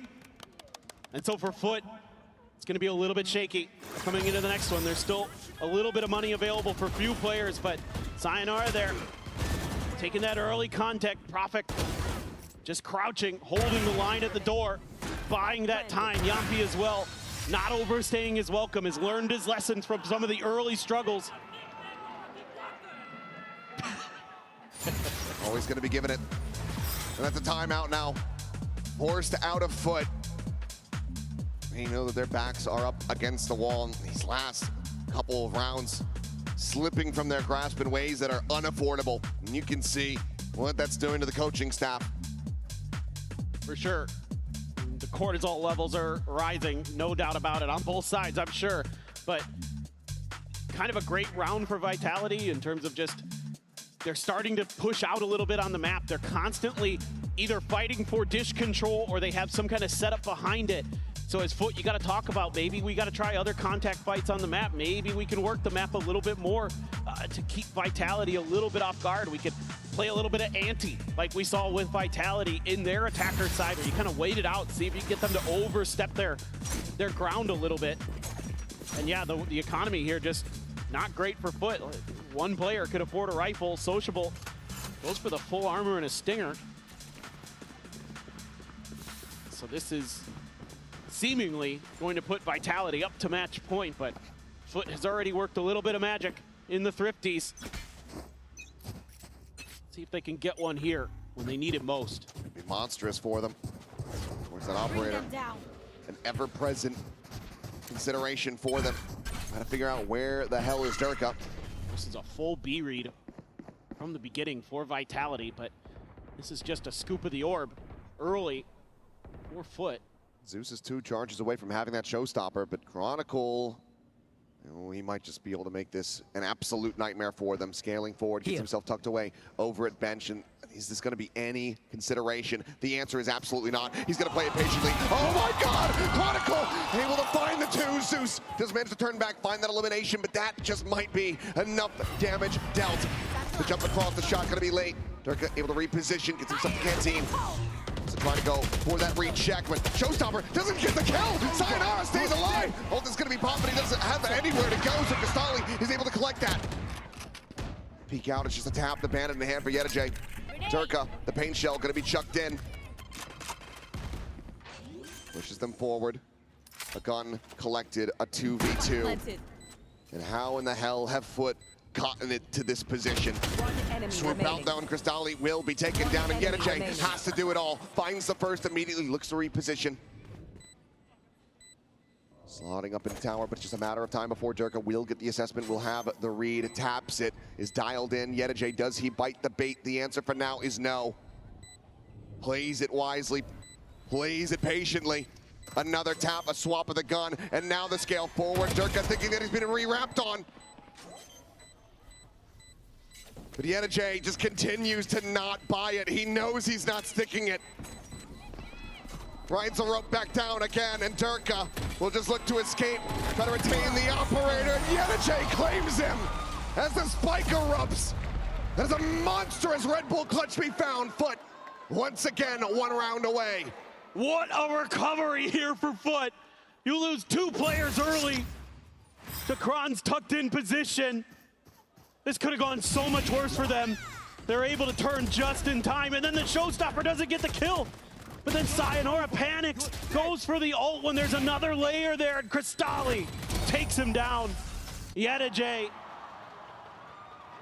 so reliable, so smart, absolutely outthinks Durka the whole way there. And now it's Vitality, the ones that are struggling as far as the economy is concerned, for the lead for the north side. Crunch! They're able to find two. Showstopper going to be chucked in. Doesn't need to find anything. They've already found the kills. They found the spike. Chronicle has found Sop as well. And what a response for Vitality to just run at them to up the pace. They absolutely sucker punch Foot. I know exactly where you are. For good measure, the neural depth will be invested, spotting out both players, and they can just continue to pan out. Stay implanted on top of this spike. Gotta make sure that you're not caught off guard, so that's why you're having Yampi watch the dish side. Still a ton of time left on the clock, but fighting through this stack, you would think, nigh undoable. Just a three-player, high-low. Sop would have to do something incredible with this Outlaw, have them lined up. 30 seconds only left. one available to them, on the other side of the map, and yep, the opening shot will not even get to be fired. Vitality. They up the pace. They catch Foot completely unawares, and now they're up to match point. I love the calling today here from Yampi. He's had a couple rounds where he's completely fooled Foot, and this is another one. Get that early flash out. Tons of value there for the Phoenix, for Sayonara. We might be saying goodbye to Foot. There's nothing else for them. The money just is not there. A Guardian, the best that they're able to find. The Stinger's going to be in hand. This is going to have to be a concise and clean round for them. 2 to go to try to take this into overtime. And for now, key point here could be only one player, one tap to that Outlaw. The updraft. Does he check down? Lands right there above Sayonara's head. Comes back over to that dish side. Vitality now encroaching. Sayonara. He's just able to find Yedeje, who's just none the wiser. Sop will be able to come away with one. Zeus gets a kill into Sayonara, but for now the weapons are going to be unrecoverable. They have to just stick with what they have. Couple shots gonna be flying through. The 1-2 punch. Durka takes out Sociable, takes out Zeus.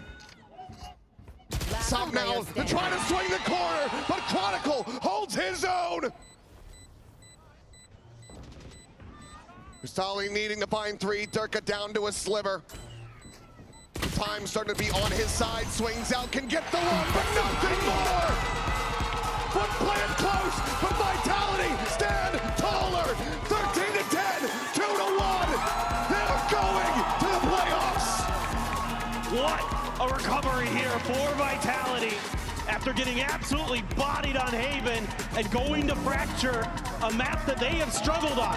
They have had some rough games. They have lost to this Foot team here this year. This time around, they are in control. They have a great recovery on the attacker's side and do very well on the defender's side. Some good change-ups, some great plays. Everybody having their shining moments on Vitality. Foot as well. We've seen what this team can do. They're incredible. Yeah, Foot continuing to look fearsome, but Vitality just above a couple of those rounds. Going the way of Vitality, and up costing Foot dearly, both on Fracture as well as on that Pearl. Both of those maps were incredibly winnable for this team. Have to suspect that is going to be lingering in their heads as they get ready to prepare for whoever their next opponent is going to be. But for Vitality, they get to take a breather. Playoffs is secured. We will be seeing a hell of a lot more of this team here in Masters London. And I doubt anyone's going to want to play them. You would think that this is going to be the last team picked as we go into those playoffs. The clutches in particular today, again, for Vitality. I mean, the experience, the tenure, the firepower, the brains on this team are finally starting to show that potential that we all thought they had at the beginning of the year. I see Vitality playing the way that they did in those 2 maps. You know, Haven's definitely some things to still be worked on. And I just feel like HyperX are going to potentially do the dumbest thing and elect to play against them. Time will tell. We'll see who's going to be able to make it through. But for now, let's send it down and hear from Vitality in the Verizon post-match interview. This is a very popular man. The Vitality fans have turned out today. Chronicle, I'm not going to photobomb, but I would love to talk to you. How relieved are you to have finished that win? Honestly, very good. Like, regional matchups are always the hardest ones on international tournaments. I know by myself, especially against this team in 2024, I had rough losses against them. But yeah, right now we secured playoffs. Like, we are going super great, I would say. Maybe some teams are scared of us as well. We're doing great.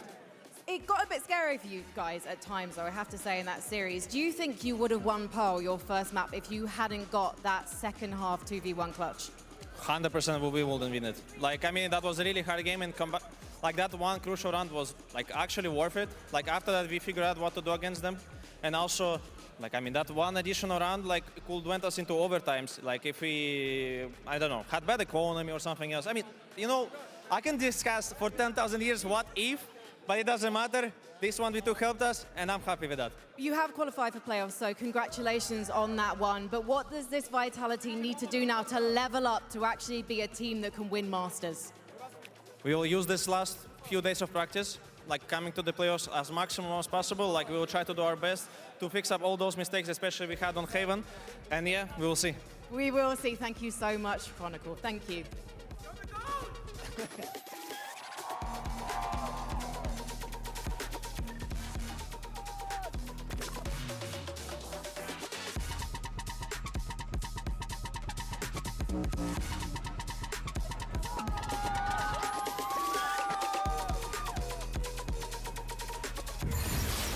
One HP. Nice! Let's go, boys! Let's go! Stop! Stop! D-Note Stinger! Stop! Unbelievable Stinger player! Hey! What is this city? Hey! All of you! Stop! Where are you looking? Stop! Bro! Maybe change your nickname to fucking water!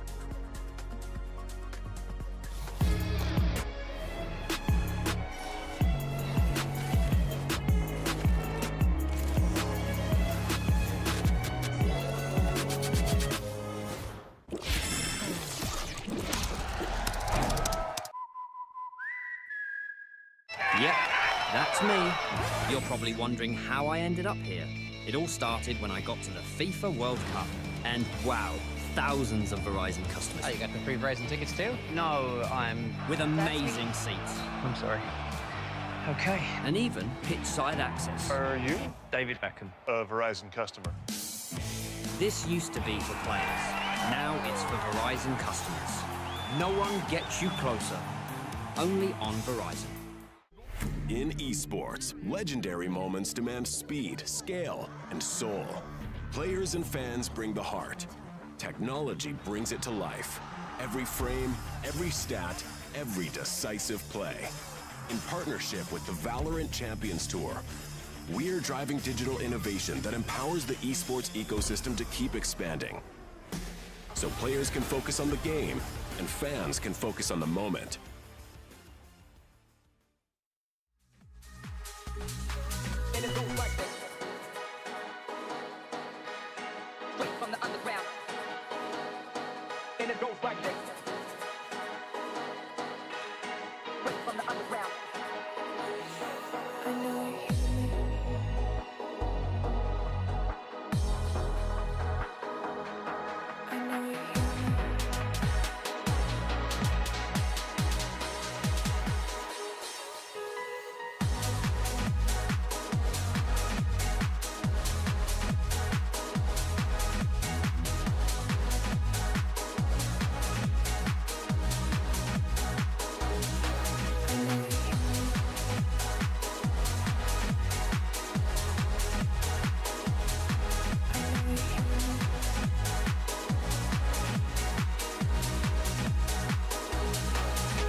Baby,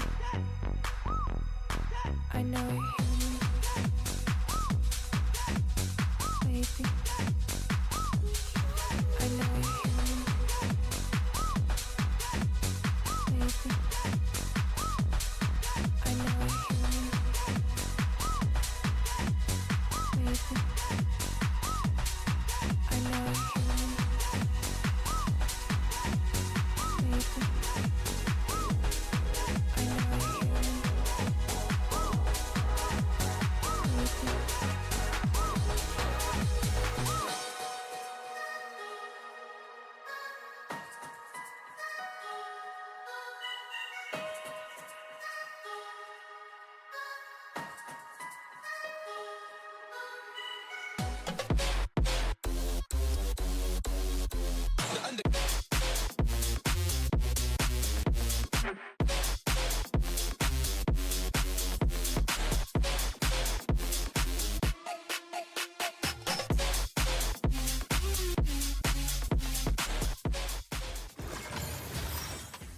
Welcome back to Masters London. It's Victoria here, joined by Billy and Minnie. We just sent in our first playoffs qualified team. It's Vitality, but they fought real hard through 3 maps just now against Foot. Yeah, I mean, similar story to the upper bracket semi-final that we saw in EMEA. It's really just EMEA doing EMEA things by pushing it to a 3rd map and having that back and forth. Okay, so that wasn't entirely surprising for you, so maybe you'll be a little bit surprised in match 2 of today. We got a big Americas head-to-head now. We got NRG versus Lev. Now, we saw them face off in an EWC qualifier not too long ago where NRG did win 2-0. In fact, Lev haven't been beating NRG since 2024, but it was a very different roster. Yeah, very different roster, but I do think that NRG are coming in stylistically as a favorite. I think that Lev are a team that don't like the rematches. Coach Owner was saying it when they played G2 in the final, that they weren't comfortable with the fact that G2 could have changed a lot of stuff. And Lev traditionally don't change things, and NRG are a very prep-heavy team, going to bring new ideas today. Now, King is very experienced playing against NRG, and we spoke to him yesterday. Here are a few things he had to say about the match today. It's crazy. I never saw this coming. Like, I guess I saw maybe we could have played NRG, but all regions, like, it's crazy. Would you have preferred to play a different region? I mean, yeah, it's way funner to face other playstyles, other teams. And I played NRG the whole time, so just... Who would you have wanted to play if you could? Sorry? Who have you wanted to play on this Swiss stage if you could? I mean, any European teams only. Either with Vitality or Food. It would have been fun. Is there a reason why you'd want to place one of the European teams? Not really. Just because as I said, I played NRG so much already, and I mean, I don't want to see them again. I think it's gonna be a lot of. Both of us know each other a lot. We have a lot of we know how we play. We know we have anti on each other team. So it's gonna be a lot of preparation. As soon as we get to the hotel, we're gonna have to like talk about the maps, and of course like re-see what we had against them on EWC. So it's just gonna be who prepares better and who's shooting harder. Cool. Well, it sounds like King is sick of playing against NRG, but if they do it one more time today, he gets his wish. He gets to play an EMEA team in the form of Vitality over in playoffs. Now, we did have a chat with him again, now that he slept on it and, you know, absorbed the win from yesterday. Let's see what he thought today. Jen here with King of Lev. King, any vulnerabilities you're looking to exploit from the side of NRG? Honestly, because we lost to them, we learned how they play. We got a grip on the stuff they do. So we prepared yesterday, and I think we were cooking some stuff. All right. So the recent encounter, blessing in disguise. Yep. Good. Cook. Cooking.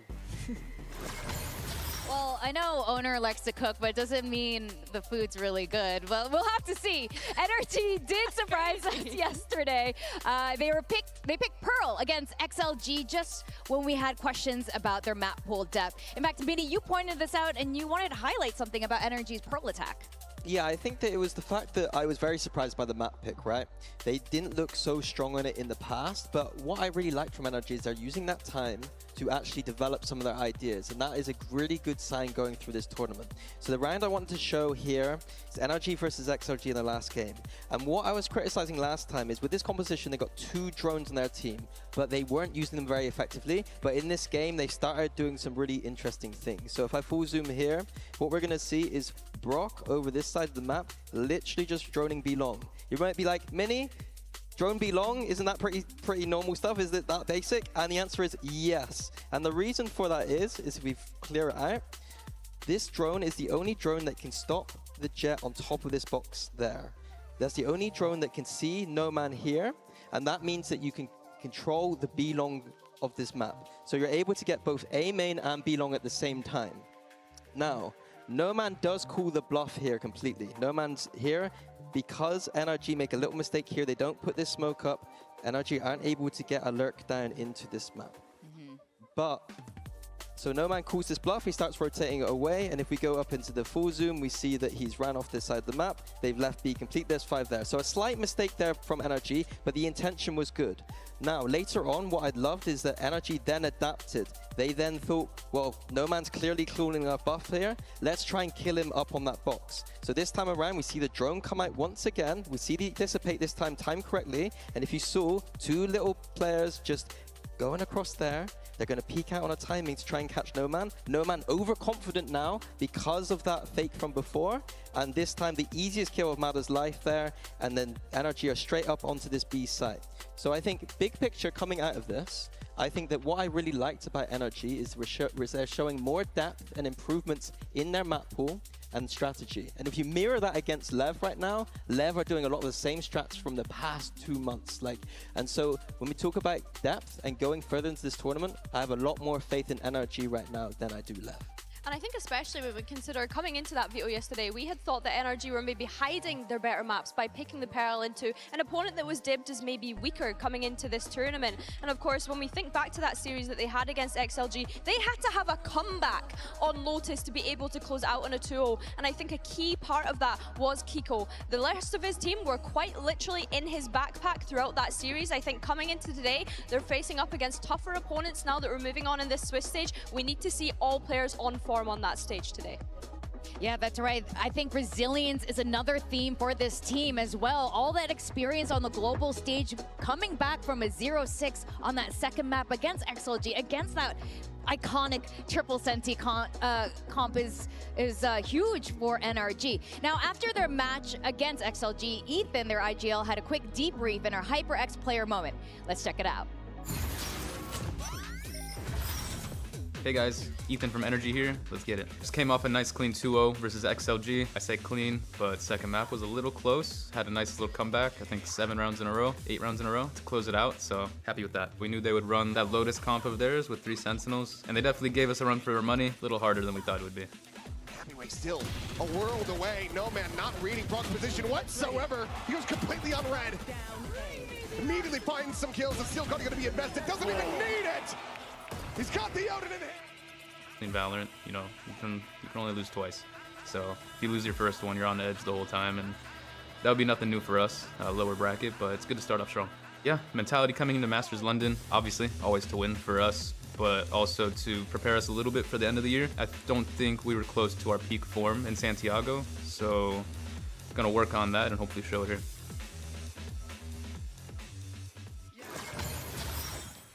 Here with Ethan of Energy. Ethan, you guys had a recent encounter with Lev. What are some challenges that they might present for you today? They have a lot of young, aggressive players, so we're just gonna have to be ready for it. Okay. Who's gonna take care of the young guns? I think we'll all pitch in, but hopefully Gio continues his streak from last game. Okay, now thank you so much. Well, Ethan's talking about the young guns on Lev, but they have some of their own firepower. We have to mention Kiko. He went absolutely bananas, dropping 60 kills in 2 maps and setting a new 2-map record in VCT Global. Do you guys know who was holding the previous record? I guess Durka? It's not Durka. Any guess? It's Tens with 54, and it was just beaten in this event by this man right here. The Englishman, absolutely. Yeah, that stat at the bottom there is incredible. 37% of the kills in his team was him. I think that is great for Kiko, but I have a bit of question mark over NRG's form right now. We need to see the rest of these players stepping up. They are championship caliber, and I believe that even in a game where they're not firing as hard as usual, being able to take it over the line shows class. It shows world championship kind of mentality. I don't expect to see that again. I expect to see them all coming up together now. Yeah, it's absolutely ridiculous. 370 ACS. He's #1 on the leaderboard at the moment. And it wasn't just that, it was all the 3Ks he was putting up. He was never just getting 1 kill in a round, it was always multiple. I think he ended up with 10 by the end. And I think for me, impressive to come into your home turf and put up a performance like that. I am hoping to see him on the Phoenix today, though. We were playing it up as him, Kiko, the British guy on the British agent, but we didn't get to see that. He didn't need it last time, but hopefully we get to see it. We were unable to get that far, but hopefully today we do. Now, we had another game yesterday, our first 3-mapper in Masters London, and that's because things started off shaky for Lev against Global Esports, rolling them on Pearl. Sato especially wasn't playing like himself. He was struggling here on this map, but he woke up later on to carry them on Pearl and Split. We could hear him scream, laugh, hold his hand up for high fives, and be left totally hanging. I think the main thing from Sato that I was impressed with yesterday was the showmanship, right? Soaking up that environment, soaking up that global experience, and showing his real character. I think it's really good attitude to have, that not letting that first map kind of get to him and get inside his head, and then go on to just enjoy the moment and put up those good performances in map 2 and 3. I love what he was saying in the post-match interview too about the team has a goldfish mentality, a little Ted Lasso reference there, where after a little bit of a bad time maybe, just forgetting it immediately like a fish would, going on to the next map. I think that is what this Lev team needs, because they have a lot of inexperience in the team. If they start to feel those jitters at all, they got to remember that they are fish. Goldfish memory and good vibes from Sato. It's definitely the formula for Lev's success so far. And are you expecting him to... I would love to see the head-to-head with him on the Phoenix versus Kiko. I think it's disgusting. Like, I think they're both like 250 ACS Phoenixes right now. If I had to choose one or the other, I wouldn't be able to do it. Let's just have them both on the Phoenix every match. Yeah, let's just do it. Let's just do it. All right, well, you guys are mentioning Lev's style of playing. A lot of set trap plays, especially on Fracture. Minnie, tell us what you think. I think they're very good, and I love the fact that Lev have these preset plays, but this one in particular is one that I saw 2 months ago as well, Billy. So what do you think about that? Yeah, do you know what? I think that the combination of utility was really well. It's great to see that this set strat team is coming into the event with set strats, but like you mentioned, Minnie, if they're doing things that they were doing only a couple of months ago, it does almost raise a flag. Of course, they've not played against NRG in VCT Americas. It's just a question of, how much footage of NRG got on that. I think the key thing is Lev do understand that they are doing this style. And I think when King was talking about going back and doing the prep, it's thinking about how can they use their style and fake off of it. Maybe throwing that breach stun and doing something else on the map. That is the way that they like to do the kind of anti-preparation. But when I was talking with some of the analysts yesterday, Sliggy and TMV were having a field day saying that we could have predicted every single round, but it's up to NRG today to see whether they can do that in the server.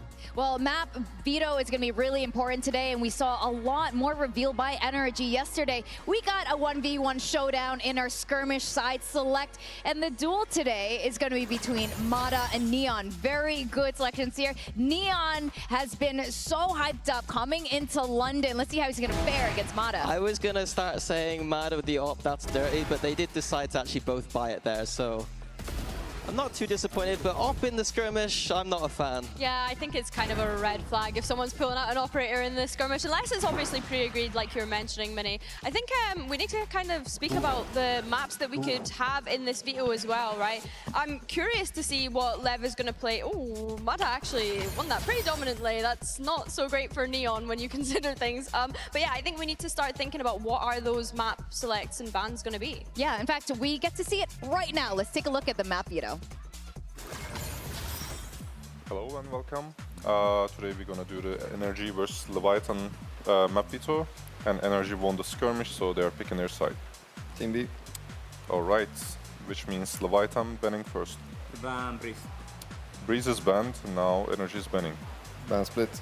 Split is banned as well, and Leviathan picking their first map. We pick Ascent. Alright, and side for Ascent. Defense.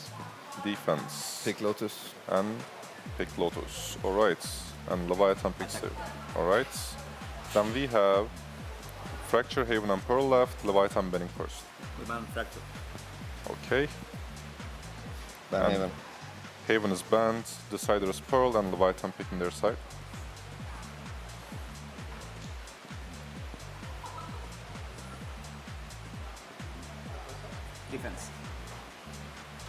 Defense. So let me give you a quick recap. We start with Ascent, Energy Defense.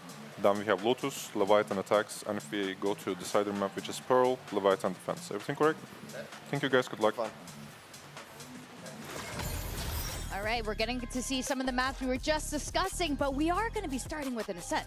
Yeah, very similar map feature to last time, but Lev decided to go onto this Ascent, which is beautiful. I called them the best Ascent team in the world at the moment, and so that first map is a must-win for them. I think going deeper into this map pool, though, I think Lotus and Pearl, I would heavy favorite NRG. So that first map is a must-win for Lev.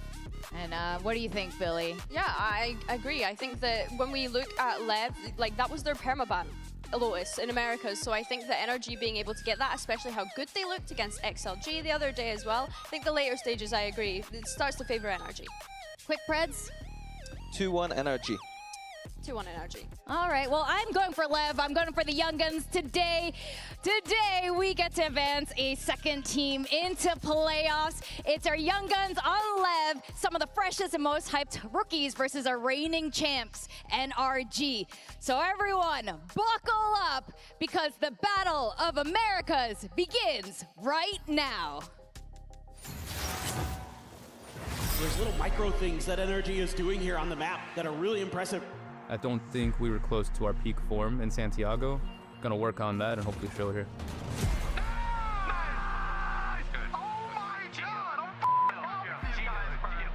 We're not here to mess around. We came to London to win. Eu estou jugando no palco internacional. É algo muito bom para mim porque é algo que eu queria desde muito pequeno, desde que eu tinha 4 anos. Eu sempre sonhei com isso. I would say this meta suits us a little better than the Neon meta. I think Lev from Americas was a very top team, and I'd like to see them play now after Neon nerfs, and I'd like to see what they've come up with. Mano, então eu acho que sempre eu achei a Energy time muito bom. Os caras também são campeão mundial. Então, se os caras têm títulos e coisas assim, é porque eles estão trabalhando muito. Eu espero que seja mais 2-1. Acho que eles são bons e vão dar batalha contra nós, mas nós vamos ganhar, obviamente. Just so you know, you're just our stepping stone to playoffs, and we're excited to play you, and we'll be ready as well.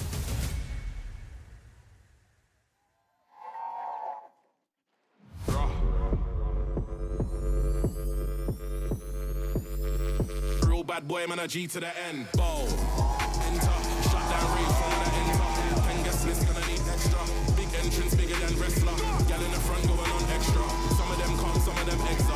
Mosh pit crew holding the center. Big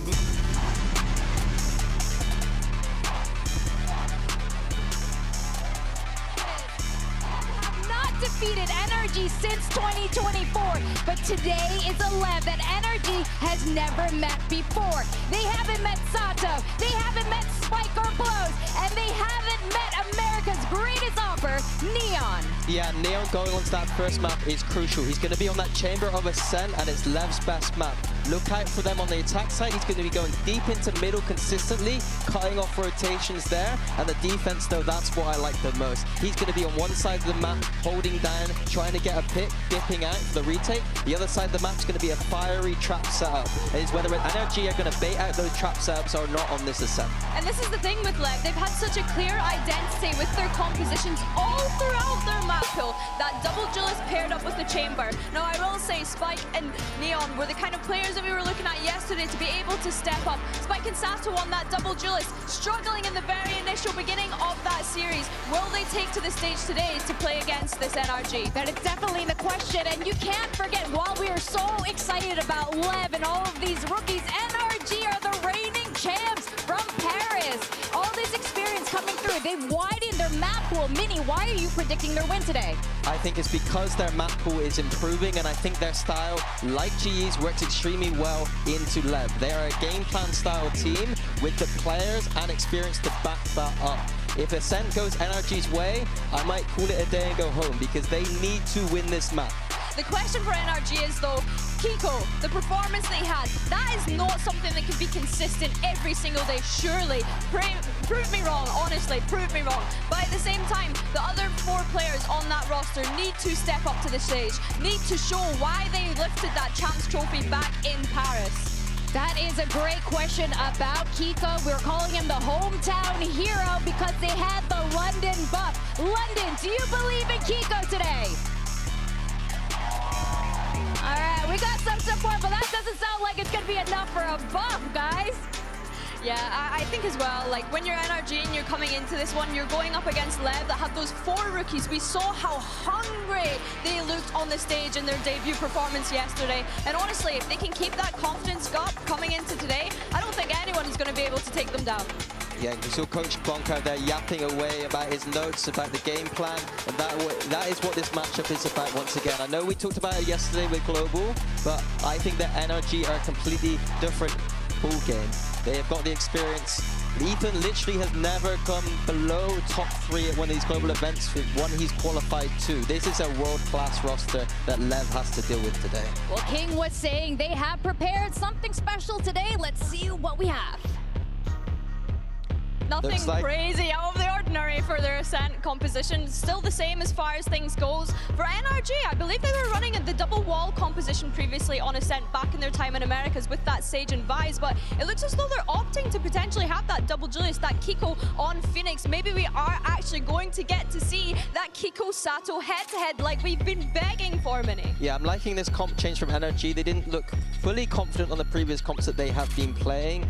Going with that Phoenix, that has been a highlight for me in this meta so far. Getting Sato and Kiko firing off each other is going to be great. I think, like I said before, Lev on the attack, they love to get this chamber into deep positions towards middle, and I'm very curious to see how NRG are going to battle. Is it going to be just Mada towards the middle of the map doing that kind of stuff? Are they going to be doing some trap plays, maybe with this Vice, the Flash? They have plenty of options here, and I'm curious as to see what Bonkar and Ethan's game plan is here. Yeah, this is definitely the question. And Lev, you know, they only have one night to try to prepare for NRG, but they do know each other really well, even if they haven't really been playing each other in Americas, Billy. Well, yeah, like we mentioned, these 2 rosters haven't met in Americas just yet, which is why I think today makes it even more exciting because we get to see that here on the global stage for these 2 teams. I think when I'm looking at NRG starting on this defense, Brock on the Odin going to be pivotal here, I think, especially. I think if they can utilize the weaponry diversity to their advantage when you're talking about Mada on the Operator, Brock on the Odin, these different things will hopefully go in their favor. Well, taking us through VCT Americas to find out who the second playoffs is gonna be, it's Mitchman and Tom Biz. Well, these teams got a taste of each other, but now it's time for the main course here on LAN. And Tom, it looks like we're eating good. Sato up against Kiko on the Phoenix to kick it off. You couldn't ask for a better entree. Yeah, Kiko's first match was insane. Like, there's 60 kills across 2 maps. If there was a 3rd map, he almost certainly would have broken a record. But on the other side of things, Sato, like, making it to that international stage and having that sort of a run immediately, like whether he was on that Phoenix or on the Waylay, he was super impressive. I do agree with what was said on the desk, though. I think that this first map is a must if Leviathan are going to have a chance in this series. Their Ascent has been phenomenal, but they are still against NRG. Well, we're starting out here with an attack side for Leviathan, and indeed, when we talk about the pool, we'll have this conversation with Lotus and Pearl up next. I think it's fair to say Leviathan need to show up here. The start sees Neon almost go down. A wall keeps him alive as he'll breathe deep into the round. But NRG have a bit of info right off rip. They see the chamber. Not too much can be done with that. And with no further contact coming in, you have to expect NRG are going to get curious and look for some info soon. The flash is primed and ready. Down to the timing, and oh, it looks like they're going to just concede that after hearing a bit of noise. Yeah, of course, a big part of this Phoenix is going to be the grasping of those orbs, giving Sato the extra lease of life. But in this pistol, it's very slow and controlled. We talk about Leviathan and their flair. They are taking their sweet time and moving their way back towards Scuba on the other side, still with his thorns available. With how little time is left, these could cause issues. This could definitely be a problem. You can see 25 on the clock. Thorns still up and online. And now Leviathan start to make their way towards the site, but no one is there. Brock's the closest. He's up in heaven, and even that flash could have been a chance for him to strike, but Scoop is the one to pick one off on the side. Now, advantage sat in their favor. Time to prime for that retake, and it'll take a while they allow Mata to group up with the rest of the squad. Man down. Flash from Vice is gone, but they still have one remaining for Kiko. Counter stun to slow them down, and the trade's coming back already. That attack side just dealing death, but even still going back with just one man standing. The IGL to try and turn things, and the swing out from King was a little bit risky, but he's going to take the fight and win it. It's a pistol once again for Leviathan, a big part of their game yesterday, and they found another. Spike scene, huge stun from him. That is what changes the play here. Instead of NRG coming down like a waterfall, it's a couple of droplets at a time. Much easier to manage for that attack side. And it was that timing. The second the Phoenix Flash bloomed, it came in. Coming so close in the end, you can see if there wasn't that bit of disruption, this could be a very different early half. Instead, Leviathan 1-0 start, and NRG, well, the classics in their hand now. You can see it is going to be an eco. No force buys like in the previous game. Expected here on the defense, but it looks like they're going to try a crunch on mid. A little bit of a bait set up on short. There's some serious opportunity, especially with the star there. Nice grab, well, change the game, but they're going to isolate those fights very nicely on Leviathan. Well, still further aggression coming through from the defense. Mid. One enemy trying to remaining. work with the strength in numbers, and already managing to get a couple of kills. Neon, of course, was only playing with the Headhunter, but on 5 HP has now retrieved a rifle.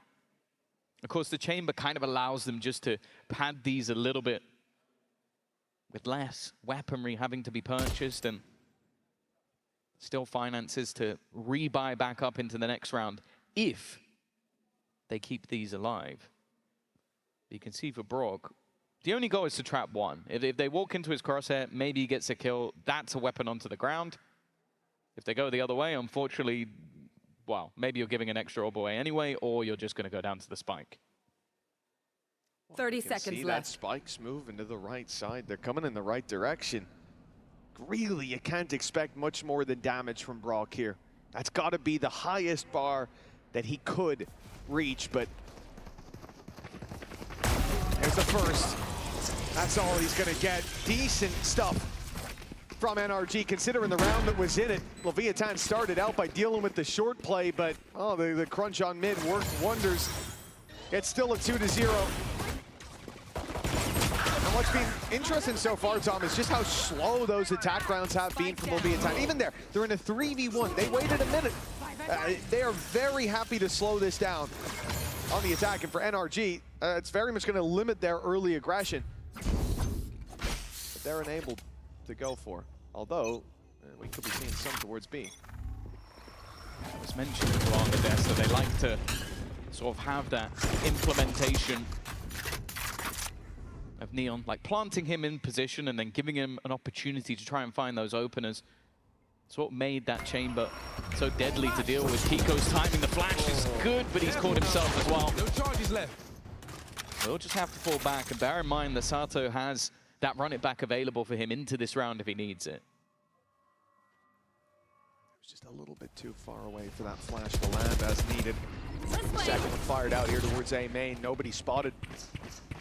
Leviathan had the spike there, but much further back. And again, this is going to be a slow attack side. A minute on the clock as they were just outside the A site, but now a change in direction again. Phoenix Roll, the blaze allows them to cross, or at least it should. But big boy Brock's already come in with one. The reveal broken right away, but look at this sneaky play by Scuba. He almost got one. If King wasn't mid-TP, he'd be out of the round. And it's already advantage for NRG. Leviathan luckily make it to the site without too many more fights. They'll get themselves a plant. 30 seconds left. I like what I've seen from Mata, though. I think he's cleared all of B main and ran back around. Of course, it's something they'll have to clear again, but it means they know there's no one flanking. Sato, though! Oh, past the 3 immediately! Just looks to take over the round. He almost did it all in his ult.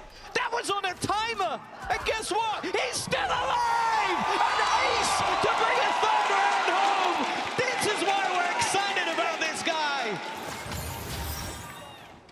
bit of a slow start for Leviathan. They were happy to run the clock down, but now when the time was against them with this ult, they end up picking up most of the team and finding it all in the end. A gorgeous play for Sato. A huge round for Leviathan as well. Remember, they made it out of the last with 2 rifles. It means reinvestment having to be made potentially.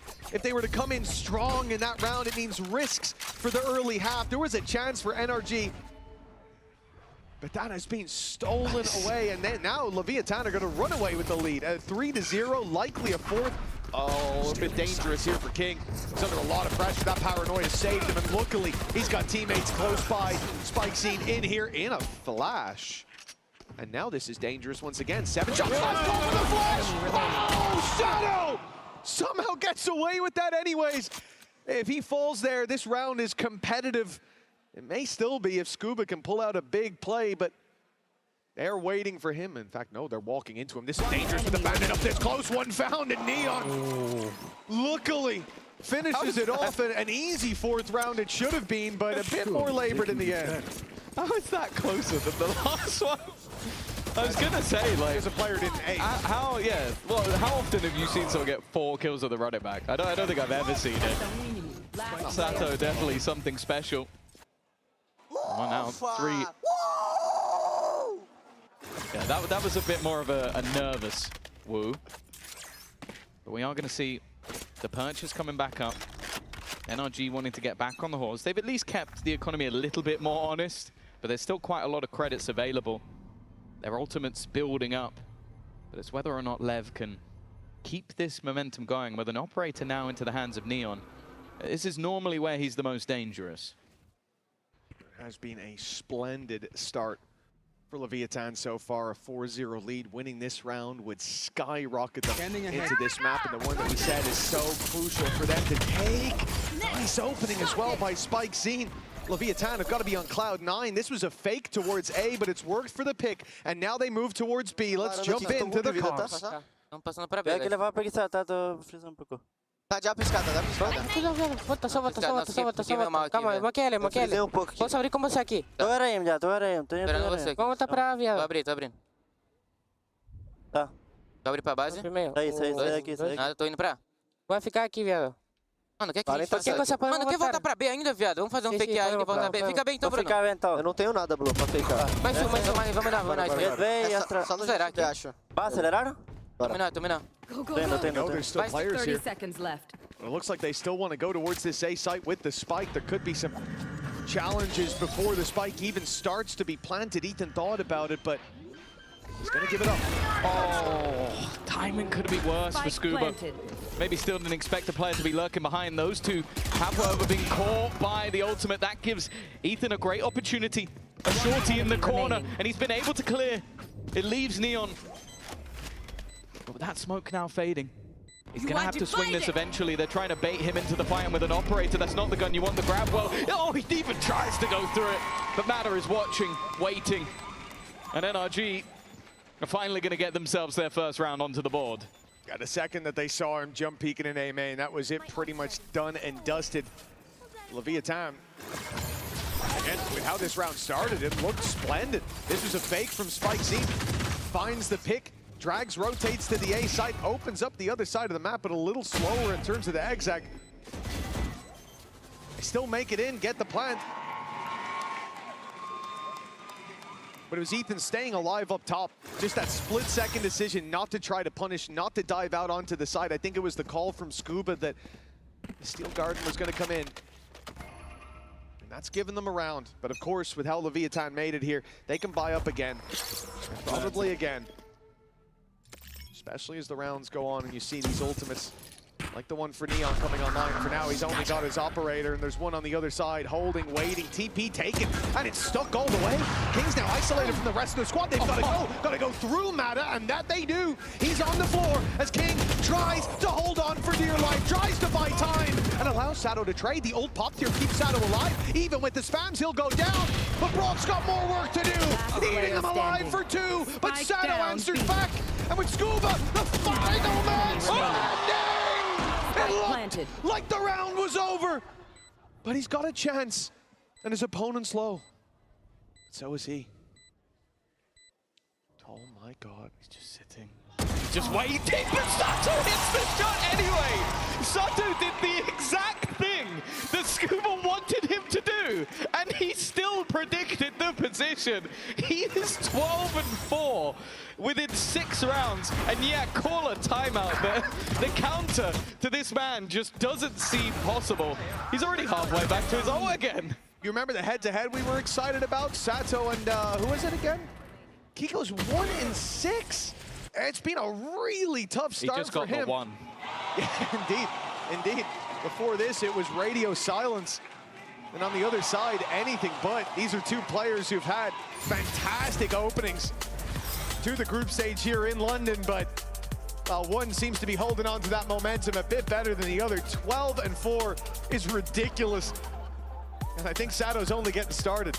Well, yeah, I think the devastating thing for NRG as well, that if you look back to their previous match, the Coinbase win condition would have been Kiko. Like, I think everybody else finished negative in that game, and they won. That's how good he was over those 2 maps. So I think this is now a position where, okay, you're going to need him to step up a little bit. What I will say, though, is expectations are that they'll lose this map. I think this is a position where we know that Leviathan are fantastic when it comes to Ascent, but we know that the next couple of maps will favor NRG. So it's more so just the thing that would worry me most, about, for them at least, is if Sato keeps doing stuff like that, because he's getting so much value that he's basically just reinvesting into himself. It's like, okay, I get a few kills while in my ult, then I get another, and I have another ult. He's already had 2, he's halfway to a 3rd, and we are going into round 7. Nice flash. Neon's forced back, but he has got support deeper towards the spawn. Blows is able to trade, but Matas, hold on, they've actually allowed him to keep going. The Hunter's Fury gave him the reveal. He's locked and loaded with the op, but the shot from King. That puts us back even. It brings the spike back into the hands of Leviathan. That kill might just have saved the round. It's at least kept it in contention for Leviathan. Yeah, I think Mada could have easily closed this one out if King doesn't get that kill. Even still, though, the defensive side spread across the map. Brock with his Odin left somewhat alone, but I think after the push, the expectation from NRG side is, okay, maybe they'll go back in towards that B site now that they think they've done enough damage on that side. And especially when you have the full setup from Scuba on the other side of the map, you're going to get some form of contact information early enough that it's worth the risk. You saw pings go through there. I'm not sure if it was for the wall, but it didn't look like it. 30 seconds left. I think Leviathan want to fight into the spawn with the door closed. It could be an option, but they're going to break it. Immediately, that's going to tell NRG where this play is coming through. It's going to get Brock locked in and loaded, and he's taking all of them! A choke point versus an Odin, and that's exactly what you get. NRG up to 2. Yeah, love it or hate it. It worked out wonderfully. 5-2. Round starting to break back into their favor, and some huge individual brilliance in the early stages of the round from Mada. A little bit more disruption. And I like that we're seeing that aggression out from NRG. You can't allow Leviathan to sort of put themselves into a position where they will hold ground with the operator and then have that opportunity to execute. So that disruption worked out wonderfully. Already, though, you've heard the tour de force go off. That being for Neon, it seems like the defensive side, though, is going to look to try and get that little bit more aggressive, and they're immediately punished. Well, some different ideas in this round from NRG. There's still that utility towards the A site. But instead, the Vice setup on B going to try to force their opponents, corral them towards that spot, but they do not run back from the run it back. Instead, Sato stands his ground and takes it out right away. Kiko looks like he wants another bite of the cherry, but they are waiting on the other side. Again, Leviathan's patience has been there from the get-go. It's stopping NRG from making those early aggressive plays that they want to. A bit of control in B main here. At least it's going to keep that rotation. It's going to get that rotation rather towards the A site. Scuba's now here to help out. Still has his utility, and they've got lots of bodies to break through. Leviathan, if they settle on A here, if they leave this too long, this could be a much more difficult push than they think it will be. Kiko's caught in the corner, but this time He won't fall before taking a few. 30 seconds left. NRG still have a chance, and with time so low, I don't think Leviathan could go anywhere but A. No, yeah, especially considering the position of King. They have to go that way. Kill will come through, but there's no way back at this point.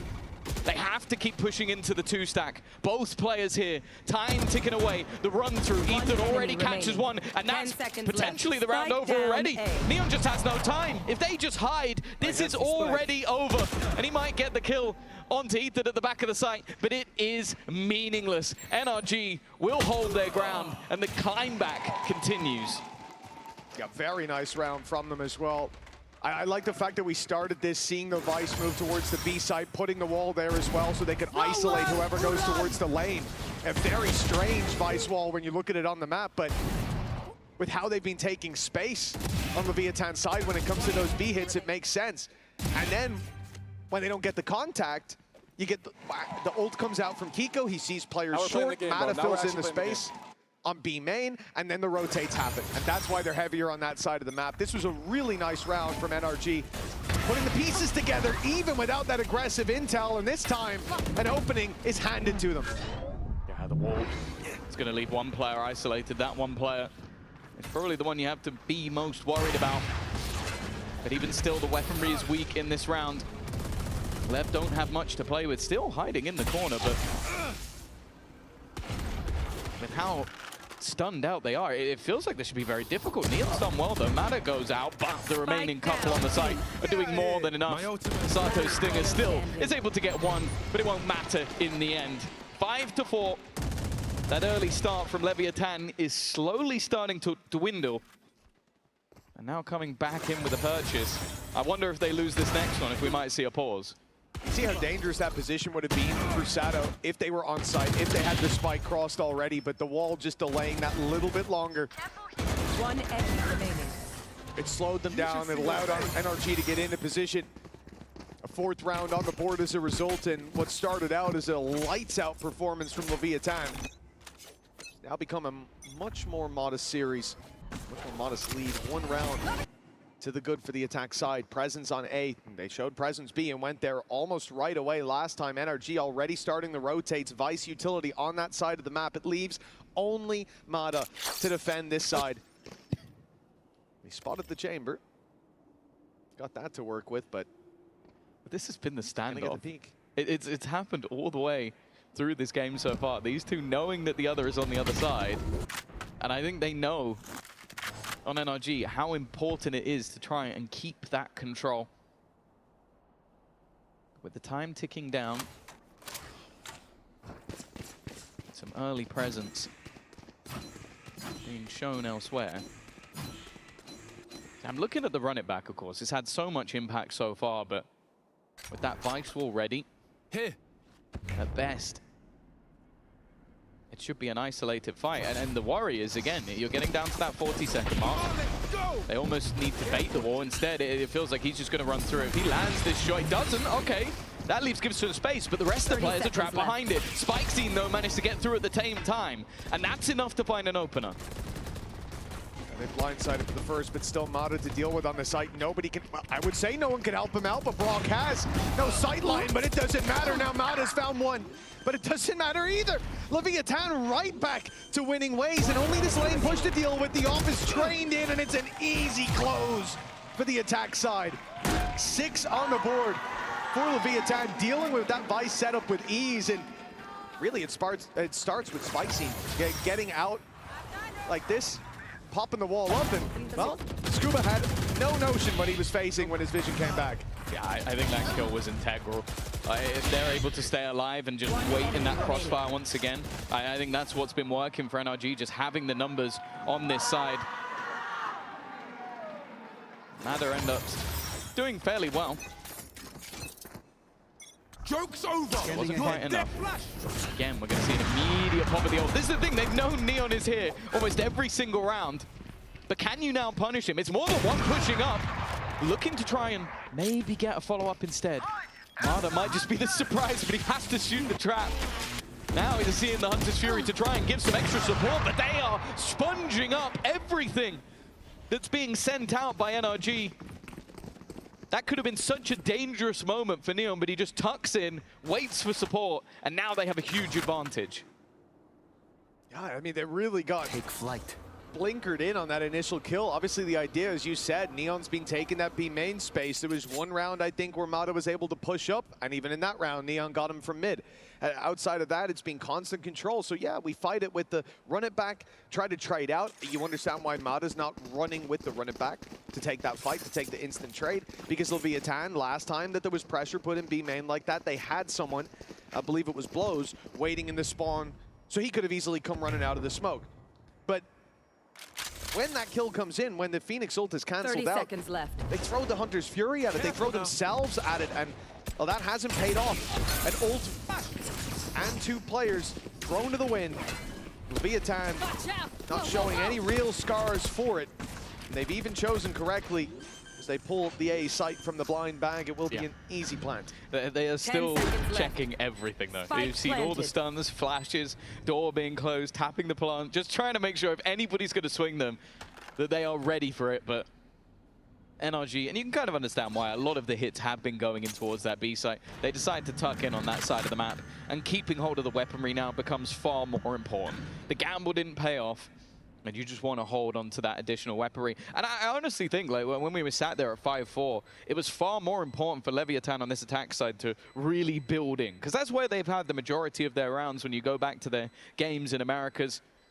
Even versus the likes of G2, MIBR, some of the heavy hitters, they've been very good on the attack side of this map, and for NRG, if they had been able to go in even, I think they would have been very happy. But now, the best they can hope for is 5. And that's going to be a tough battle, but helped out by the 3 weapons saved over in this round. At least a decent buy awaits them for their final battle of the half, but Leviathan have been playing like this is a map they need to win from the get-go. Obviously, Sato had some mad rounds as well, but even seeing those first couple attack rounds, seeing how slow they're playing here, you can see that there's a lot of thought put into this map, and for good reason, as you said, when it comes to that veto. Lotus up next, NRG's pick, and Pearl after. It definitely feels like that's where NRG pick up a lot of heat in this series. I like that reveal from the other side of the map. It's giving the idea that there's more players towards A than there actually are. The orb's going to be obtained as well. And now Leviathan gravitate towards the other side. They know he's going to be here. He's here every single round. Take flight. Placed in B main to keep that control. It allows so much in terms of their rotations back to the other side of the map. Again, we've seen a switch up from Scuba setup. While the smoke just used to give Mata positioning, but the fact is, the drone clearing into middle, B main still not under the defender's control. They don't know which direction they're going in, but at least in terms of the heavier sides, they do have 3 players towards A. As soon as that flash comes through, Obscuring vision. you're going to have some problems with Thorns to fight into. The smoke bloomed as well. A molly in from Phoenix, time being delayed, but Neon's waiting to catch these rotations, and there it is. Patience pays off. 30 on the clock, and they think surely he's not here. And now they realize the mistake of this round. Scuba on site. That was a fake TP, but now with 15 seconds to get the plant in, they're rushing A. Still 3 players from NRG here. It's a big mistake from Leviathan. Neon's lurk is the only grace to be found in this round as the defense locks in 5. Yeah, I think it was just maybe hoping there was nobody else there, or hoping that they'd all rotate away. But the fact is neither happened. NRG stand their ground. NRG managed to get themselves to 5. And even with this nasty lurk pick coming out from Neon, it's going to be maybe a little closer than Leviathan would have liked. A pistol going into the next. We could see ourselves even. Do you guys know where you're going? Like, what? It was definitely a strange end of the round, but no doubt they thought there was only 1 player on B. They thought there'd be overreactions, but NRG, even trailing, looked calm, cool, and collected under pressure. And Leviathan, though, and Sato especially, has looked fantastic. You know what? Let's go down to an interview with his brother, William. Hello, everyone. I would love to introduce you to my new friend, William, who just so happens to be Sato's brother. Yes, please, London, make some noise. Because William is the reason that Sato's on that stage, because you were the one who told him to start streaming and get discovered playing Valorant. Yes, when we first started playing on Dream Beta, I told him like, oh, you should really start streaming because people have to know who you are. Because when he started playing, everyone called him cheater because he was really good at very beginning. So I told him like, oh, start streaming. But he was kind of scared to show his face, so he only showed his mouse. And one day he got raided in middle of the night. So he started calling me like, oh, bro, there's like 1,000 people like watching me right now. What am I supposed to do? And he was really scared because the next day he had to go to class. And he was like, oh, what should I do? I was like, oh, you should keep playing, right? So, William, I've got to ask you quickly then, does it surprise you how incredibly well he's performing in front of many more people here in London and obviously thousands of people around the world? Yes, of course. I think it's amazing that he has this great mentality. Always he had like this older kind of vibe to him. But like it's a dream come true for me because I always wanted to play not only Valorant because I came from Counter-Strike. And then when Valorant launched, I was like, oh, you should really pursue this career. And he has, and you were right to get him to do it because we're ready to go into the second half and currently Leviathan are in the lead. Thank you, William. Great showing from Leviathan in half number 1, Tom, but now the attack side is behind them. 7 on the board. And the question many will be asking, we're about to find out the answer to, was it enough? Yeah, it's difficult to say. Obviously, NRG have swapped up quite a lot. I think going in with the double duelist is going to give them a lot more of an opportunity to pull out rounds on the attack side. And although we didn't see the best from Kiko, like at the beginning, it definitely seemed like him and Marta were stepping up towards the end. A pistol round could make a very big difference. And as I said, the context of this map feels like one that Leviathan need to win if they're going to have an opportunity. And with their early stack up in towards the B site, it felt like they potentially had the wrong read. But now with deep control, in fact, Neon just pushed all the way into the corner. Depending on when they stop running, he might even hear them. Oh yeah, it's going to be the shift from the stairs, so no chance for the sound cue to be given away. A contact play straight into Neon, but that's dangerous. Posted on this angle. Headhunter ready to roll, and a TP available to get out of there, but Nada shut him down. Sato still pulls back that advantage, and he's taken Ethan with the molly. Okay, advantage now sits in their favor, but Kiko fights his way back out. Great flash lands them at least a little bit of a foothold, but well, Brock's the only one standing, caught in the laneway, and it's an easy spam to close him out. A 3K from Sato, who's showing that he hasn't lost any of that first half flare. No, he's just had a few massive multi-kill rounds, and it feels like even the read wasn't the worst. They knew on NRG that there was going to be a guy in that close right corner. They've expected Neon to be there. The problem is you deal with one piece of the Leviathan puzzle, and there's still a few more quickly looking to close out the round.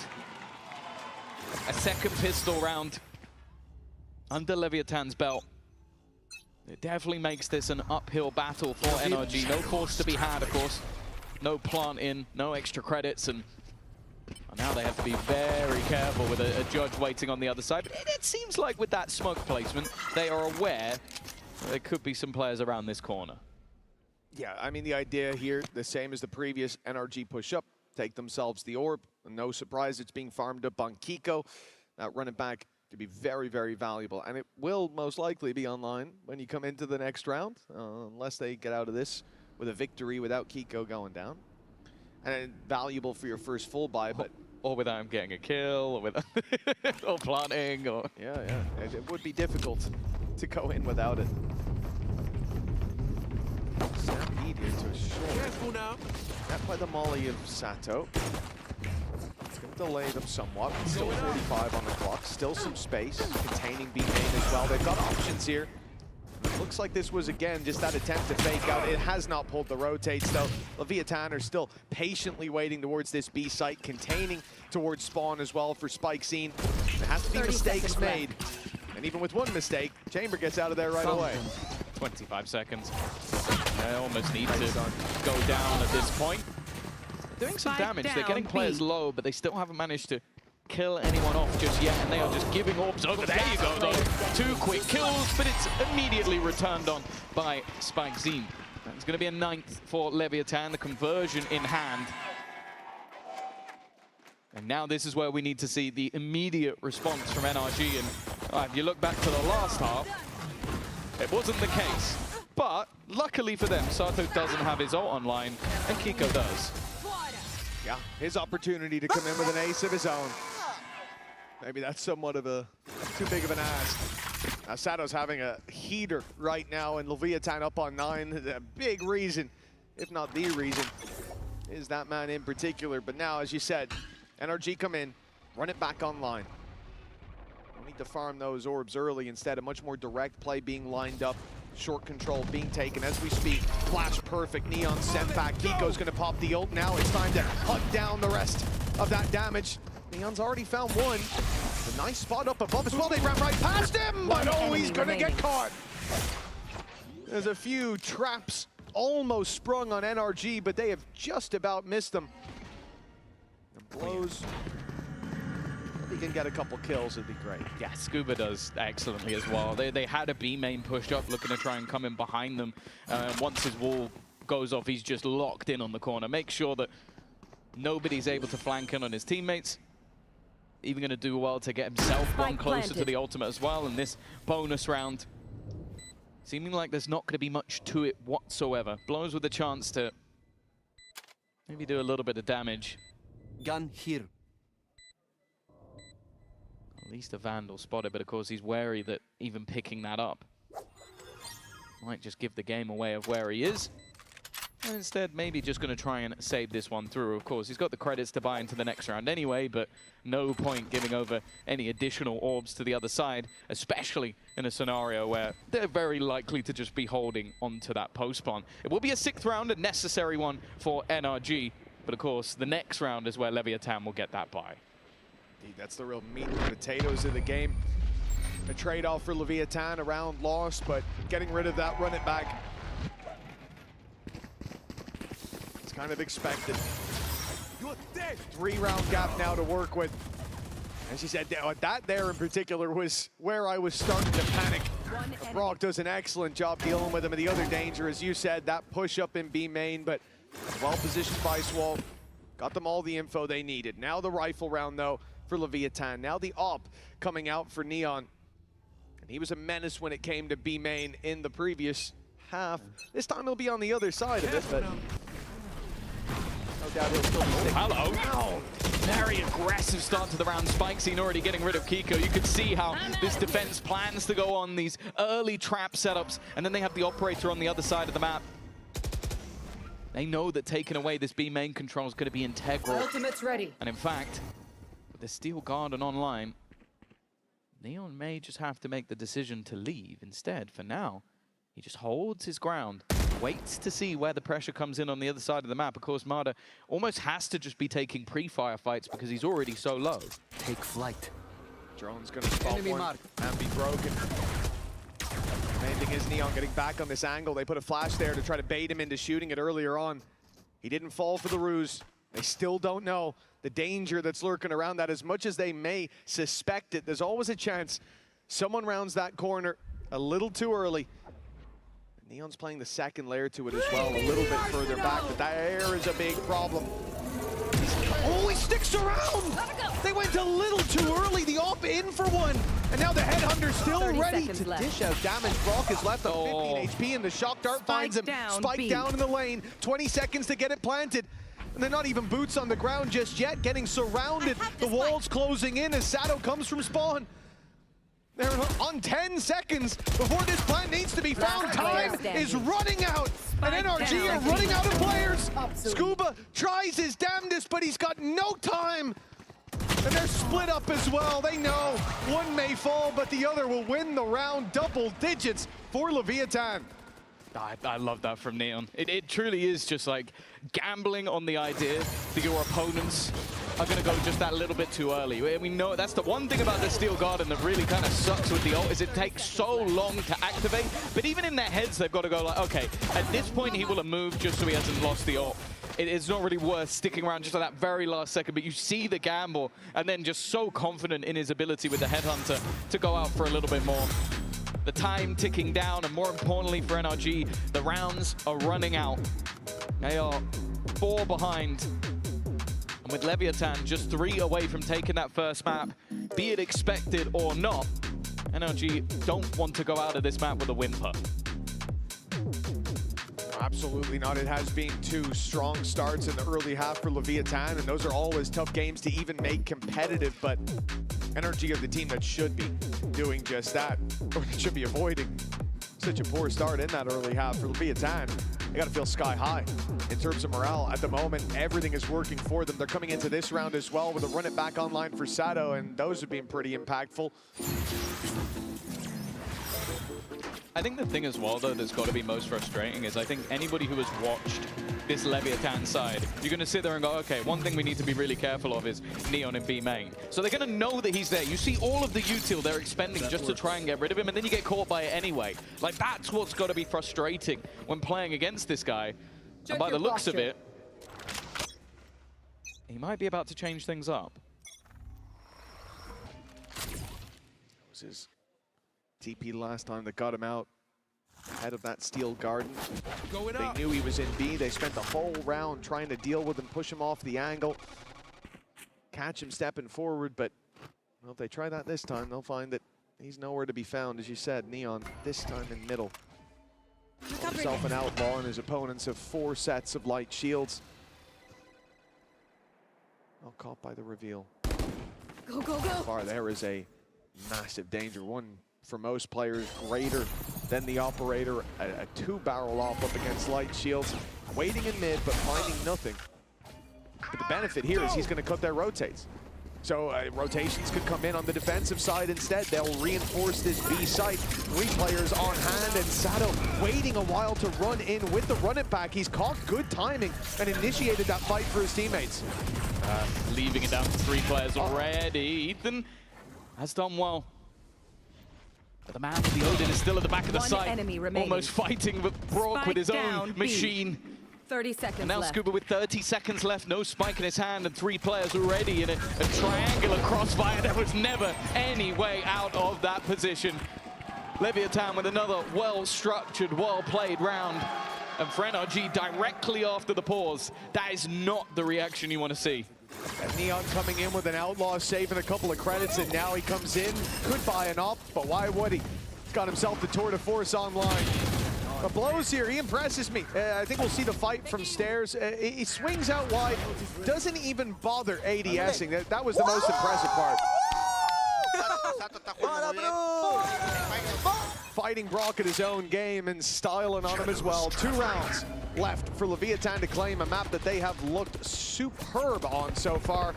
And that Blaze is actually really annoying to try to push through for the defensive side. You can see they were going to flash in, but instead they have to wait a moment, and now they're ended up in the choke point being met by the push. Kiko's found the first. They'll wait out the molly, but the drone goes through, and now they know exactly where to look. The spam, that should have taken him out.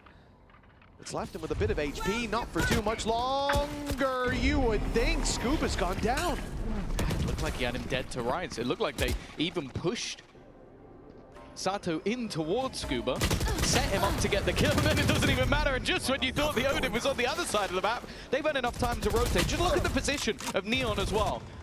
Where do you go back? My man has already got you locked in if you try and go all the way back through the spawn. They're going to have that early information system of him. And because of that, with 40 seconds left, like, they've dropped noise to go, okay, maybe we're gone. Maybe we're somewhere else. Now they've been spotted. Now they know the ruse is up. 3 players still within this site for Leviathan. And I genuinely start to question, when do you just hold on to the guns? Sato's just throwing in a flash for the sake of it, because hell, he's got another to work with, might not need it. Blind comes in on the other side, it's good, but there's players have plenty on this site. Anti-flash ready to roll, and 12-6 we go. This is a masterclass from Leviathan. From the very get-go, their slow pace on the attack side made it uncomfortable for NRG. And here in the second, they've looked like they're in complete control. It's unfortunate, because again, I think the initial game plan, that opening pick, forcing Sato into an awkward fight, and then they end up just with one kill in the entirety of the round. It's safe to say that nothing is going the way of NRG, and Leviathan are proving why maybe even banning this map might be the best choice to avoid this sort of humiliation. They are looking to get themselves one map away from making it to playoffs. And, okay, it's a dance with death. Somehow Marder has managed to come out on top. Ethan alongside him. The best chance we've seen in a while. The spam should deny Spike seeing anything cheeky. Oh, not blows though. He's taking Marder down straight through the wall. Not a bad start. NRG needing 6 in a row, and it's already getting a little bit dicey. Big generators in the way there, luckily. The shot dart through on the other side will do damage. Scuba defends down below, and oh, he decides to shoot back. That is a brave, bold, and perhaps silly play. The time may be too far gone here unless the kills come in so quickly, and now they will just tuck in, hide, and wait for this clock to win the round for them. Ring a Rosie being put into play, and oh my goodness, you see why. Give Neon a chance and he would have taken it. But the clock indeed has won the round for NRG. Not exactly the round that inspires confidence in the 6-round win streak though. It's a very tight one in the end. At this stage, I think a round is a round, but yeah, I definitely agree. It's going to put their economy back on the fringe. Definitely an awkward battle to begin with the flash, leaving King so blind he ends up TPing back into his own opponent. Blows, and Neon with a nice attempt. Yeah, you can tell that Ethan thought he'd killed him. 12-7. Mixed bag buy, and it seems like NRG are just going to keep trying to rinse and repeat. King has not been here. He's not been here before, but Scuba is waiting for it. Even still, Sato on the side defending well, but it's dropped. He gets the trade of his own kill, and Utility is doing all of the work for Leviathan. Another pulse that could do damage in it will kill off Kiko's ult, but he still stands. The wraparound coming in. Drones will be trading information, but to be honest, Glow's position is not the core issue.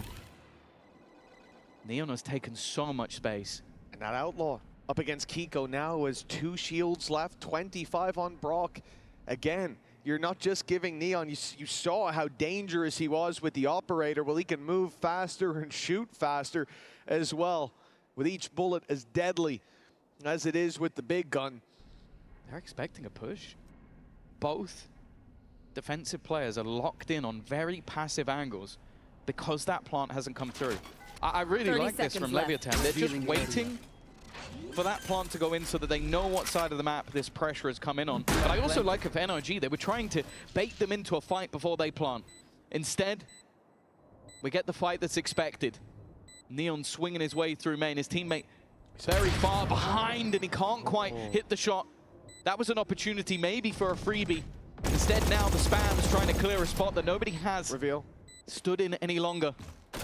Reveal available. Both players waiting, but that's the shot that could make it count. It's left all onto Brock. He's being spammed out from underneath. And again, he will bite the dust to a gun that he made popular. It's Leviathan that will go 1-0 up in this series and find themselves a map away from playoffs. And they look so comfortable down on that stage as well. This was a masterclass on Ascent, but now we up the difficulty. NRG's map pick is up next. The bounce back has to start after the break.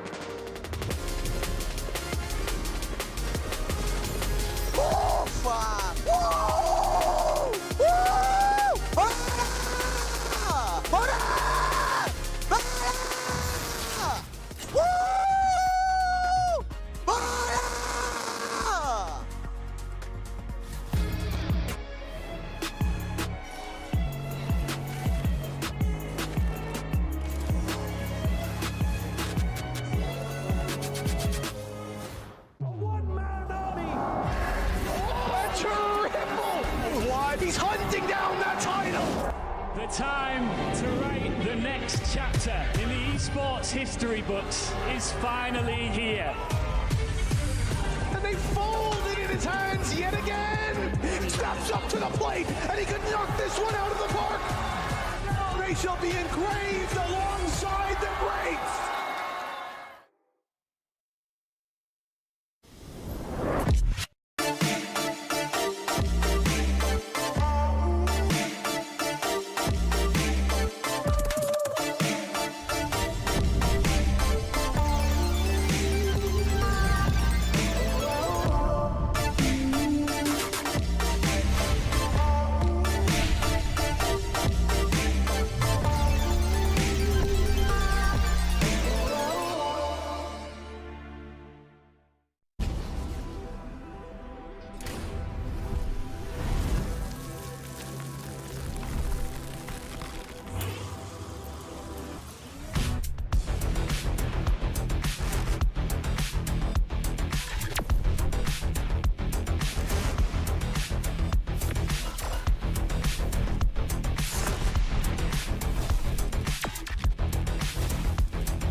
Tired of off-season blues once Champs is over? Fear not, because Valorant is coming to the Esports Nations Cup, where players split from their clubs and compete for national pride. Will EMEA turn every round into a chess match? Is Brazil about to turn every map into ranked? Will Team USA ego peak every single angle? The final event of the year is not to be missed. Esports Nations Cup 2026. See you in November.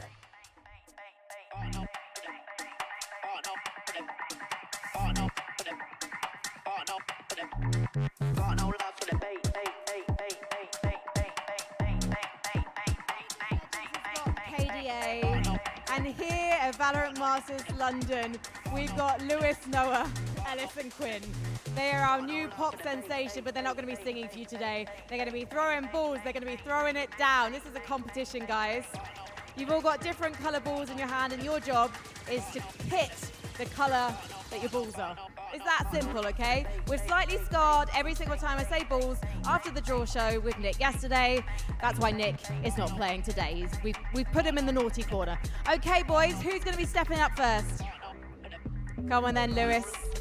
All right, yeah, there's a mark on the floor. Perfect, you hit it. You could do my job. Oh, straight in with the 70. Oh. Okay, that's borderline. I'm afraid, I think that's slightly on red, but 70 points, not bad at all. Noah's conferring. We don't have time for this, Noah, come on. 40, yes.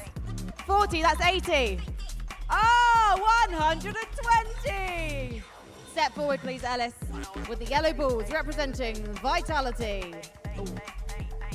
Oh. You just patonked yourself into the red. Okay, step back, Ellis. It's okay. No one saw that except everyone here in this venue. Finally, Quinn stepping up. The big Sentinels fan. 90! Did what Sentinels couldn't and actually won something. Congratulations to Quinn. And I'm talking about 2026 then, not the past. So don't worry, we haven't forgotten Sentinels fans. So you guys have officially won some signatures. I've got 2 for NA and I've got 2 for Europe. So of course, Quinn, I know you'll be wanting that one. Quinn, a huge NA fan. Any other NA fans here? Ellis is like the most reluctant. You're the most British NA fan I've ever seen. And guys, there you go. You've got our European team signatures. Please, London, give it up for your non-pop group. Enjoy map 2.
Jen here with owner of Lev. Now, owner, congratulations on Ascent. Lotus is coming up next. You guys have no duelist on the map, just triple sentinels. Are you sticking to that idea? Yeah, I think so. I think it's a pretty good comp. Yesterday, Energy beat the master of that comp, you know, Shirai. We copy of them, so maybe we can get our revenge, you know. It's gonna be fun. Thank you so much. Well, we finally get the match between Energy and Lev this season, and Lev prove again why they are the masters of Ascent. Yeah, I said earlier if they didn't win that map, then I was going to go home. So unfortunately, you're stuck with me for a little bit longer. That is unfortunate. Unfortunate. I think you're selling yourself a bit short. Yeah, it was clearly a very dominant performance coming up from Leviathan. You saw Energy trying to claw their way back into it, but overall, Lev showing why they're the kings of Ascent. Yeah, it was great to see. It looked like a few new ideas, but overall a lot of the same kind of stuff. I was highlighting Neon going deep into middle. Forgotten that completely. It was actually in B main that he was dominating in this game, and then on the attack side as well, like some nice new ult strats. It looked like some fake ideas. And defense, it was all about those trap plays coming in. So many ideas that you got to keep track of, and Energy just couldn't. I think the Energy it's just not their map, but they still got enough rounds for me to be confident that they're still in this series. Well, the thing about these, set plays, things that you can expect, you can keep refining on it and building on it and perfecting it. And it looks like that's what Lev was doing today. But we have to also give a little shout to Brock and the Odin. He never fails with a little bit of an Odin spam there. He got a great 3K at some point. He was trying his best, yeah. I did say to keep an eye on that. Obviously, we know Brock for the Odin at this point, but the weapon diversity as well, I feel like is so important. And Energy usually utilize that very well. We did see Mada on the operator as well. A bit of a quieter map for him too, I want to say, but yeah, you could see the attempt to be able to try and shut Lev's aggression down. Now there's a guy we were eyeing. It was Sato on the Phoenix. So let's check out our Verizon high-speed moment where he aced on the Phoenix. Yeah, Sato was incredible. I mean, we hyped him up coming into this match, but I think this moment in particular, the amount of ultimates that he was able to get off on the Phoenix, I think it was 5 overall by the end, which is the equivalent of an ult every 4 rounds, by the way, which is realistically all you can ask for from your Phoenix. Right now, for me, Sato is the main character of this event. He is the protagonist. He is fragging, he is frying, he's giving energy, he's doing everything. He is giving it to the fans. He's doing everything that I can ask for from a young player. He is filling this stadium with aura. He was stood up before the match even started. Like round 1 started and he was like hyping the crowd up already before we even got into the map properly. So it's just really nice to see. Yeah, I was worried almost. It was a little bit too soon, round 1. You can't be standing up, but he proved us all wrong. Yeah, and here a head-to-head that we were asking for was the Sato versus Kiko. Unfortunately, Kiko was not playing like he did in that first series. I will give him some grace that it just felt like NRG weren't as good at this in this map. I think that they're not as comfortable on the Ascent, and Lev are just, in my opinion, the best Ascent team in the world. So going forward to this series, I hope Kiko builds up that performance and is a bit more confident on these other maps. Yeah, definitely. And I don't know about this London buff. It's not coming through today. I think London needs to start giving him some of that energy. Now, we do have some questions, speaking of energy, for energy. Let's have a quick chat with Coach Bonkar on the stage with Jen. On fire, Neon on that opping duty. Big pain in the butt for you. What do you guys need to do for Lotus? We need to be a little bit more proactive and we need to be a bit more aggressive. I feel like we were giving them way too much space, especially start of defense, half on Ascent. So if we just play with some more cojones, we're going to be fine. Best of luck. Yeah, and that was something I noticed coming out of the timeout from Bonkar immediately. As soon as they took the timeout, they were going a lot more aggressive and giving the game to Lev. And I'll be very interested to see if that becomes part of their game plan on Lotus.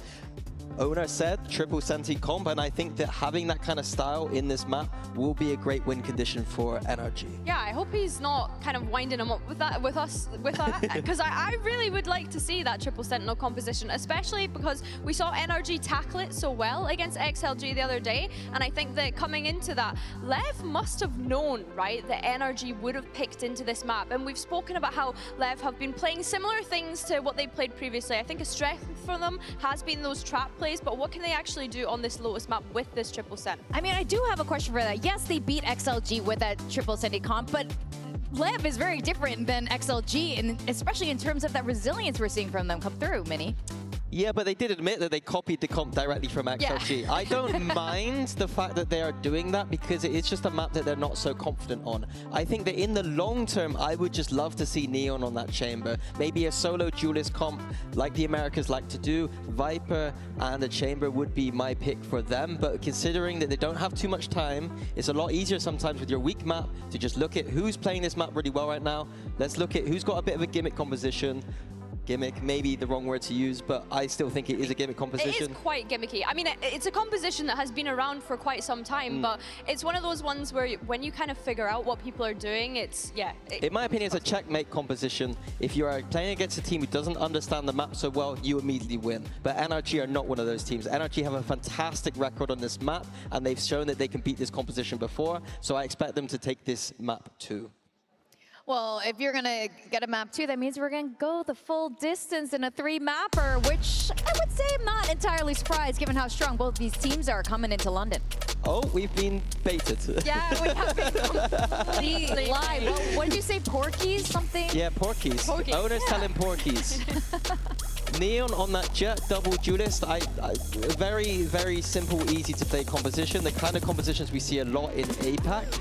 It's very interesting for me because I really think that Energy's comp is the best one on this map by far. And I think that the double duelist comps should struggle. So I want to test my theory here and see if that is correct. I think that Energy will have no problems dealing with this double dive with the Viper and Vice on that defense. Yeah, I think that's fair. I think the Leviathan starting on the attack here, though, is really good for them. Having that double duelist, but then also having the Sky to be able to follow up with them. I think if you're a Lev fan, it's definitely a time to be excited, right? One map away from being able to make it to the playoffs, considering they were coming into this event as the dark horse. That's right, but it sounds like both of you guys are predicting a full series, so we'll have to wait and see as we send it back to our casters, Mitch and Tom.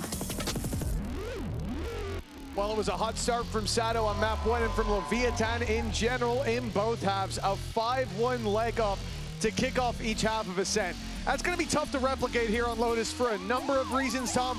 But certainly one of the big ones is NRG. They should come in here with the upper hand. Well, yeah, Owner has also just shattered a long life thing of board men don't lie. I always thought that was something that we had to go by. Like, yeah, it's a very well-known saying. He went up onto that stage. He was like, I don't even want to give them 1 minute to think that we're changing everything. So I'm just going to go ahead and say we're still running the old comp. He even said we'll get revenge for XLG and then come in with a completely different comp. Love to see it. And giving them that little bit of extra aggressive style that we love to see from them. The problem is they are being surrounded, pincered, and already have a deficit. Yeah, they gave up the C side and the side of NRG, but they fought for C main instead. Now, the pressure being put on once again as the door swings open. Brock not going to land those shots to start with, and it looked like Leviathan wanted to deal with Kiko, but it's not gone too well to start. That's a nice shot from Neon. 1v3. If he got that pickup, the spike could be back under his control, but now you can see NRG just looking to group up. They're not even going to take the fight anymore. They'll allow him a plant. I got the spike. All they need is the retake. Yeah, you can see the doubt it's also caused. At this point, they could have grouped up and gone absolutely anywhere. They could have surrounded the B site waiting for his rotation. They could be sat in the spawn, and for Neon, it's like, okay, I'd like to get this plant, but I have about 15 angles that I need to check before I do. Spike planted at least. Not a lot of utility to play with. That's the one dangerous piece. Well, unfortunately, that puts him down to 29 HP. Kiko a little low, but they know now, especially with how tagged up he is, he has to be trying to look for a fight, has to be trying to force the issue a little bit. I like the reposition though, but even still, just the jump spot, the smoke, going to create an awkward angle for him. And although that time is ticking, it's not ticking anywhere near fast enough. Pistol round under the belt of NRG, and considering I don't think they won a single one in the last map, I think they'll be quite happy to get off to a good start here. I don't think they won a single one in the last map either, Tom. Yeah, that 5-1 start was the ground shaking from Leviathan.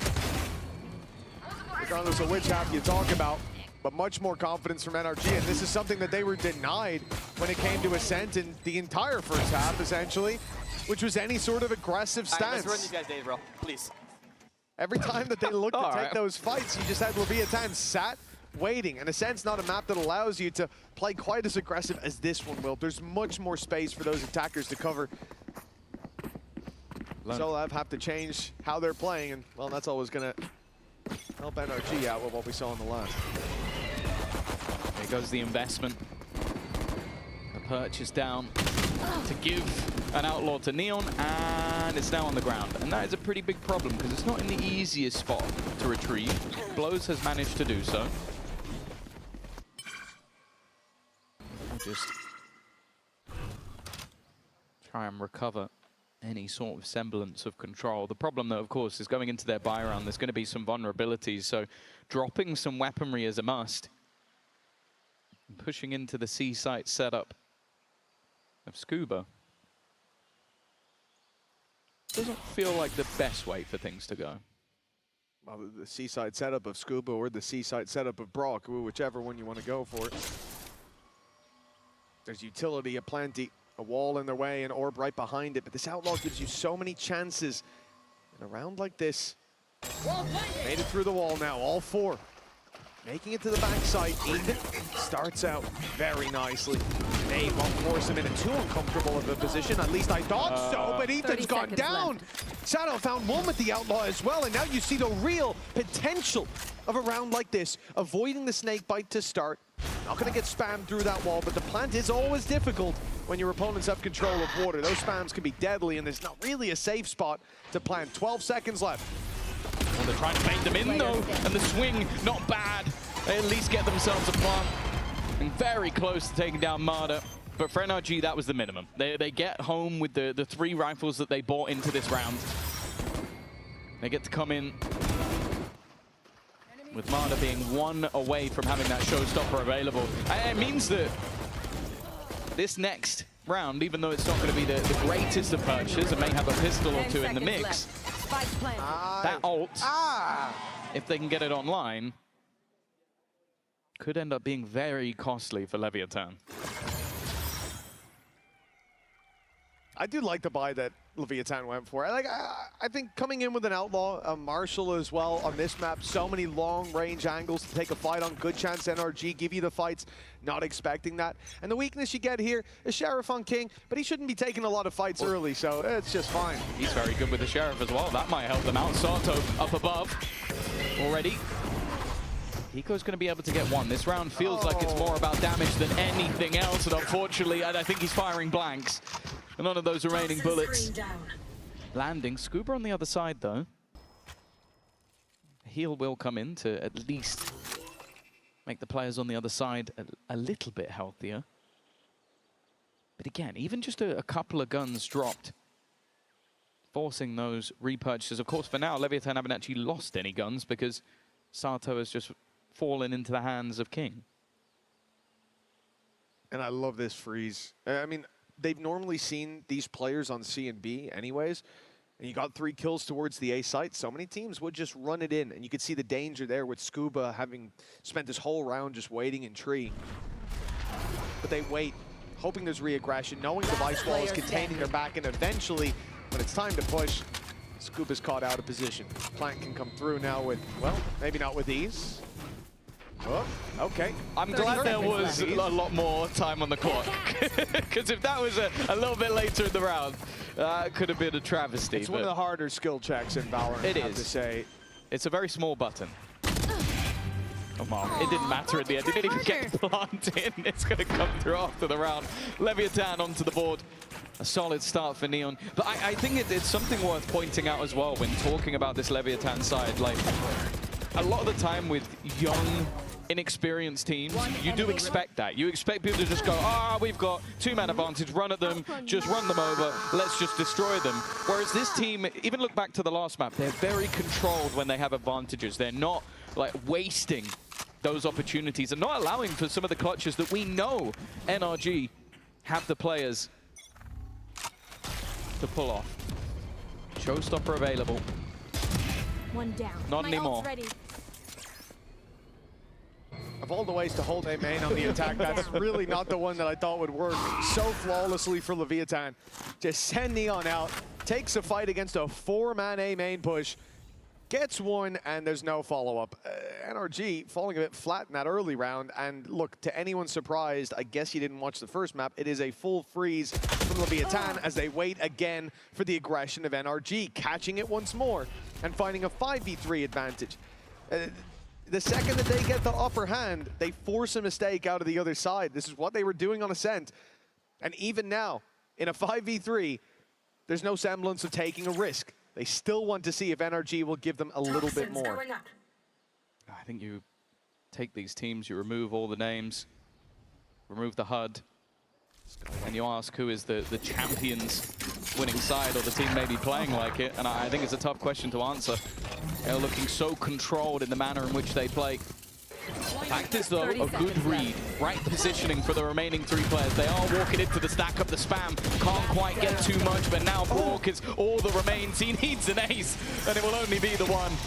Leviathan deal with that with relative ease, and now go 2-2. We're the best. Yeah, look, a timeout's being called for NRG, and I think you can see why. For Leviathan, starting this out, it's a ridiculous pickup. But the freeze was a factor in the previous map.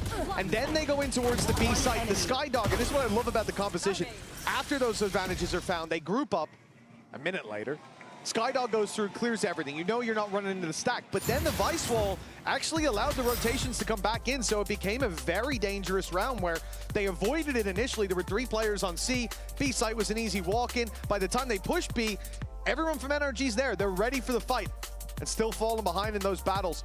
Definitely the moment to reassess this defensive side. Yeah, and now as well, going into that Coinbase win condition, I think it was something that was talked about already by the coaching staff of Bonka. The fact that getting aggressive, not playing almost shy, was something that they wanted. You see it in this round, and it ended up being more of a problem. I think that's something they need to adapt to. Like the solo fight, maybe expecting that to be a little bit clearer for Mata to take. And Neon off to a flyer at the start. To be honest, maybe the pause could even just be, you know what, I don't want this guy to just run over us, because we've seen him flex onto so many different roles, but when he was down in that academy system, the duelist was where he was truly terrifying. And what is the adjustment from NRG? As you said, wanting to see them play a bit more confident, a bit more aggressive was part of what Bonkar was talking about. It certainly looks like this time they will be playing aggressive with that early peak coming out of Brock, but he's being shut down. Of course, this is a weak buy for NRG. It's where you're going to take risks.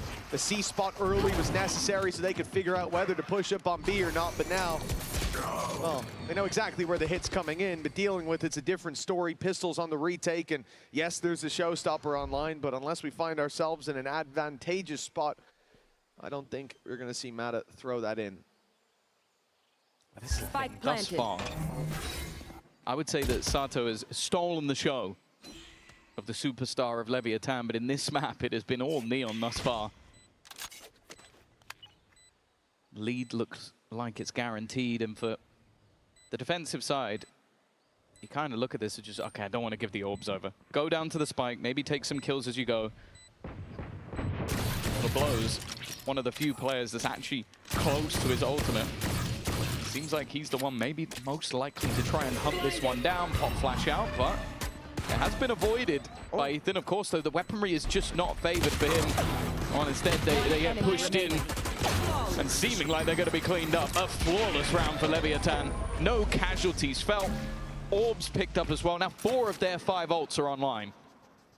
Really were in my head. Start to look at Leviathan as maybe being the favorites. They're playing a tight game. And we see it so often. We've seen it at this event. We certainly see it regionally where teams have these big leads and they start to loosen up how they're playing. Leviathan are coming in, a map to the good with a solid start in this one as well. 3 in a row now. And yet on Ascent, even when they had a huge lead, even when they were 5-1 up, it was NRG having to come up with solutions. Leviathan were not making it any easier for them. Operator picked up Amano. Potential for a difference maker, and immediately that's the showstopper down. A nice shot connected. He goes for one of his own, and he's been dealt with by Neon. Even still, though, the trades have come out. Now we'll listen to NRG. Spike down A. Igreja. Irei aberto. É a Viper.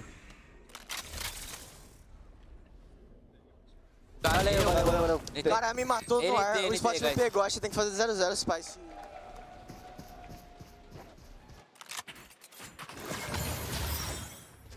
Well, NRG finding success on the back of that operator. You mentioned it for Mata, although he ended up in a bit of an awkward anime battle right afterwards. The rest of the team filling in all the gaps. A better round for them for sure. I think an attempt from Leviathan to almost just break them, an instant pop that didn't work out. With that operator, Odin, all the pieces of the puzzle, and most of the ultimates not being expended either for that defensive side. They put themselves in a pretty good position. Flash will leave Mada forced off the angle, but you see the immediate rotation coming out from Scuba to just support that A site. The door being broken as well, just giving them that avenue. The spams ready to go. Already clearing out blows. It's a little bit tougher to do these spams nowadays, but I'm sure you're a big fan. Absolutely. You love to see it done well. And Mata then finding another on the operator, just doubles down on the advantages. Another for Mata.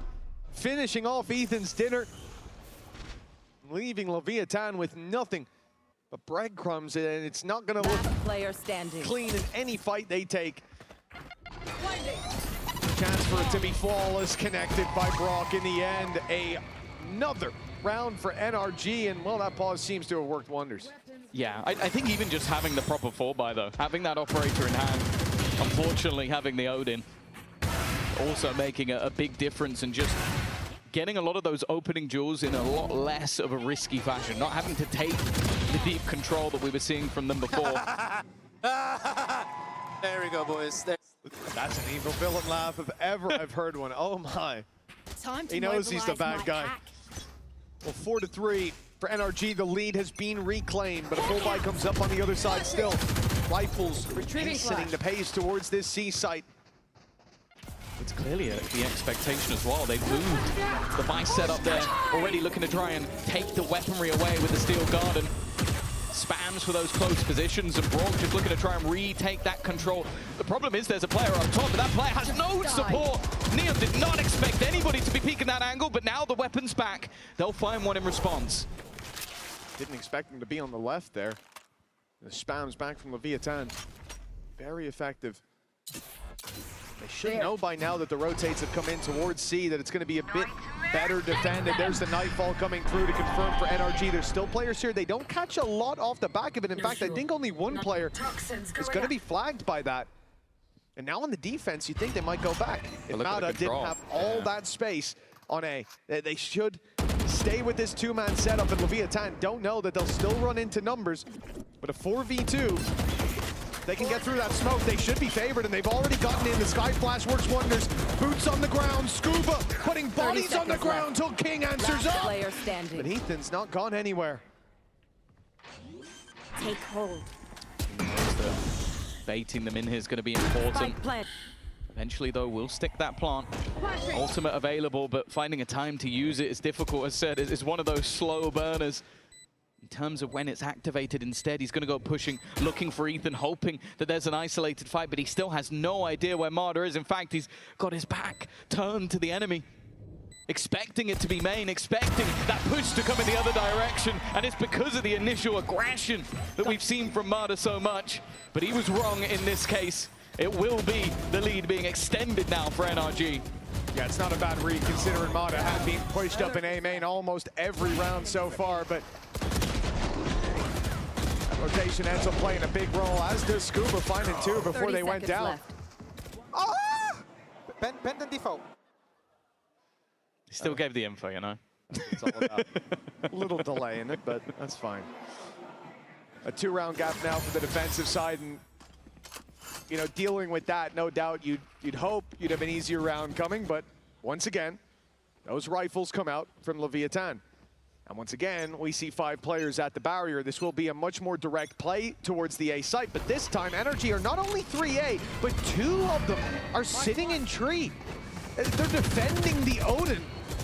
tooth and nail, and that's going to make this a real headache to not only take, but even to hold on to any space on this side of the map. Oh, you got to look after the MVP. Baiting out some of that utility. At least attempting to, but it hasn't really helped too much. Look how many players are here now, a fourth. Gonna try and make it a little bit easier. Neon had only lights out, but it's Kiko that goes through. Tries to make the play, ends up losing his life. And now with the weaponry dissipated, it almost has to be the fallback. That Odin won't be firing any bullets, at least for a second or two, and that allows for a post-plant. Good spot for Neon, but it's looks risk. away. In a 5 versus 4, now the advantage out of the hands of the attackers. Time ticking, but not quite quick enough. King's gonna have to come up big on this corner. He's got himself one already, but traded out instantly. Now they start to pick up the pace, and the off finds one on the corner. Blast packing in deeper. The space filled in behind, but the kills finding their way into the hands of Leviathan. It's the Odin jump, but he jumps into a crossfire. And Leviathan won't let him away with that one. You see the impact of the ult. I think Kiko definitely goes a little bit early. The rest of the team seem almost set up. And yeah, look, it's just a massive gamble. But that Steel Garden did most of the work. They'll remove the ability to just spam through all of those walls. An ult that they won't have now for a little while, but it does get them back on the horse. 3 rounds in a row one way, 3 rounds in a row the other way. Looking like more of a level playing field than what we saw on the last map. Even still, though, Showstopper back online. Viper's Pit available for Scuba. Neon again, he's trying to get cheeky around the edge of this smoke. The net spread pretty wide by Lev, and the problem is King. If he goes for this B main control, he's going to be walking right into the op, but I think they'll go back here and swing that door, and then that leaves Mata in a really bad spot. Looking for some control over A as well. This is where, as well, from Lev's perspective, you start to add up that where is that op? He's been here almost every time. Mata's been fighting for that control, and he's given it up this time. King's put the pieces together and put the bullets straight into Mata's head. That now leaves a pretty big gap. You had a lot of those rotations spotted. Cover going Instead, out. now they have to re-gamble players back over towards this A side of the map, but if there was any gun to try and catch them, this might be the one. Maybe a bit wary that they could try and split back into B instead. They'll face into that A-site utility. The time's starting to tick down, though, for Leviathan. 30 seconds. The Seekers might just give the game away a little bit, but they know that at least one is here. Now they don't know about the Odin, they're backing him up. In fact, they won't! Ethan stops them at the gates! Enemy remaining. Spike seen all that remains, and he didn't stand a chance. What a round by Ethan. His job there was just to slow them down, to take that first fight, bait them in for his teammate. But he took every single kill in his stride. Look at him go. Also an excellent paranoia from Kiko that gave them no chance to fight back. Yeah, it's like the first couple of flashes that came out from Lev was sublime. He gets caught by the paranoia, dodges that second flash, and then with a paranoia of his own coming in from Kiko, that was just a straight cleanup. Of course, they were close enough that they could probably see him. It made no difference in the end. A faster pace take being attempted, some weaker weaponry in hand, and already diving in onto Scuba, who's still stuck in the corner. They should know he's here, maybe on a sound cube, but it doesn't matter. He's held the line anyway, and now the support arrives in the form of the Odin. Leaves Spike sitting alone. They're disappearing out, but well, there's enough bullets that it wasn't a problem for Brock. Yeah, backup called in again. This time Ethan didn't take all the kills, so Brock got a bite of the pie. 7-4 now for NRG after 2 really strong starts from Lev in the previous map. As we said, 5-1 up. 10-2 if you take both early halves. There it is again, the cackle out of Ethan. As at this stage, it's been 5-1 in the last couple. A complete role reversal for NRG now as they're finding a lot of success. With 1 round left to play for, Lev, they've walked into that gate, but they've walked out with the kill. Yeah, the Blade Storm from Neon once again. He has been the main factor of this attack in half, but an immediate response An aggressive one at that. There are 4 players looking to barrel down from the defensive side. An entire brawl of every player remaining. And well, there is nobody coming out alive on the Leviathan side. They had a decent start to this one, but then NRG came to play. Oh yeah, NRG have certainly woken up after a bit of a sleepy start on Ascent. Now their map pick looks a whole lot cleaner. An 8-4 first half behind us. But another half will be coming up after the break. One enemy remaining. Spike down A.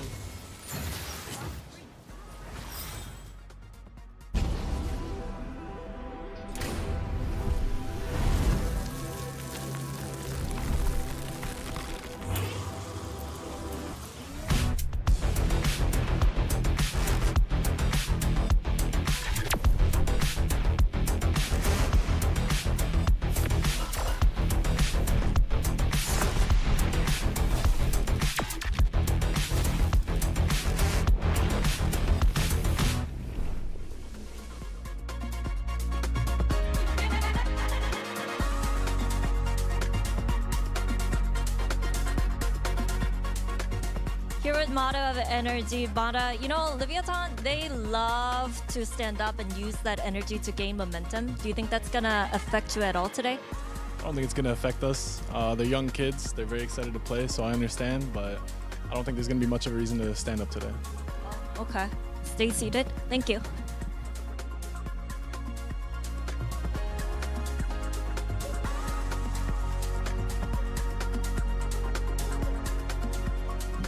Jen here with Sato of Lev. Sato, what did you guys learn from yesterday's game that might help you today? I feel like playing on an international is much different than playing on a regional stage. Like every time there was a round going, I could feel the floor trembling, and that was like very weird for me at the beginning. And then as the series went on, I got more used to it, and I think that's like really important, because if we're going to play a team as strong as NRG, if I'm not used to like whatever's going on, then we're just gonna get rolled.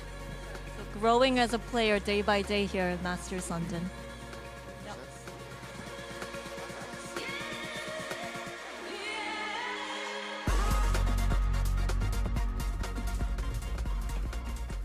Well, it has been very exciting to see Sato's growth as a player, but I don't think anybody expected him to be as big of a problem in that first map as he was. It's been a difficulty, though, when it comes to this one.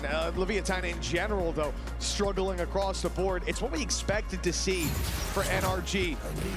But keep in mind that we expect to see the similar kind of vibe on the next map as well. So for Leviathan, it's not as easy as writing this off as NRG's pick. They still want to at least make it close and competitive. An 8-4 scoreline starting us off.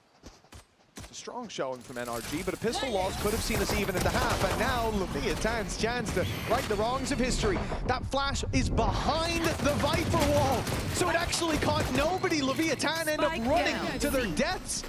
And a heal, sure, onto Spike Scene, but man advantage well and truly locked in for NRG. Another great paranoia coming out from Kiko. It's safe to say those assists are well deserved.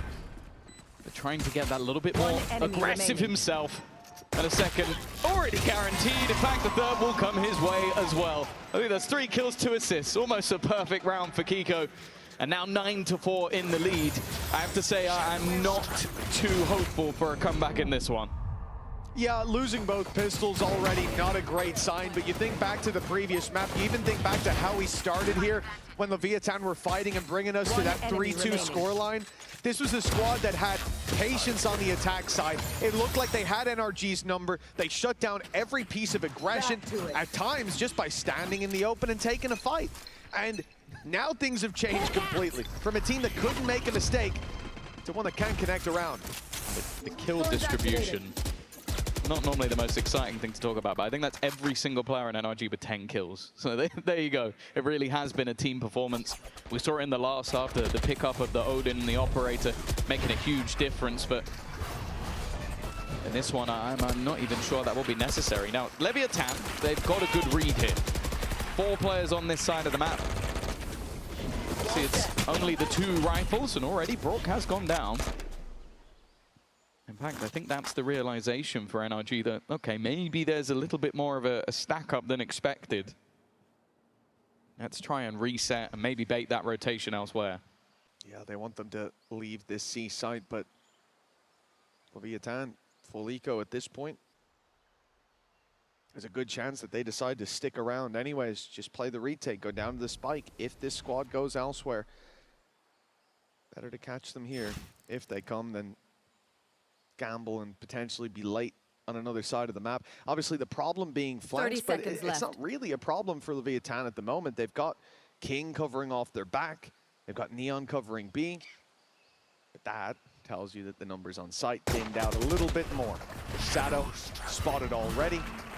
Up close to Spike scene, inside the smoke, 12 seconds. I mean, he could make this awkward if he drops the spike. And in fact, even that kill is going to do exactly that. The rifle picked back up, 7 seconds. Denying the plant here is all that it takes.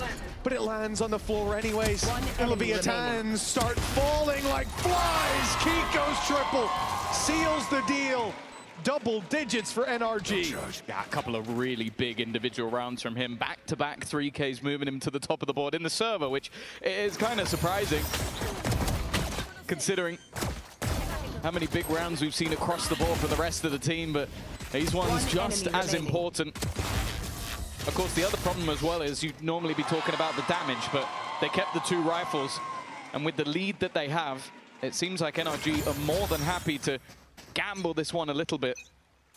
A win here, the map is over. Don't feel like Leviathan have it in them to turn the tide. And the thing that's a worry for me is the fact that Sato has been so quiet. He has been phenomenal all the way through the tournament so far. And they'll really need him on the next map as well.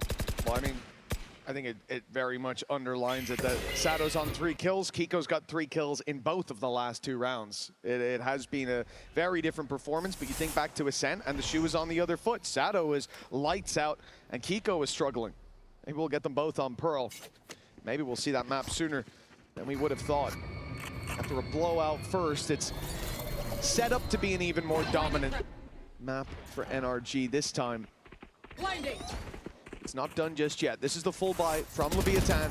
It starts with King spotting them. They're in the tree, they're making space, they're fighting for that back sight. Kind of slowed a little bit by the thorns, but he's not looking to take that fight just... Oh, they've got Kiko. A big pickup by Blows. There's no pressure anymore in Leviathan. It had to be NRG to make a move, and they go walking into players, just holding their angles. Easy as can be. That's a great way back in for Leviathan. Yeah. Normally, you'd think of this sort of flawless round as one where, okay, they're up against weaker weapons, their opponents didn't really invest too much into it. No, they rebought, they went in with the Odin, we saw them on rifles on every single player. It's because they played three players without rifles in the previous round, right? And survived with both. Yeah, so it's still going to leave them with a couple of pieces missing, like maybe light shields rather than the heavy shields. And even a Stinger going to be coming up for Ethan. Planted. 1 enemy. And it means that that round was probably a stronger round than what we'll see for the one coming up for NRG. To be honest, that's such an important factor, especially for a young team. If they win that 1 round, it's been quite a while since they won 2 in a row, but still on their feet. The energy's still there. Leviathan haven't given up, but neither have NRG. Coming right back in with a buy-up. Ethan, the only player with a weakness, and some big ultimates close to being online. Looking at Mada in particular, or even Ethan. Those are ults that can get you into sights. Look at Leviathan though. 4 players ready to scrap on this A main control, and NRG know now they have to leave, but they're leaving Scuba for dead. Question is, can he drop a few bodies in the meantime? Now he's a thorn in their side that they have to deal with. It's funny because they were just about to start rotating away and now they have to hesitate a little bit. King really needs to do a serious amount of damage on this backside, otherwise the site is gone completely. And he doesn't really have any teammates nearby. Finally, Sato has been able to deal with Scuba in the backline, and that's a huge kill for SpikeZine. Before they were going into a level playing field with a post plant, now they have an advantage. A post plant where NRG would have had that showstopper. The plant would have gotten it for Mada, and instead the death did. But a nice return by Ethan, and they look to fight! Brock's got them both!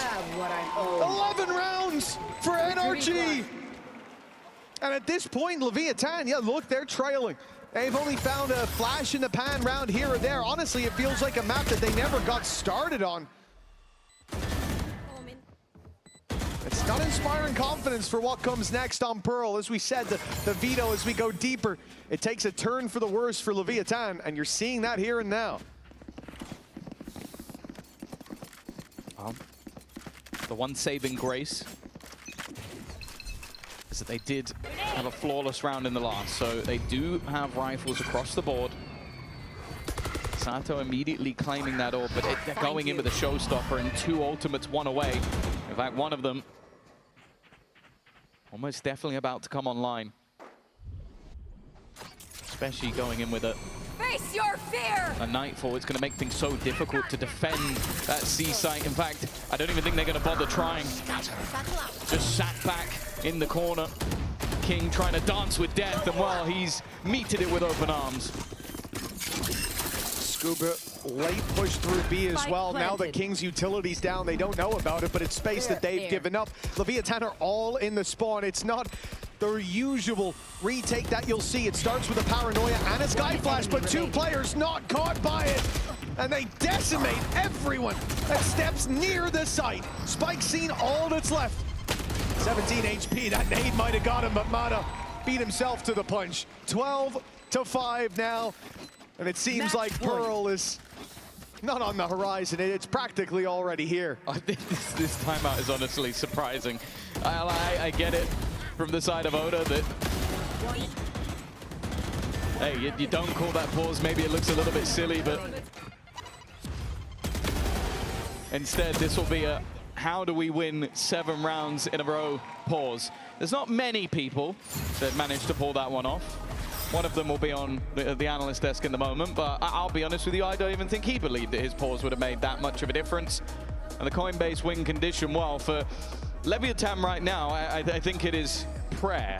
There's an awful lot that needs to change if they're going to have an opportunity. Of course, Sato has been a huge talking point throughout this series, throughout this tournament so far. Unfortunately, 4-14.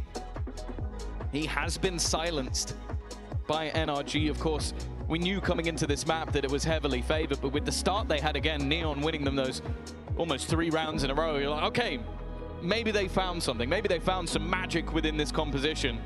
And then NRG got their full buy, got that operator, got that Odin, and it became a very, very different game. Yeah, it did. It became a flash in the pan, and there was only one from that point in the first half. The second, it's the same story. A 4-1 start now for NRG to their attack side. 1 out of 7 to close this out, bring us all the way to Pearl. It's going to start with very direct A play. They're wasting no time. In fact, Neon has almost opened the door for them. They are right on the, in fact, they're right through. They're right through. He literally opened the door for them, and NRG more than happy to step through to a mostly open A site. Scuba, he had this flank last round that mounted to nothing because of the position of the defenders. This time the Vice Wall is still up, but he's gonna strike before even getting near it. He's looking for more. Surely not going back in for a 3rd bite of the cherry. And instead he'll meet up with the team. No wrap, well, actually he'll stay behind. He'll embed outside B as the C play comes in. It's wide open, it's an easy plant. And the question is, how much can Scuba get done in that late round? Yeah, well, it's also a question of, can they get anything done at all? He is just that constant backstab that leaves 2 players with more than a mountain to climb. I don't think whatever was said in that pause thought that it would result like this. A 2v5 to keep them in the map. The story going exactly as expected thus far.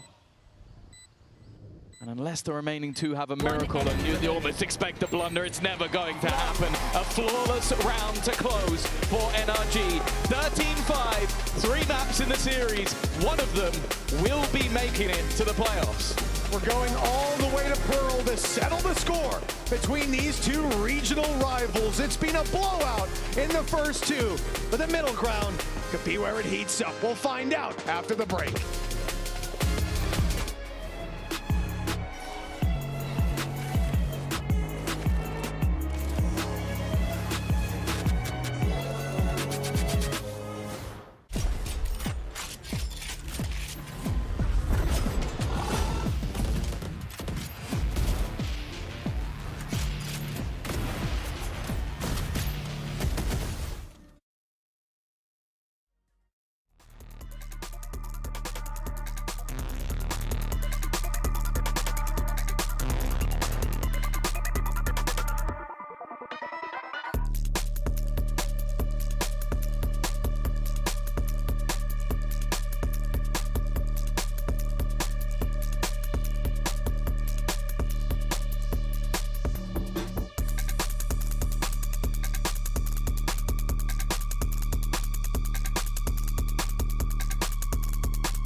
Welcome back to Masters London.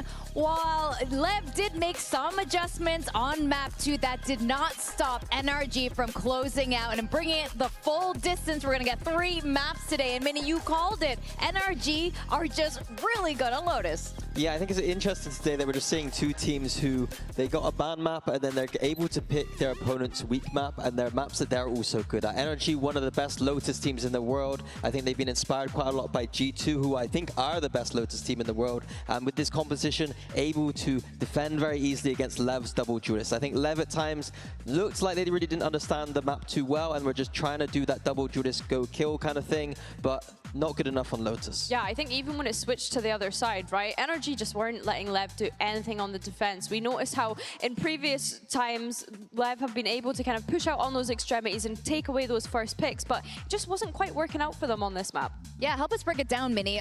Double duelists on Lotus, this is something that a lot of teams have played for a while in the past, but why is this working out this way? Because Lev is such a... I think on Lotus is required to have both the Viper and the Sentinel. Hopefully that's a Vice. And the reasons are because on that defense, that C site, it makes it really easy to hold. You have cross-map control with the Viper wall, and on that attack specifically, it means that you have more options. Instead of grouping up every single round, you have the option to lurk out on A on timings, and that is what is missing from that composition. And I think that is going to be a narrative going through this tournament, is are those double duelist teams going to be able to deal with the Viper and the Vice coming out from specifically Americas mostly?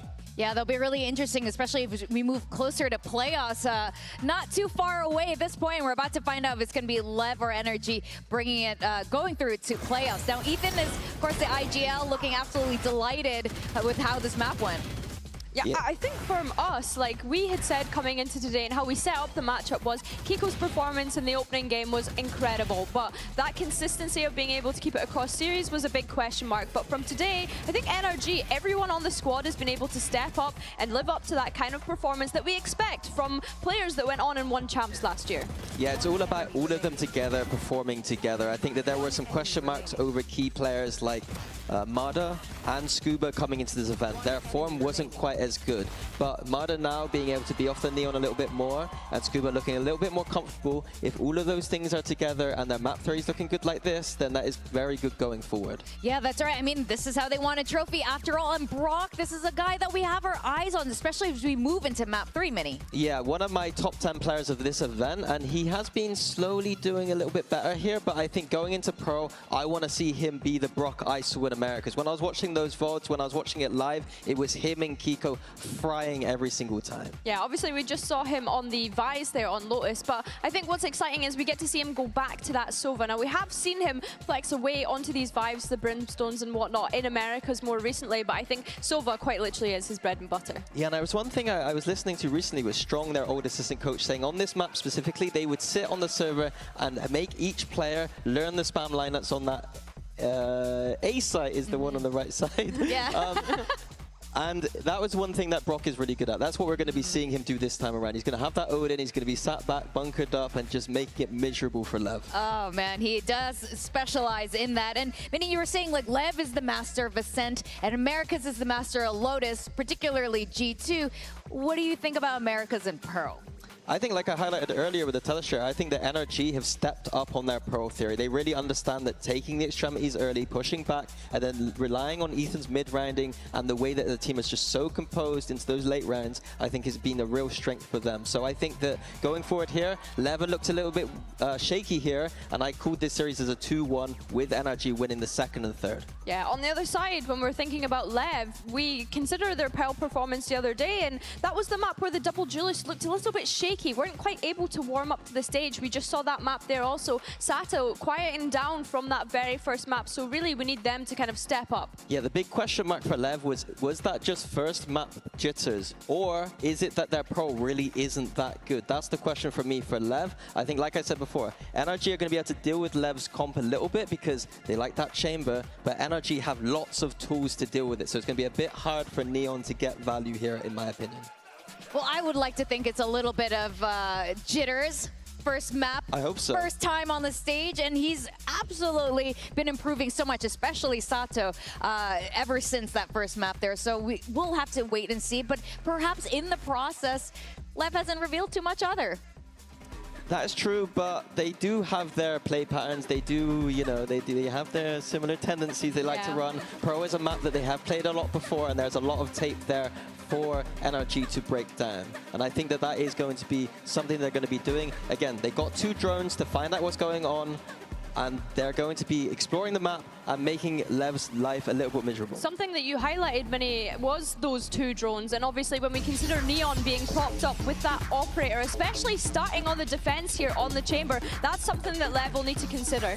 Yeah, how does Lev get value with these duelists? How are they going to be pushing out if NRG are able to use drones on both sides of the map to push them back? I think the NRG have got some really good attack theory coming out right now, and it's going to be interesting to see that mind game, that battle. If they get pushed off of a space, if Lev get pushed off of space, are they going to be able to re-clear, or are they going to just sit back and not know what's happening on the map? I really hope that they actually kind of try to confuse NRG, whether it's Spike picking up the op or the Neon. Try and condition them into a belief that there might be an op set up somewhere and then move it elsewhere around the map.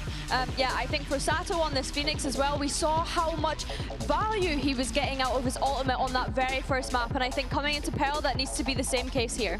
Yeah, and I think one thing I really like from NRG as well on their attack side was a lot of those ults. They got so many power ults here. The Teo, the Wele, the Vice, the Sova, even the Astra, they've got 5 ults that they can be comboing in at any moment here, and their theory with the ults is beautiful. I love watching the micro around the ults and the XX.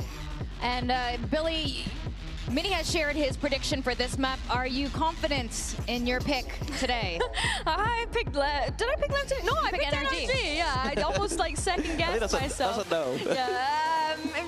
Yeah, I don't think I'm confident. I honestly feel like coming into this Pearl, I need to see Lev be explosive. I need to see the energy. I need to see the confidence on the stage again. I want to see those rookies really soaking up this moment in this environment to hopefully guarantee themselves a spot in the playoffs. But on the other side, NRG, they are no 3rd seed to be looking at and being, you know, doubting. I think that they have definitely shown how great they are. Absolutely. I mean, I believe in the intangible, the je ne sais quoi. I think Lev can do it today if they can bring forward all that energy that we've been seeing over the last couple of maps they've been showing us after they've shaken off these jitters.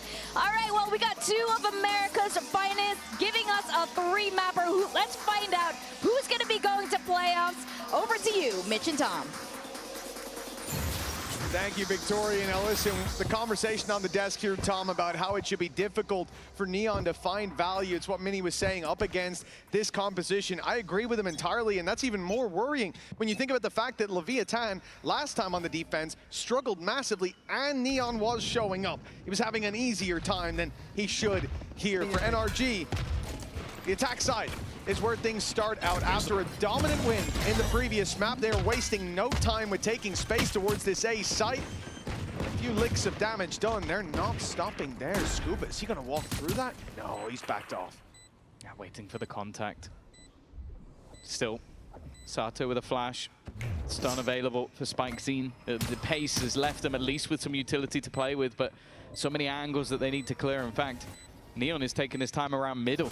He's going to be very far away from the action, but Spike's seen already clearing one. Do they expect the second player of Scuba? He's just going to sit pretty as they now wait for those rotations, but time has been ticking for quite a while. They need to get a move on, and now he springs the trap, already clearing every angle methodically, but there go the trades. Even still, that time at this point feels like it's too far gone already, and though they may get a kill or 2, there is no way they get the defusal. Another pistol under the belt of NRG. A great start for Sato, though, and that's what you want to see for Leviathan. He had a really quiet previous map, and going from one to the other, being a young player, talking about the pressure of the stage as well. Here at Masters in London, it's good to see at least a spark right off rip, even if the round won't fall into his hands. Yo, go for the round, bro! Yeah, well, you can see the kills don't amount to much, except for maybe an early run it back online on the defensive side. Won't be for this round, even if it came online. The attackers are running into a lot of numbers. And it's Neon to start. They might try to force him off, not knowing how many players are here. And now the realization kicks in. A big fight needed to claim back that spike. Oh, but King's gone up pushing. He was in the danger zone for a second there, but now instead it's the other side. Walking back into Neon again. Headhunter might have run dry though.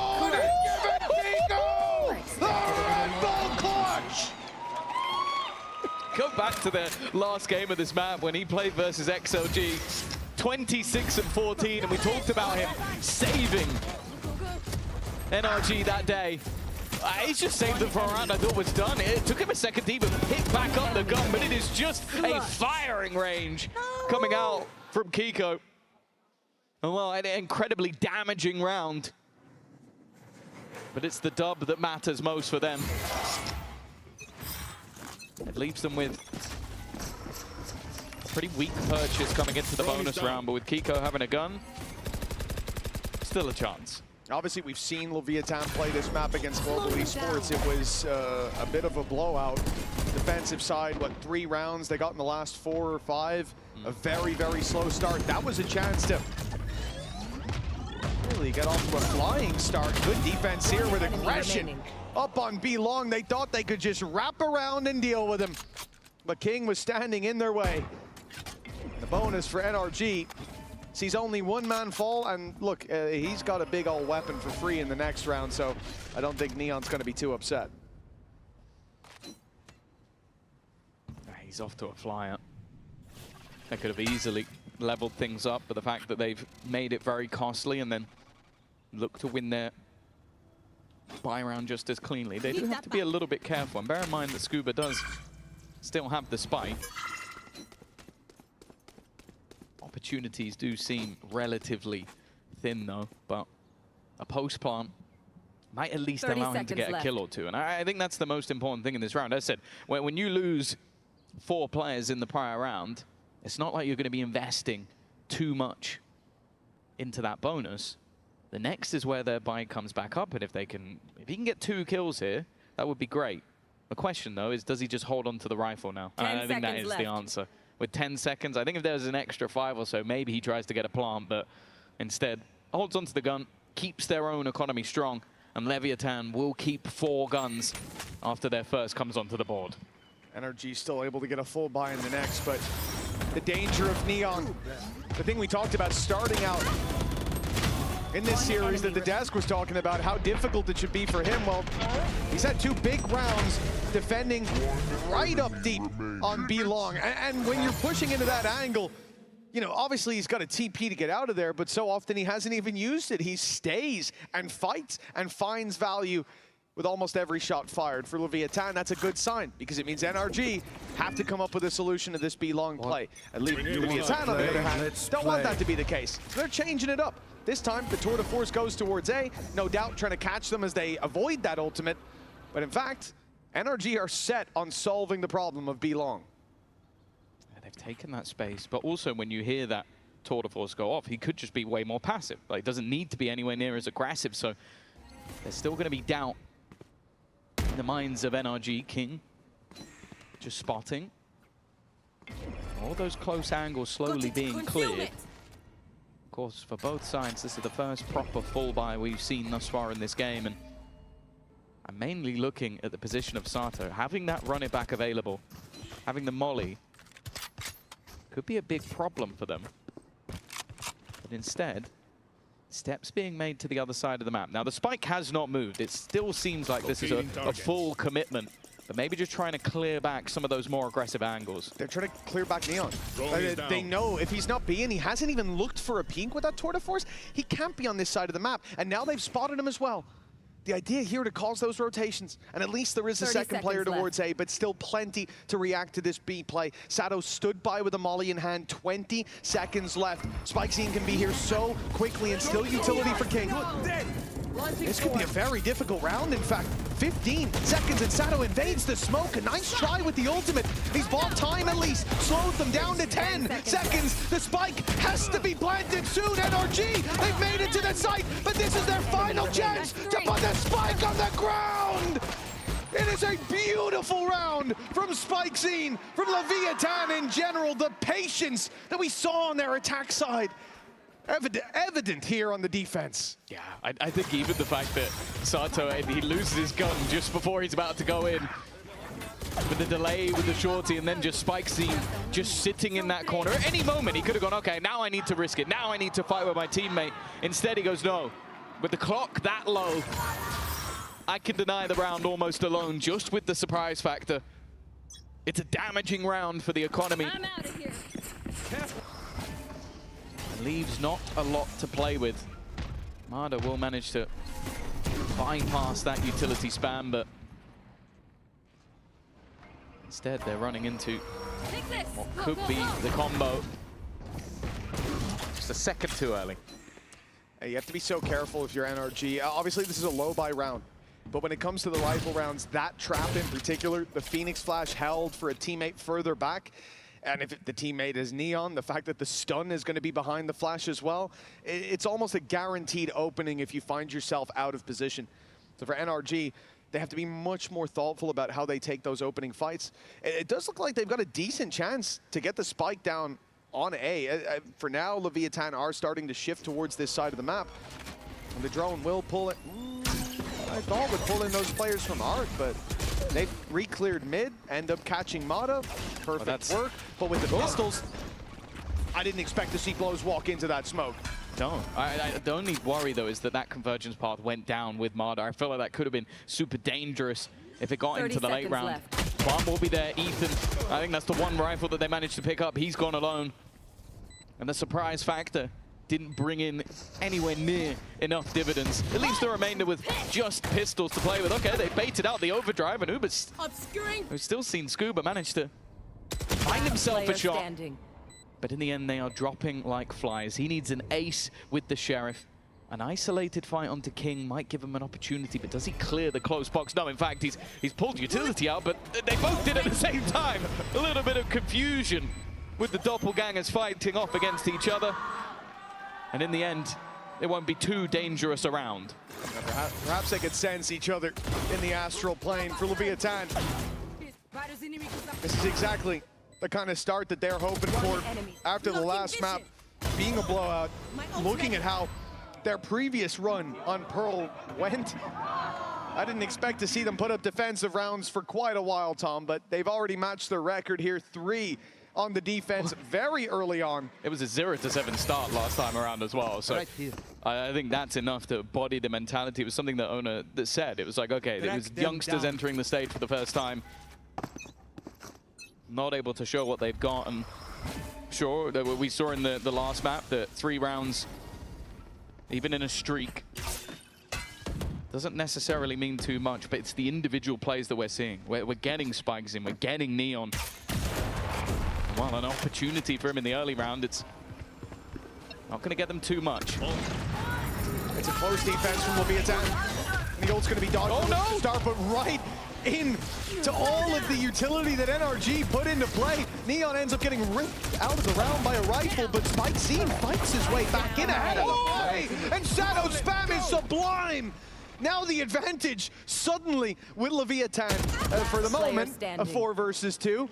With the ult to Phoenix being a second man, and King dropping Scubas pretty much cemented this lead for Lev. They've got the spike on backside, and a player unaccounted for now at least, so maybe a small chance for Brock. He is certainly filling in that space. He's made it through main, they don't know, but there it is.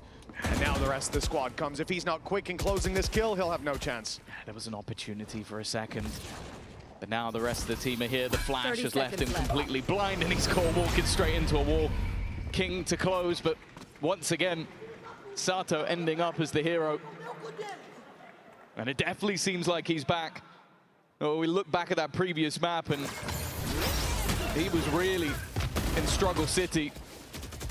And now 9-2 at the top of the board, and clearly an opportunity now for NRG where they're like, okay, we need to stem the bleeding a little bit. That momentum from this young, fiery squad is starting to take over a map that, as we said, coming in, looking at their performance versus XOG and the G performance versus Lev, it felt heavily favored towards NRG.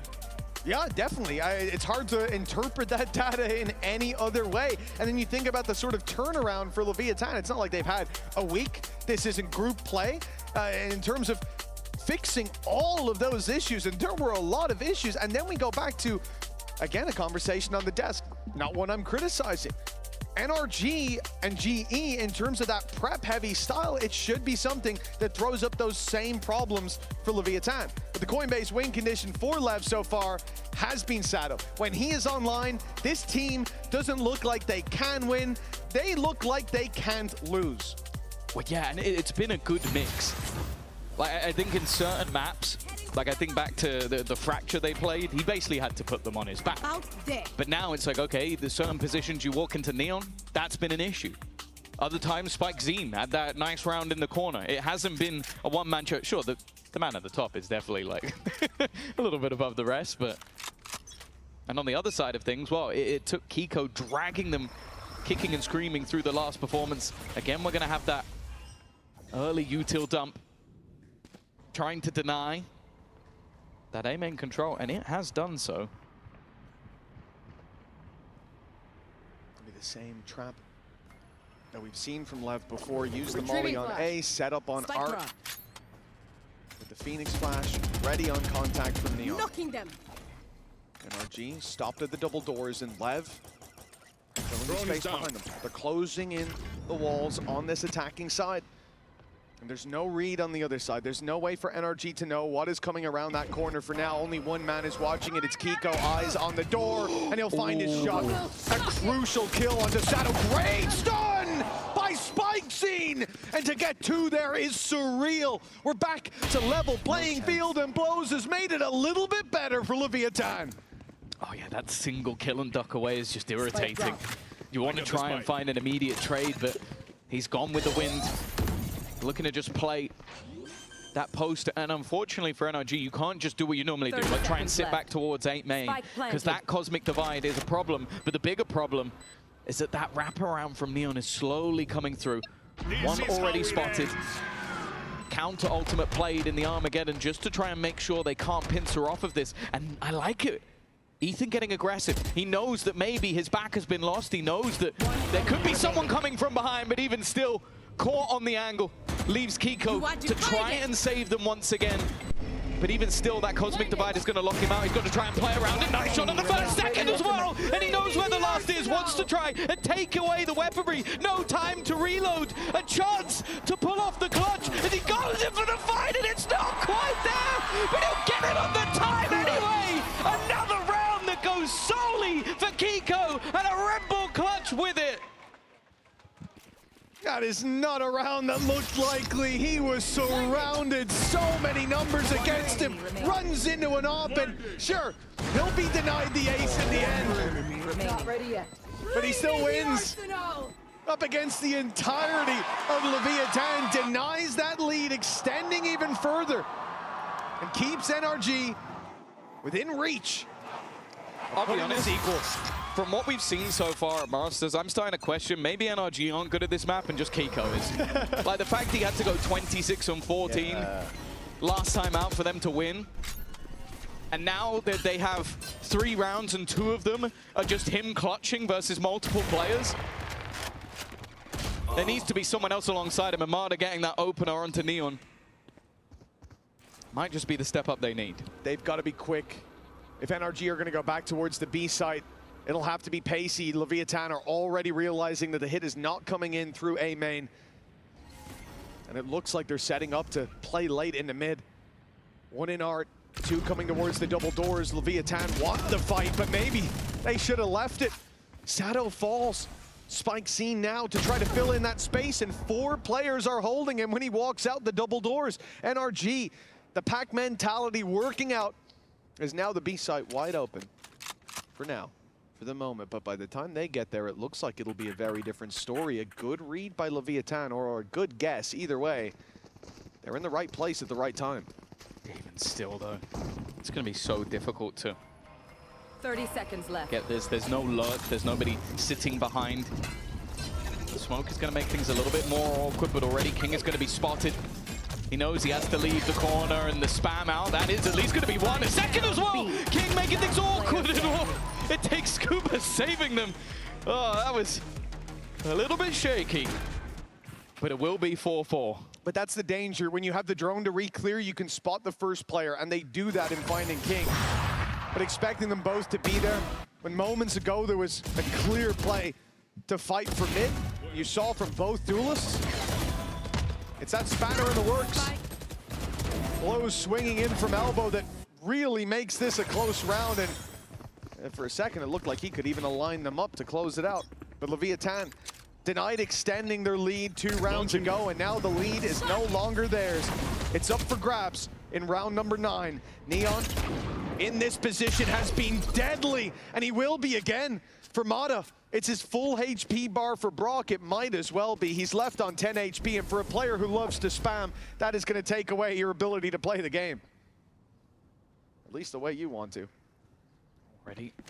Spot for blows. He's definitely the player on this side that seems to be the safer pair of hands at times, just getting the information. Drone is going to give the game away. He's at least spotted a couple, but he is being pushed. In fact, even the Spike was pushing it there for a moment, wanting that safe space, but there is no safe space to be had. The full defensive force is about to start rounding, and bear in mind, I think Blow's falling back was partially because of the ultimate he has online. This Hunter's Fury could definitely help them clear out this A site. Reveal fired in deep. We'll start with Sato finding one. Now the site only has Ethan up close. Cosmic Divide robbed him of vision just as he needed it, and Brock's got his knife out, shot in the side by a very patient King, and the body blocks. Oh, they've completely stolen the round with that, but I don't think Scuba was really on for the 1v5 anyways. Leviathan, 5 on the board, and the lead won't be taken by NRG just yet. It really does just feel like a back and forth. The last round, although it came to 2 players, it felt controlled for the early part with that aggression. This time, it's a lot more patient from the side of Leviathan, just playing that retake, setting up nicely, even making sure that if there was going to be a wraparound and a backstab, they were completely ready and watching it.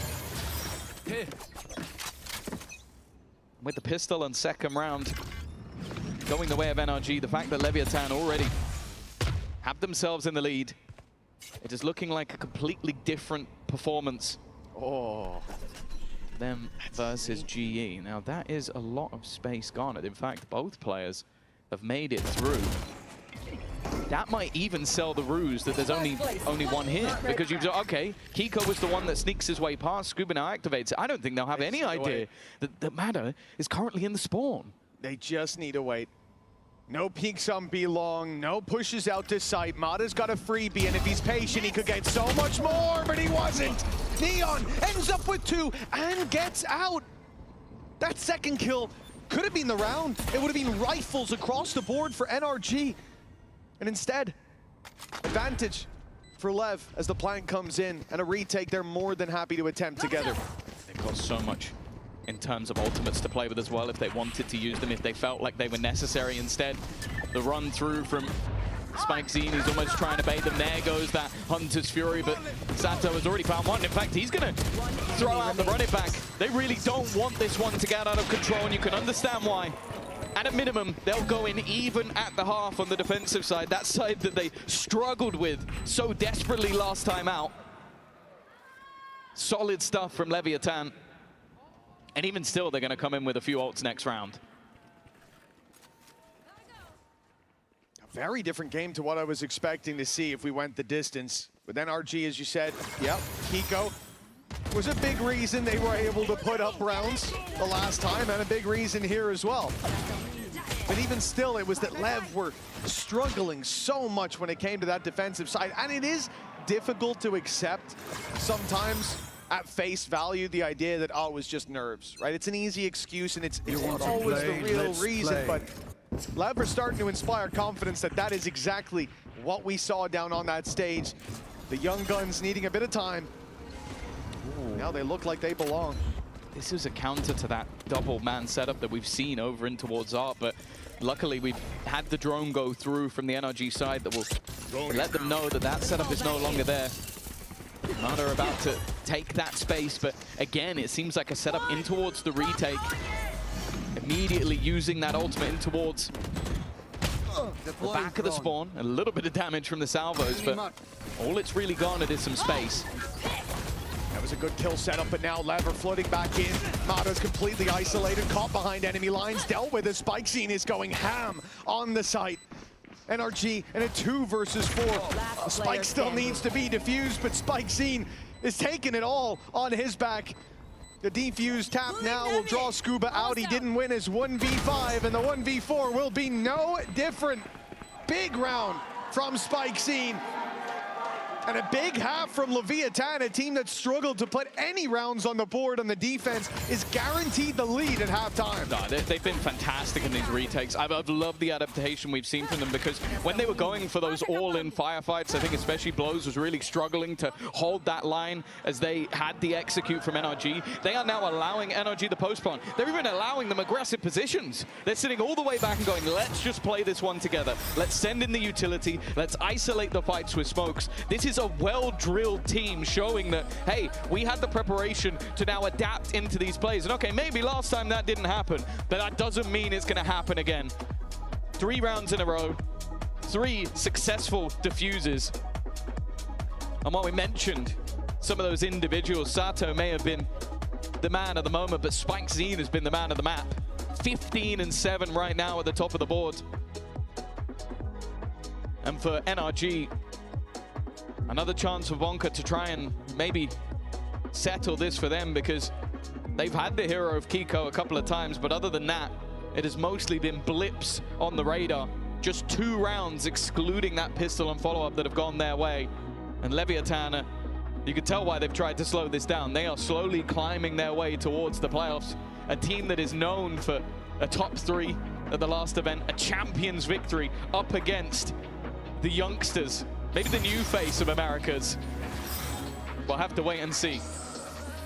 I was curious about this matchup because NRG, especially on this map, I love the composition they're bringing. You saw it even in the last round. Convergence path put in deep towards the spawn on that right side of A, and then a salvo behind it. We have a lot of trap plays on this attack side, a lot of really nice setups.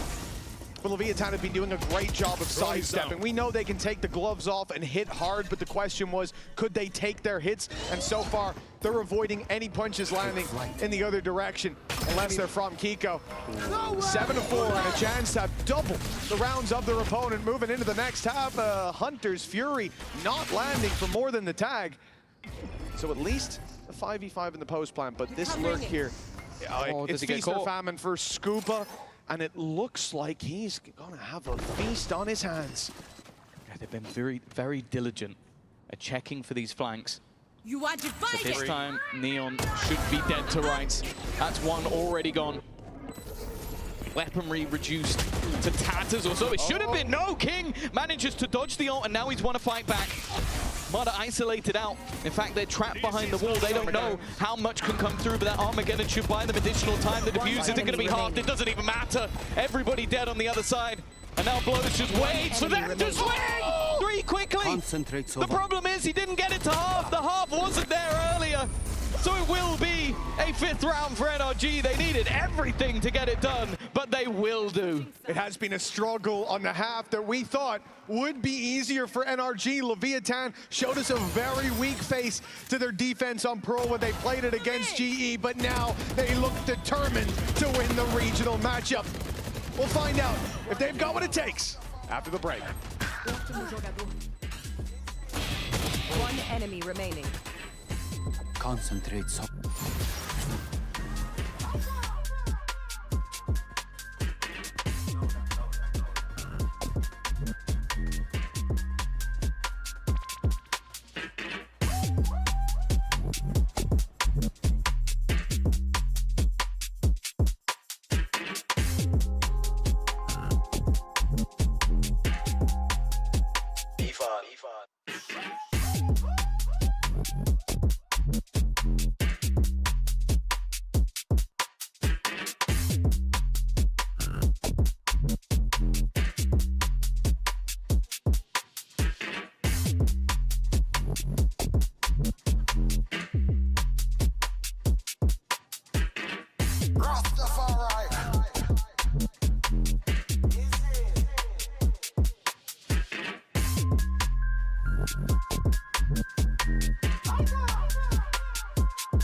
Welcome back, folks. 7-5 as we get into the second half. Leviathan have passed the test of their defensive side with flying colors. A big step up at top. We didn't get to see a whole lot of what they had planned on the attack, so we don't know if the best is behind us or yet to come. Yeah, I think the positive sign is that those individuals have been there.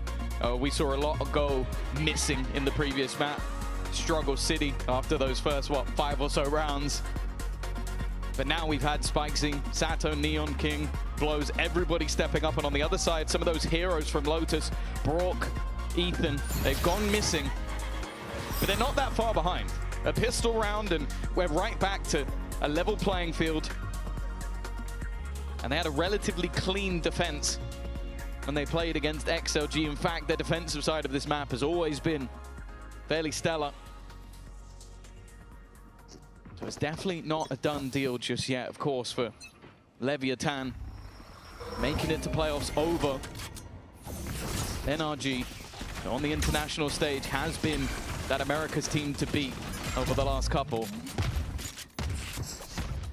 It would be a pretty big step forward into the top 8. And for NRG, definitely a surprise. Well, we've seen the slow attack signs from Leviathan, and again, with that Phoenix in play, they'll go towards A, take the orb, and send the majority backwards. Will be a split.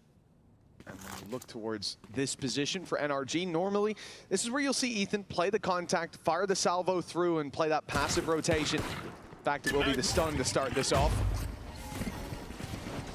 No salvo just yet to cut them off. Leviathan making their way in towards the site. There it is finally, but this is covering off the plan for now. NRG can't really fight this. They're all back towards the spawn, maybe hoping that Leviathan fight for space, that they step a little bit too far forward. Good spams, great damage across the board. Leviathan with 3 players desperately low here in the pistol.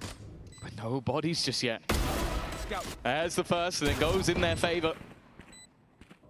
Sato may be low, but he can never be forgotten. Sitting in that corner. And Mada has kind of become a non-factor in this round. He needs to try and make that move, and he's been dealt with. It's the swing out from Blows. Now the round is starting to tip in the favor of Leviathan. It's left all on to Kiko again, and although there was damage, nothing really converted off the back of it. They found that second pistol. Well, I mean, NRG just didn't get to take a favorable fight there. They're ready for the A main play. Nobody comes as the round ticks on. Art gets pressured heavily, and everybody stuck down there in the pit. And the only alternative to it is, again, that angle of approach from Water that was very much on lockdown. That's wild considering how this started. NRG put players down to like... I think they had 3 players that were either 2 or 1 hits depending on what was coming their way. And yet they get out of there smelling the roses. NRG falling behind in this series, in this map. And now, an eco that they're facing off against. Leviathan are playing this passive. King given the space up. He's a man with a ghost in hand, and a few ghosts in front of him. He's taking 3 with ease. And a 4th walking right towards him. There's a 5th on offer, and he'll claim it! King with the ace to lock in 9-5! Yeah, it almost seemed towards the end that Brock was like, you know, I'll just let him have it at this point. A clean round coming out from King, making sure that weaponry can be purchased up, and something I'm sure that the people watching will point out, a 3.14, a pie for Brock. It's not the game of his life, that's for certain. Well, that graphic's going to go a lot harder now. They had the stage 1 comparison to London.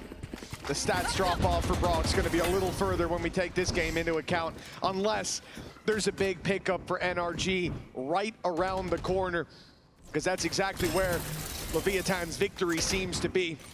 A wall going up on both sides, but it's NRG's wall that slows the play. Straight in though. Already looking for that opener. Kiko's managed to hide in the back line.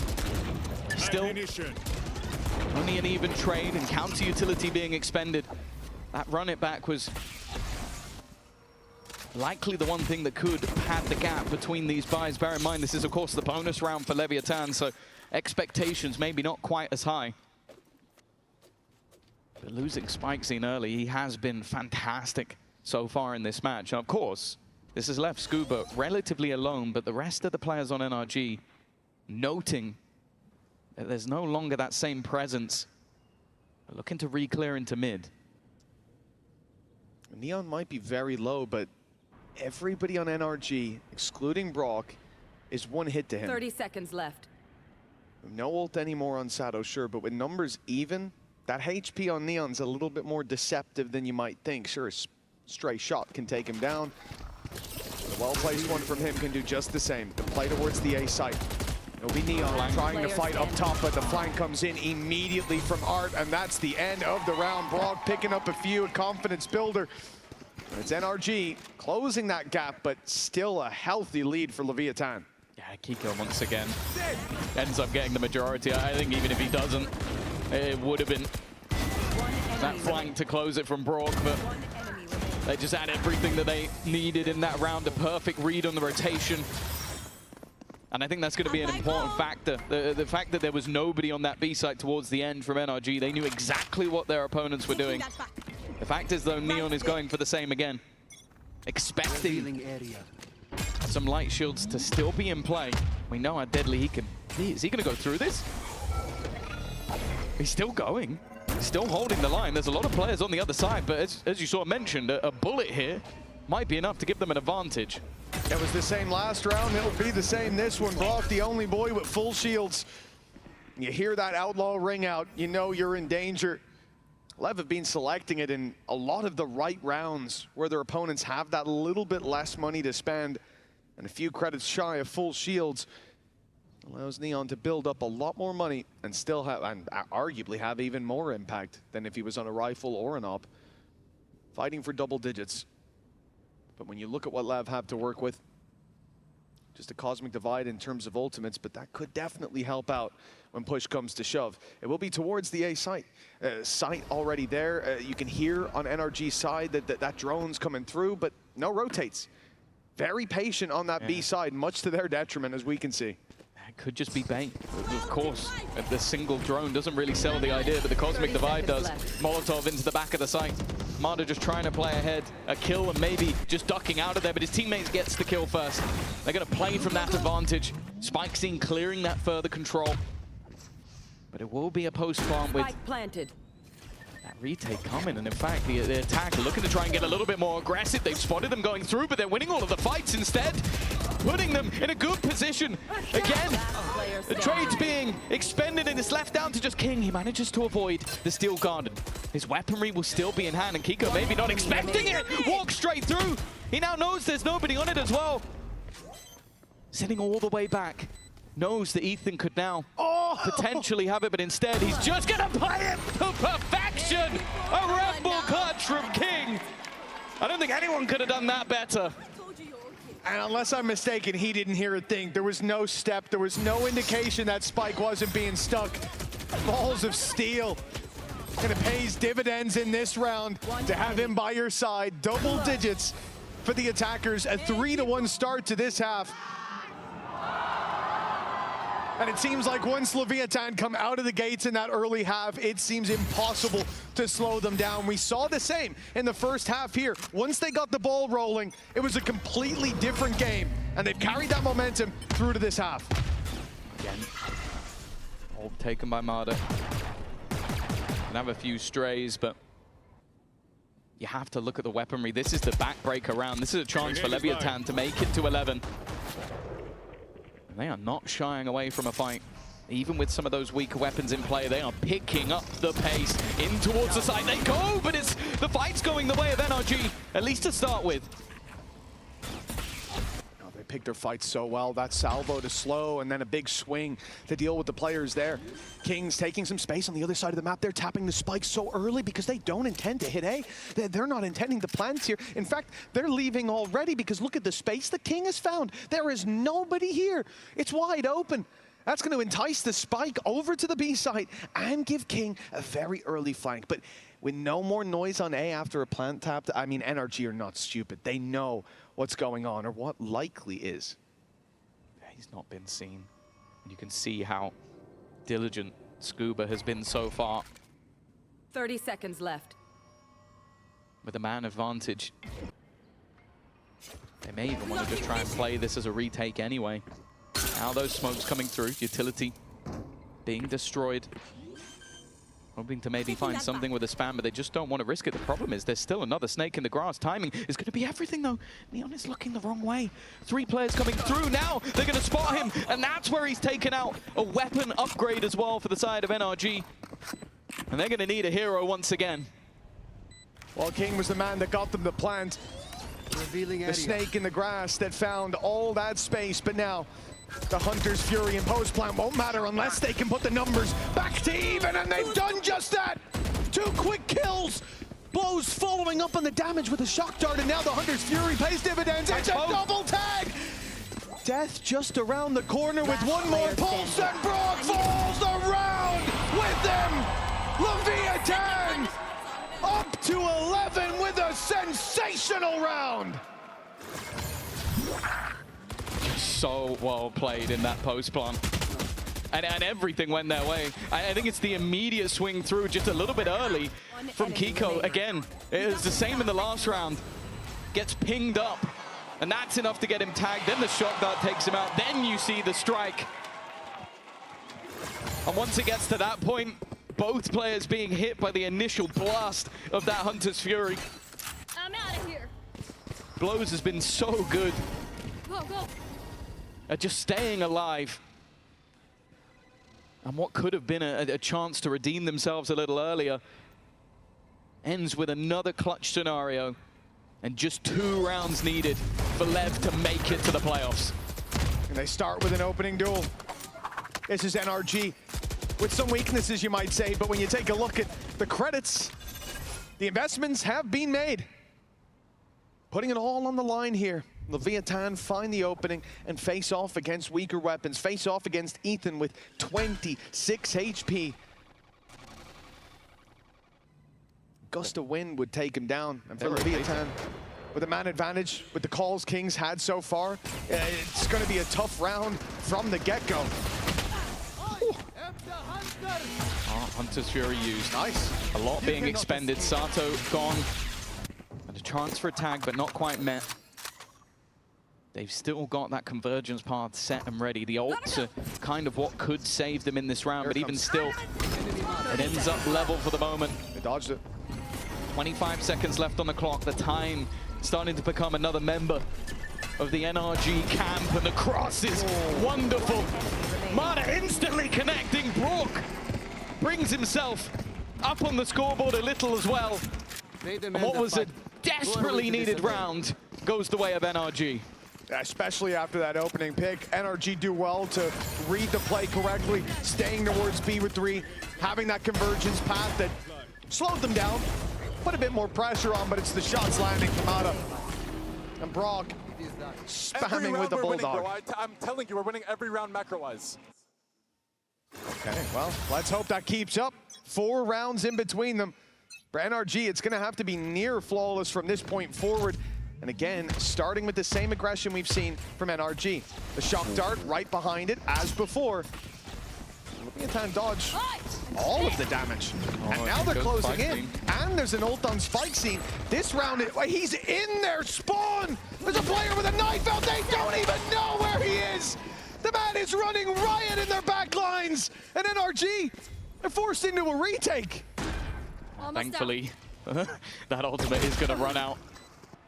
King has been given a rifle though, and with everything he's done in this game so far, it would be foolish to doubt him much more. Calm from the other side, the spray though, there's King again. 22 kills already, and Scuba just cowering behind, but he's got a weaker weapon. The closer battle will help him, and that leaves it down to Neon. He had to teleport away and just look up the position. This might just be able to be stuck. Scuba could just sit all the way. Is he going to try and go the entire way? No, he's going to wait for the player to run through. Smartly played by Scuba. It's too close for comfort, but it's still a round. Winning every round macro-wise. 3 more to put them even. And this started terribly. Spike Scene almost got 2. almost caught Kiko with his knife out in the spawn. King with that double as well. But the thing about this, Tom, is yeah, a round is a round, I'll give you that, but that round was somewhere that Leviathan didn't have a lot. That was just the ult of Spikescene to get them the space, and the rifle picked up from his kill to give King a double.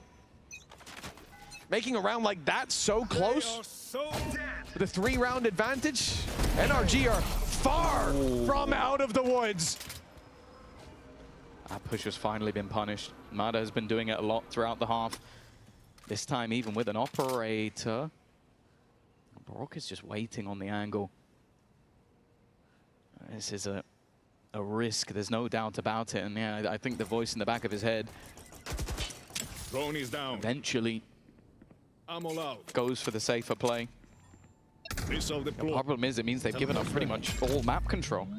They're passive within their own sites at this point, sure, and an Armageddon to help them, but with a tour de force, a run it back.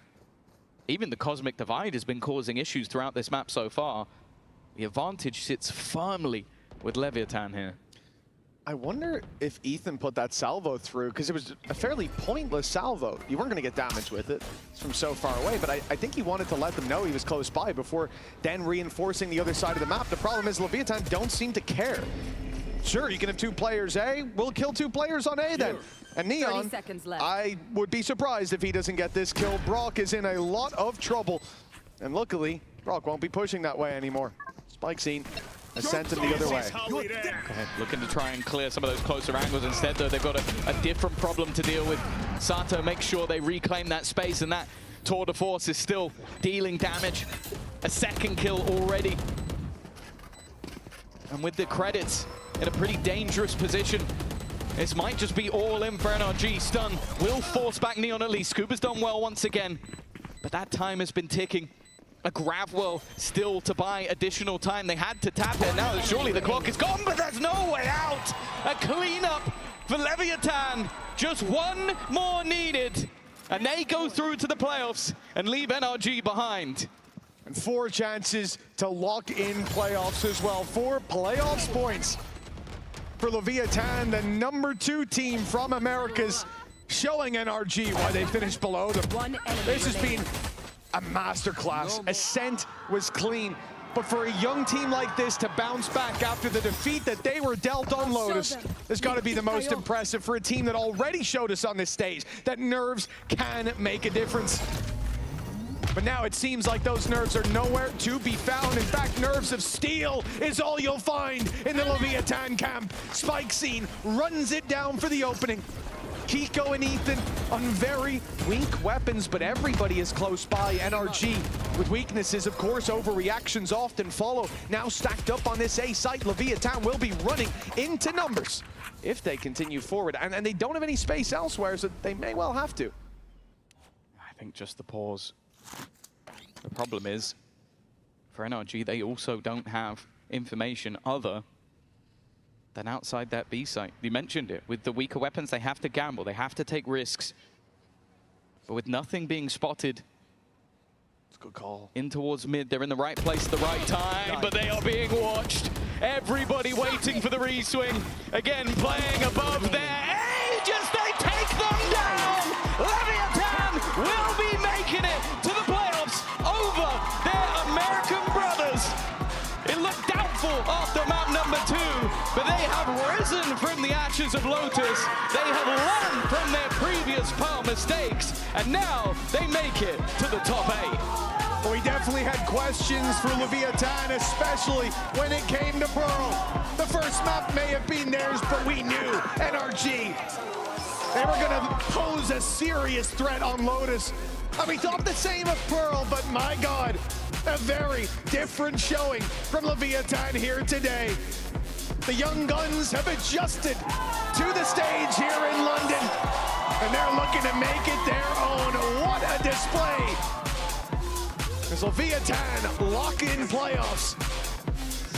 Yeah, we know that the teams coming up later in the tournament get a choice, and I'll be honest with you, I'm not choosing them. I don't think they're going to be anybody's first choice with how they have been performing throughout this tournament so far. incredible resilience after big defeats in both series, but it seems to take 3 most of the time for Leviathan, but they are getting the dubs nonetheless. It's the first step on a very long road to a grand final for this squad, but Leviathan have taken every blow in their stride. They defeated regional rivals NRG. The third place team stays third. And now over to the Verizon post-match interview with the man who stole the final map show. It's King. I'm walking straight towards King, the captain of Leviathan. I am so sorry to interrupt the photo moment. King is such a pro, he's going to take it, and now you're going to talk to me, King. What's it like to top frag when you're leading a team of youngsters? You've still got it. Honestly, I feel so happy. Every single time I say to the youngsters, like, okay, I'm the old guy now, I bring the experience, you guys carry me, you know? So whenever, I know how good I am, so whenever I just pop off, I'm like, guys, don't worry, this old guy's going to carry you now. How does it feel to get an ace with a ghost? I mean, it felt incredible. I feel like one-tap every single one of them. So whenever that happened, in my head, I'm like, okay, it's over. Like, I know it's over. How did you feel about having to play Lotus today? We've seen you start to have to play it. The composition keeps changing. What are your thoughts? Honestly, we practiced the comp. We had very good results on it. And yeah, I mean, it happens. I think it's only that we don't have that much experience, but I know for a fact, like, if we play it again, we're going to be way, way, way better. Well, let's end on a high, because you've just led your team of international rookies to the playoffs. So final thoughts, how proud are you of this team? I mean, I'm so proud. I know how good we are. I know there's many people saying that we don't deserve to be here, that we're not good enough. So I'm just happy that I know and my teammates know how good we are, and we are proving to everyone that. Well, you know what we say to them, King? We say, and that's all we have to say tonight here in London. Thank you.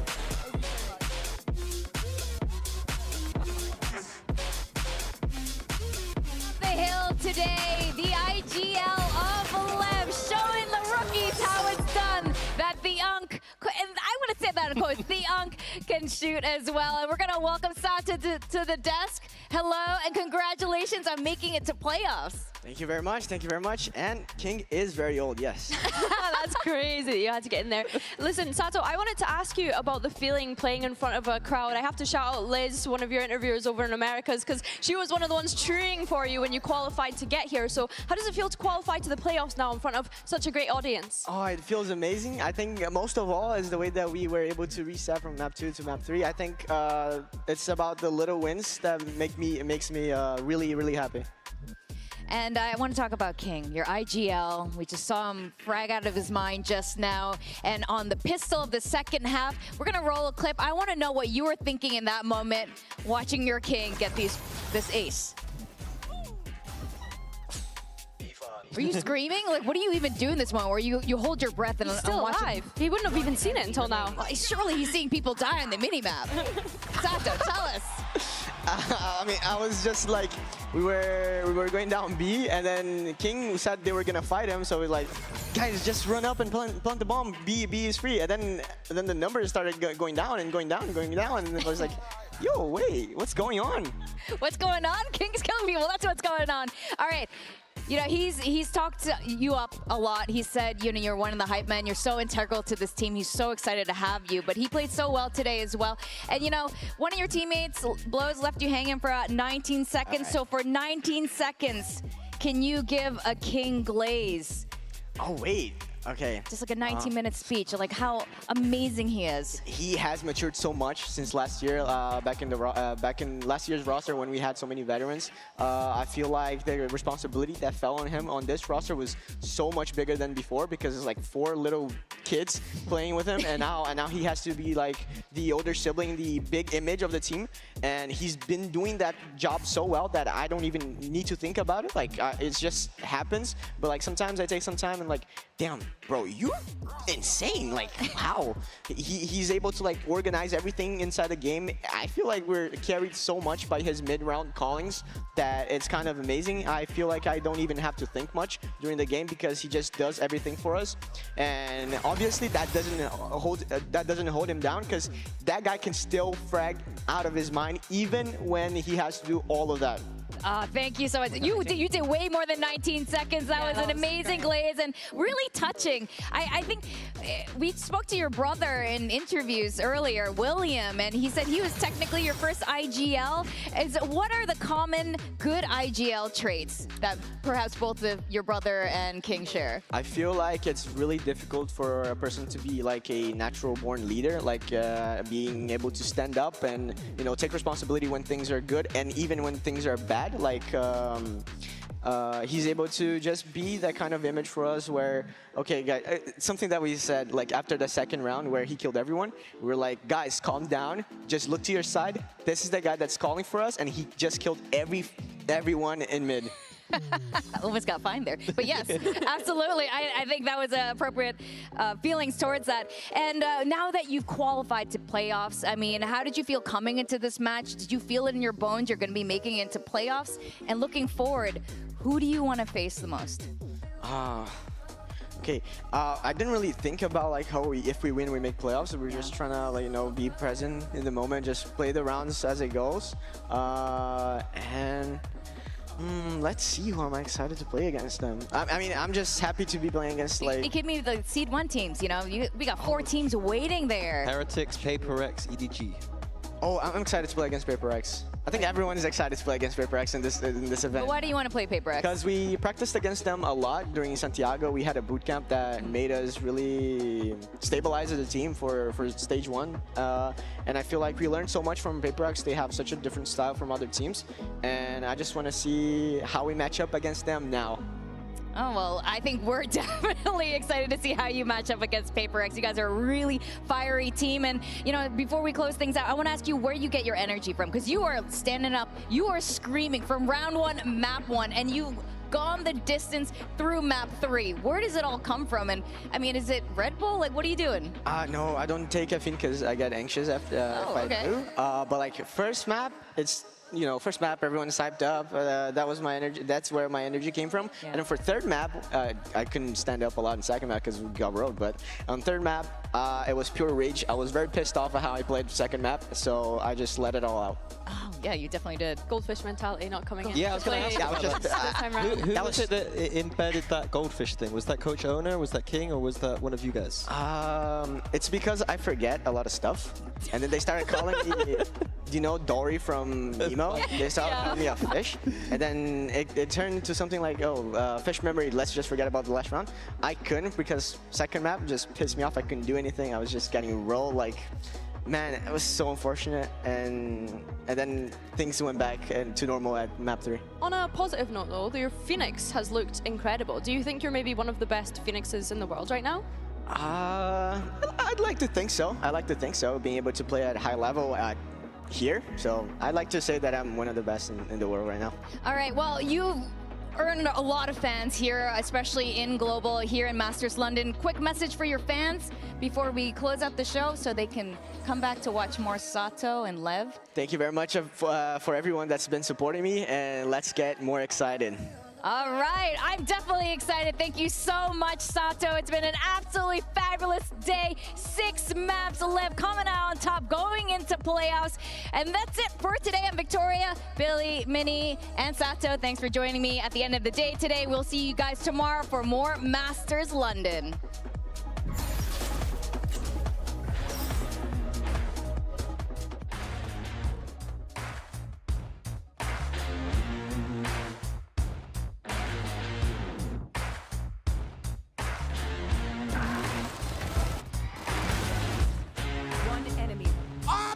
Unbelievable steal!